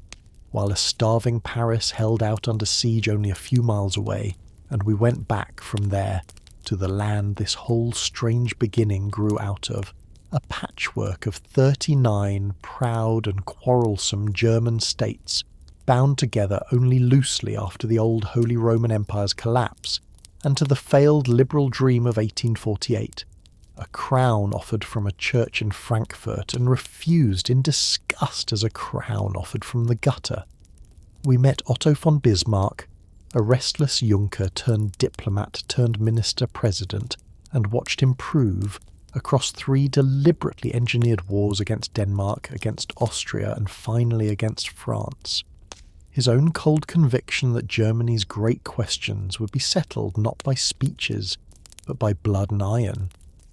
We watched the empire he built industrialize at a pace the world had never seen before, its furnaces at Krupp and across the Ruhr Valley forging both a nation's prosperity and its principal weapons of war, and we watched Bismarck fight, and largely lose, a war against the Catholic Church before pivoting to a stranger and more consequential campaign against German socialism, one hand wielding repression and the other hand building, almost by accident, the modern welfare state. We paused, too, inside the Empire's own research laboratories and lecture halls, watching Röntgen and Koch and Planck lay the foundations of modern medicine and modern physics alike, even as an older, uglier current of organised anti-Semitism ran on, largely unaddressed beneath that same scientific brilliance, and we watched a Kaiser hand power from one cautious, forgettable chancellor to the next. Caprivi and Hohenlohe and Bülow, and finally Bethmann Hollweg, none of them ever quite able to restrain a monarch who preferred to govern in the end chiefly through his own impulsive instincts. We watched Bismarck's careful, patient diplomatic architecture, built for 2 decades around the single overriding fear of a two-front war, come apart within months of his own forced resignation, as a young, insecure Kaiser eager for his own place in the sun let the Russian understanding lapse and built instead a battle fleet that frightened Britain into precisely the encircling alliance Bismarck had spent his whole career trying to prevent. We travelled too to a colony in southern Africa, where this same empire's soldiers carried out, against the Herero and the Nama peoples, a campaign of extermination that modern historians and the German government itself now name, honestly, as genocide, and we travelled on from there to German East Africa, where a second colonial catastrophe, the famine that followed the crushing of the Maji-Maji rebellion, killed even more people than the Namibian genocide had. A darker rehearsal this channel does not believe should ever again go unmentioned in the telling of this empire's story. We watched 2 crises in Morocco push Britain and France closer together at the very moments German gunboat diplomacy had hoped to pull them apart, and we watched, in the Reichstag election of 1912, and in the martial law declared over a small Alsatian town the following year, just how thin the empire's own democratic surface had remained, right up to the edge of the catastrophe now bearing down on it. And we followed the long accumulating fuse from a Balkan assassination in Sarajevo, through a blank cheque offered without full knowledge of what it would license, through a rigid, railway timetabled war plan that turned a regional crisis into a general European catastrophe within the span of a single week, into a war fought as much at Tannenberg and beneath the Atlantic as in the trenches of the Western Front, and into 4 years of mud and naval blockade and a turnip winter that broke, in the end, not the German army in the field, but the German home front behind it, the same home front whose young university students, in the letters this story paused to read, wrote home about candlelight and tobacco and gardens they were afraid they might never see again, until sailors at Kiel who no longer believed in a lost cause raised the red flag of revolution, and an emperor who had once dropped his own most capable pilot found that no one in the end remained willing to follow him either. We paused too along the way for the quieter threads running beneath all of that grander history. An August Bebel building the largest socialist party in the world through patient legal organising rather than revolution, a Karl Benz and a Ferdinand von Zeppelin giving the empire new machines to be proud of, even as its diplomats built the machinery of its own eventual ruin, and Matthias Erzberger standing up in the Reichstag to name colonial abuses plainly, a 3-class Prussian voting system and a law against insulting the Kaiser that together measured just how thin the empire's democratic promise actually ran beneath its surface, and 2 first cousins, an emperor and a czar, trading increasingly desperate telegrams in their childhood English, in a final failed attempt to stop a war their own governments had already set in motion. We met too a father and son named Rathenau, one of them building the empire's electrical grid, and the other one murdered, only a few years after the empire itself had fallen. For the same Jewish identity, a current of prejudice this story named early on had never fully let go of, whatever is pressing on you tonight. It is worth asking gently, before we let this whole long story go, what a night like this one, spent in the company of emperors and chancellors and battles whose names have echoed for a century and more, is actually for, because it is not, in the end, only for the facts themselves, useful and carefully checked as we have tried to keep them. It is for the particular quiet perspective a story of this size can offer a single person, lying in a single bed, in a single room, at whatever hour of the night it happens to be where you are right now. Somewhere in the story we've just walked through together, a chancellor who believed he could manage any crisis through sheer patient calculation discovered, in his own final bitter years of powerless retirement, that he could not manage the very successor he himself had once served. an emperor who commanded the most modern navy and the most feared army on the entire European continent, discovered, in the end, that he could not command a single mutinying sailor at keel to stay loyal to him, and a whole proud, industrious, endlessly self-confident nation discovered that even its most carefully engineered furnace, once it burned hot enough and long enough, would eventually consume the very hands that had first lit it. Even the great Krupp works themselves, whose furnaces this story has returned to again and again as its own governing image, discovered exactly the same lesson on a smaller, more literal scale. An industrial empire built to arm a nation's ambitions that could not, in the end, arm that same nation against its own defeat. Whatever is pressing on you tonight, whatever worry followed you into this bed and is still, perhaps, sitting somewhere at the edge of your thoughts, even as my voice grows quieter, it is very probably smaller than an empire. And if an empire that once commanded the wealth, the armies, and the confident certainty of an entire continent could not, in the end, hold itself together against the ordinary, accumulating weight of its own unresolved contradictions, then whatever is on your own mind tonight is allowed, for these last few minutes, to loosen its grip a little too. That brings us to the end of our story. It is worth remembering, one last time before we close, how much of what actually happened to the German Empire and to the tens of millions of people whose lives its rise and its fall touched in turn was decided not by any single, dramatic, unrepeatable stroke of genius or villainy, but by the same kind of small, human, often unglamorous forces that shape almost every life. A telegram edited by a red pencil at a dinner table, a driver's wrong turn down a Sarajevo street, a group of exhausted sailors who simply decided on one grey November morning that they would not sail out to die for a cause their own officers no longer believed in either. The empire was, by turns and sometimes all at once, a genuine unifier of a long-divided people and a ruthless architect of manufactured wars, a pioneer of the modern social safety net and a perpetrator of colonial genocide, a nation of extraordinary scientific and industrial achievement, and a nation whose own unaccountable military leadership helped drag the entire world into its first great catastrophe. Historians still argue, with real evidence and real passion, on more than one side of nearly every question this story has raised, over how much of what followed in German history was already latent inside the empire Bismarck built, and how much was a genuine rupture, a darker path the empire's own collapse merely happened to leave open, and it is a testament to the sheer unresolved weight of what this nation actually did, in both directions at once, that no single answer to that question has ever managed to satisfy everyone, or perhaps deserves to. A telegram, a driver's wrong turn, a mutiny that need not have happened exactly the way or exactly when it did, and yet also, running beneath every one of those small contingent accidents, the same patient, deliberate structure Bismarck built out of blood and iron in the first place.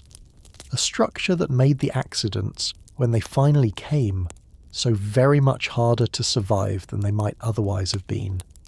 Thank you as always for spending these quiet hours with me tonight,